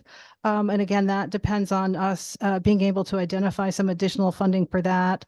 The other funding opportunity that we recently went after for both state parks and municipal charging is the Charging Fueling Infrastructure Grant, for which we were awarded over $14,000 for multiple locations around the state. Unfortunately, it did not include what we part of the proposal for Hammonasset, but we are looking to that opportunity in the future to do exactly what you're suggesting. So I think it's really aggressively going after some of those federal funds that are out there to utilize for this purpose. Okay, let me be more clear, because you weren't here this morning when we were talking about this with DAS and education, but this morning we were talking about charging stations for the state vehicles, and that there would be, maybe 5 of them, new ones created around the state, and the state fleet would use it. And is there a way we can give public access to the state fleet chargers, maybe for part of the day, a window of time when they're allowed to use, the public's allowed to use the state chargers? Obviously, the agencies were worried about who's going to watch it to make sure it stays in good repair, and that the state vehicles are always able to get a charge. But working with that thought in mind, are there times of day when we could share the chargers with the public, and they would know they could go to a state facility and get a charge, say within, say between 2 and 3 o'clock, or in the afternoon, or between 10 and 12 in the morning, something like that? Yeah, it's a great question. This is Tracy Babbage again, Chief of the Air Program at DEEP. I think, it's one that I think we might want to take back. As you might imagine, it depends on the location where they're charging, where it's occurring. I know some of the agencies that we've talked about in terms of their procedures, in terms of access, depending on the site, those types of considerations would also have to come into play. But I definitely think it's something we can take back and give further consideration. Okay, I appreciate that, because it's, as you said, there's a fixed amount of money for charging stations, but maybe we can get double use out of some of these, and also at the same time take care of the areas that have a shortage of charging stations, which are usually the urban areas. Okay, thanks for your help on that. To follow up with DAS and look at what opportunities we may not have tapped into. Okay, thank you. Thanks, Mr. Chairman. Thank you, Representative. State Senator Marilyn Moore. I just want to clarify something. I saw Commissioner Dyke's face when she said Margaret Morton. Representative Machinsky, did you realize that you called me Margaret Morton and not Marilyn Moore? Margaret Moore is the first. I think that means that Go ahead. Senator, I apologize. I think it means I got home from Boston too late last night, and I take it as I better have 2 cups of coffee instead of 1. I definitely Sorry about that. A compliment. Margaret Morton is the first African-American woman to be in the Senate, and she's from Bridgeport, Connecticut. Yeah, she is. And the first time that someone has called a policeman, asked me, was I in a hurry to get to Hartford? And I said, what's he talking about? He was talking about Margaret Morton. He wasn't talking about me. And it's funny because I thought about this morning, that I had someone stopped me 15 years ago and thought I was Margaret Morton. And now she mentions it today. So that sorry about that, Senator Moore. That's okay. I just laughed and I saw Commissioner's face like, who is Margaret Morton? Thank you. But at least I asked your question. I at least asked your question for you. I think there needs to be a bigger conversation on that subject, because it is a concern of mine. Okay. Thank you to our co-chair, Senator Moore, for the important history lesson. I will call on Representative Farah, the Vice Chair of the Finance Committee. Thank you, Representative Napoli. Hi, Commissioner. Nice to have you here and your team. I've heard some questions about kind of how we're leveraging federal money for these bonding projects. And I was wondering if you could speak to, is there any sort of plan that DEEP has, particularly for federal infrastructure dollars, and how it fits into some of these projects? Great. Thank you for that question. First, I think the example I'd love to point to is the microgrids and climate resilience grant program, which is funded with bond funds. This is a program that launched in 2013, I believe. First is a microgrids program in the wake of Superstorm Sandy. But in recent years, we've really identified a gap that the state has where with Resilient Bridgeport, for example, that's an example of a project that we were able to move forward to secure FEMA funding under the FEMA BRIC program for that infrastructure investment. But without, there's many examples of infrastructure upgrades that we need to make to help better protect our communities from climate impacts, and that are eligible to be funded by the federal government somewhat generously under the FEMA BRIC program.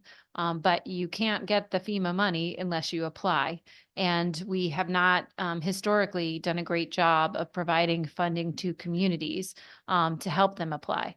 And the application process really starts with enabling municipalities and COGs and communities to be able to hire consultants to help identify where there may be vulnerabilities, help to envision projects, help to do the analysis and the community engagement to get develop the vision for those projects, and even down to being able to fund the grant writers to help write the applications that can be submitted to the for federal funding. And then in addition to that, FEMA BRIC and many other federal programs require some level of state and local match. And so we've been reliant on kind of one-offs to identify those matching funds. But we haven't had a clear process or a competitive process to be able to ensure that all communities are aware and can compete and have access to some level of state funds to help supplement local match. So that's exactly, that's the gap that we saw, and that's the gap that we've been seeking to fill with the bond funds that have been provided with as we expanded the scope of the microgrids program to now become the Microgrids and Climate Resilience Grant Program. So last year we announced the award of, was it 10, 12? I'm getting the number, more than a dozen, I think, projects in our very first inaugural round of grants for the climate resilience planning grant program. So we gave these small grants to communities to help them develop plans and envision projects. And then what we're contemplating doing next is then opening a grant round later this year so that then communities can apply for a portion of state matching funds, also from the same pot of bond dollars. And then we're hopeful that that will then build the pipeline of projects, the pipeline of applications coming from Connecticut down to Washington, so we can get our unfair share of FEMA BRIC dollars coming back into the state. And we've recently stood up a climate resilience office within DEEP specifically to manage this grant program. So the additional $5 million that's been proposed in the FY25 in the midterm adjustment would add to the total amount of bond funds that we can offer for that climate resilience program. So it's just a really great example of taking a meaningful amount of state bond dollars, but then turning it into a really meaningful amount of federal dollars. Thank you for that. And kind of building off of that, do you all have any sort of ongoing list of what you've applied for or secured in regards to DEEP from the federal infrastructure? We sure do. Because I think that would be super helpful, I think, for all of us to kind of see how that lines up with some of these investments. Thank you. Yes. So we have created a dashboard. It's available on our website, and we'll get the web address for everyone. We launched that last fall, I believe. We wanted to make sure that there was transparent information, especially for legislators, for selectmen, about what programs we've applied for and received funding for. So that includes the bipartisan infrastructure law as well as the Inflation Reduction Act. Thank you. And just given what you said around that bonding investment of that $5 million, do you all have any estimate of, what amount of money could kind of come back to the state based on us making that simple investment? I don't know if you all have estimated that. I guess if we did back of the envelope, if you subtract the state and local match, Rebecca French is the, Rebecca, you can Thank you, introduce Rebecca. yourself. Yeah, I'm Rebecca French. I'm the director of the Office of Climate Planning and the Office of Commissioner at DEP. And the FEMA brick program that that Graham Stevens mentioned earlier is one of the largest source of federal funding for resilience specifically. They released over 2.3 billion in 2022, and the investments that were made early on in planning resulted in that funding investment for Resilient Bridgeport. So depending on the project, I mean, it can result in an investment of $200,000 to $500,000 in planning can result in tens of millions of dollars in infrastructure investment depending on the size of the project.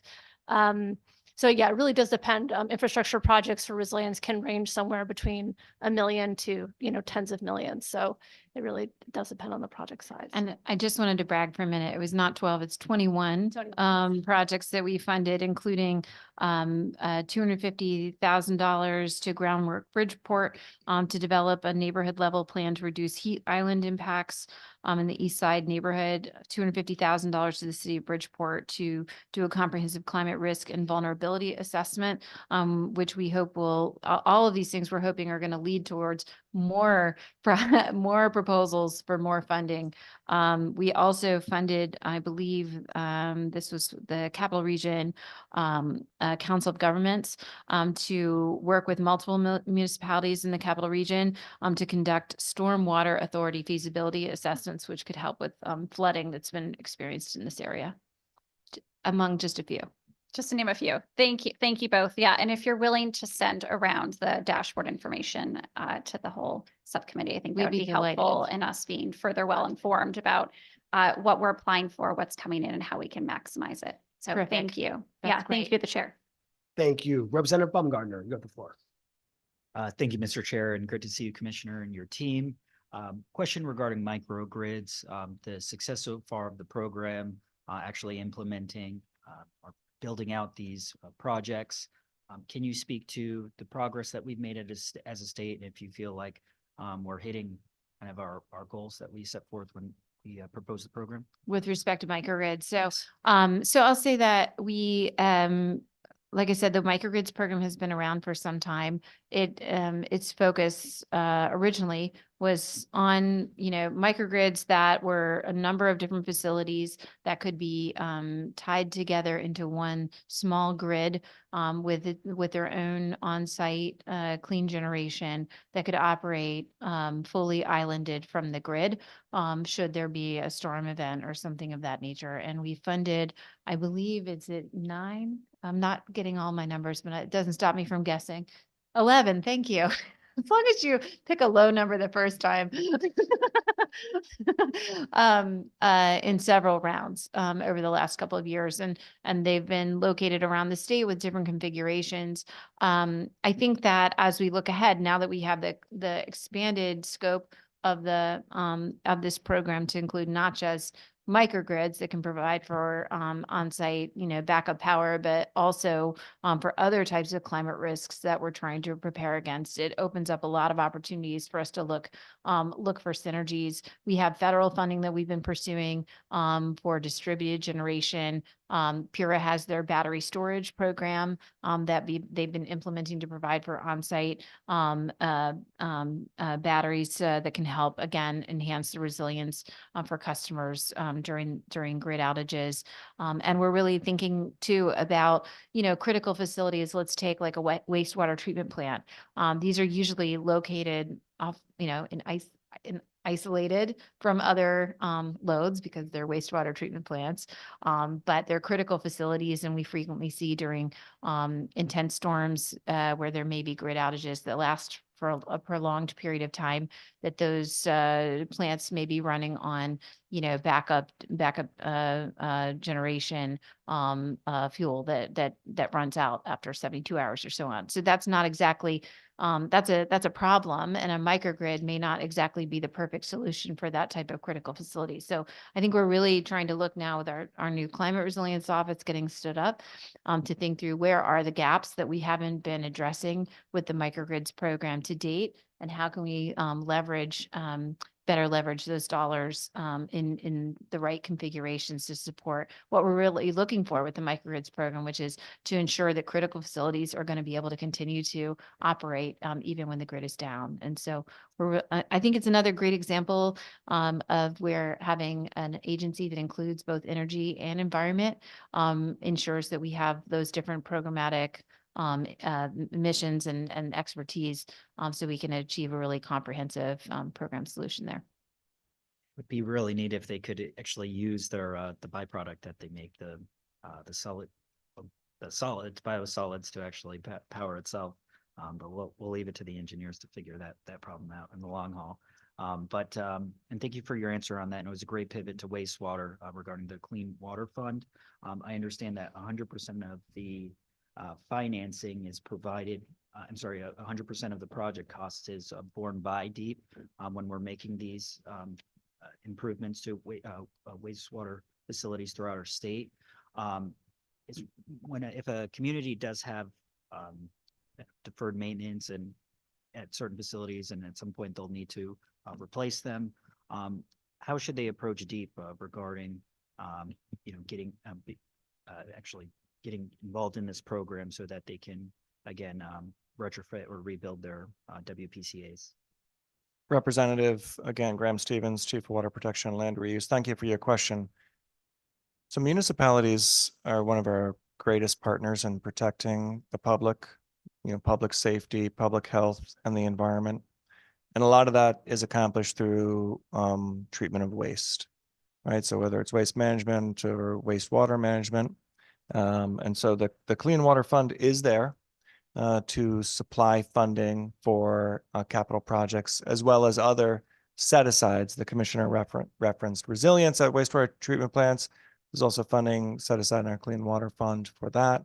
Green infrastructure improvements, energy efficiency improvements, and those dollars are there to help the municipalities ensure that their treatment works are sustainable, that they're meeting the federal and state requirements, and they're operating efficiently.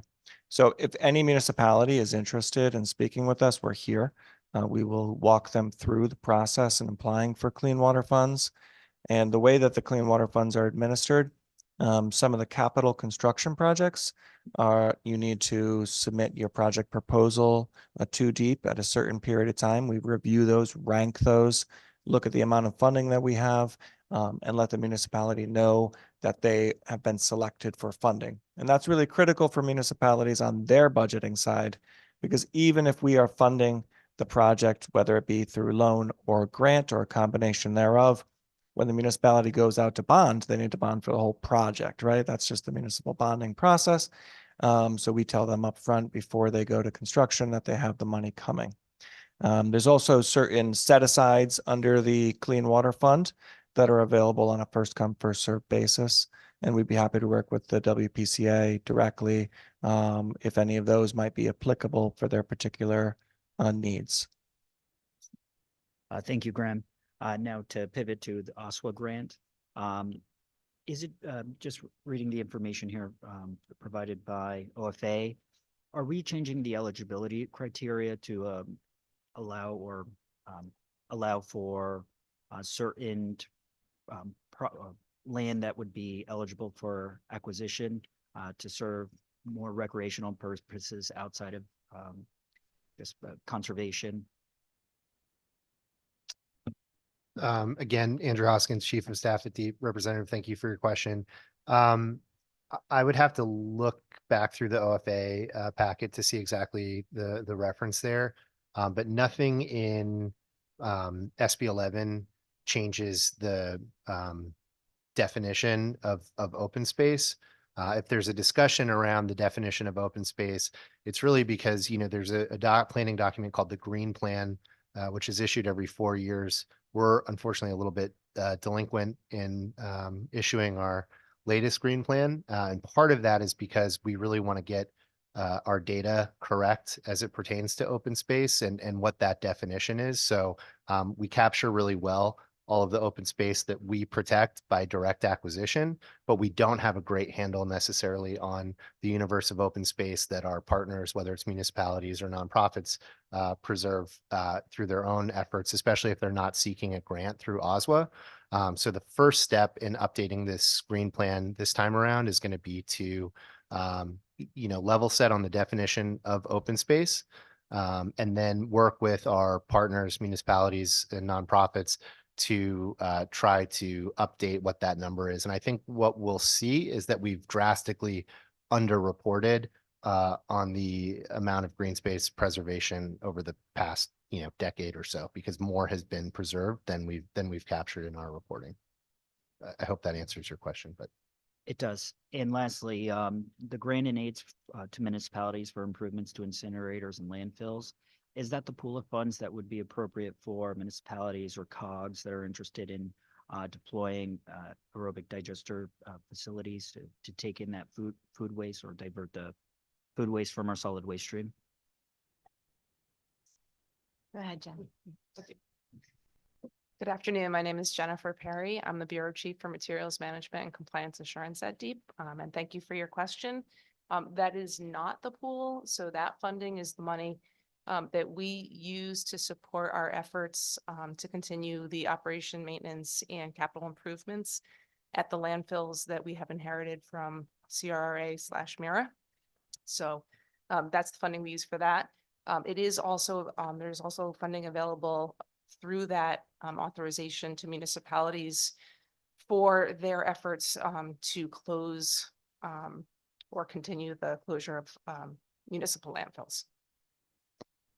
But we do have, we are just finishing up with we had $10 million in surplus that was provided for DEEP to administer grants for municipalities for sustainable materials management programs, including food scrap diversion and unit-based pricing type programs. We funded more than a dozen municipalities that have implemented these.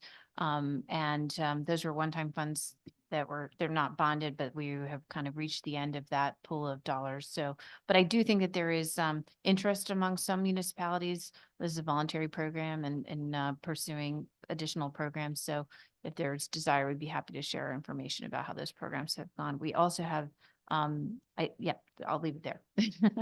Thank you, Commissioner. And one of the towns I represent was the beneficiary of those funds. And so I want to thank you and your agency for your continued support for that very successful pilot program in Stonington.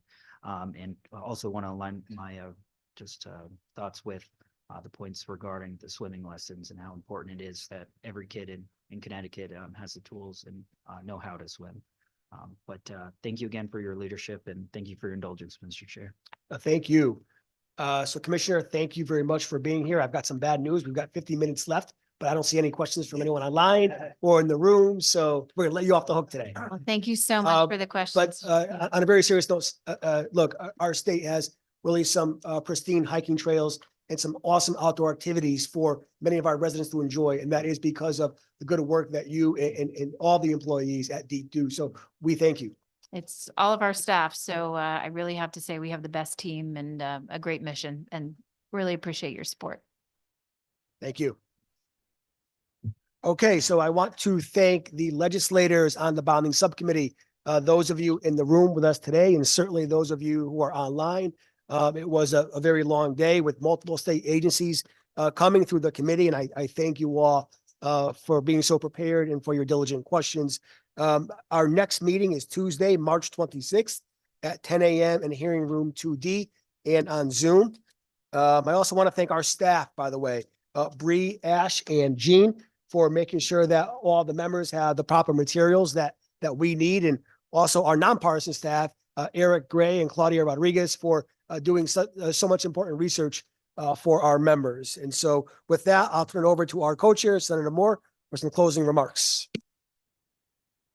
Well, make sure you make the best of the next, 27 minutes that we're giving back to you. Thank you. Job well done. All right, thank you. And the ranking member for some closing remarks. Ditto. Thank everybody. Thank the staff. Appreciate it.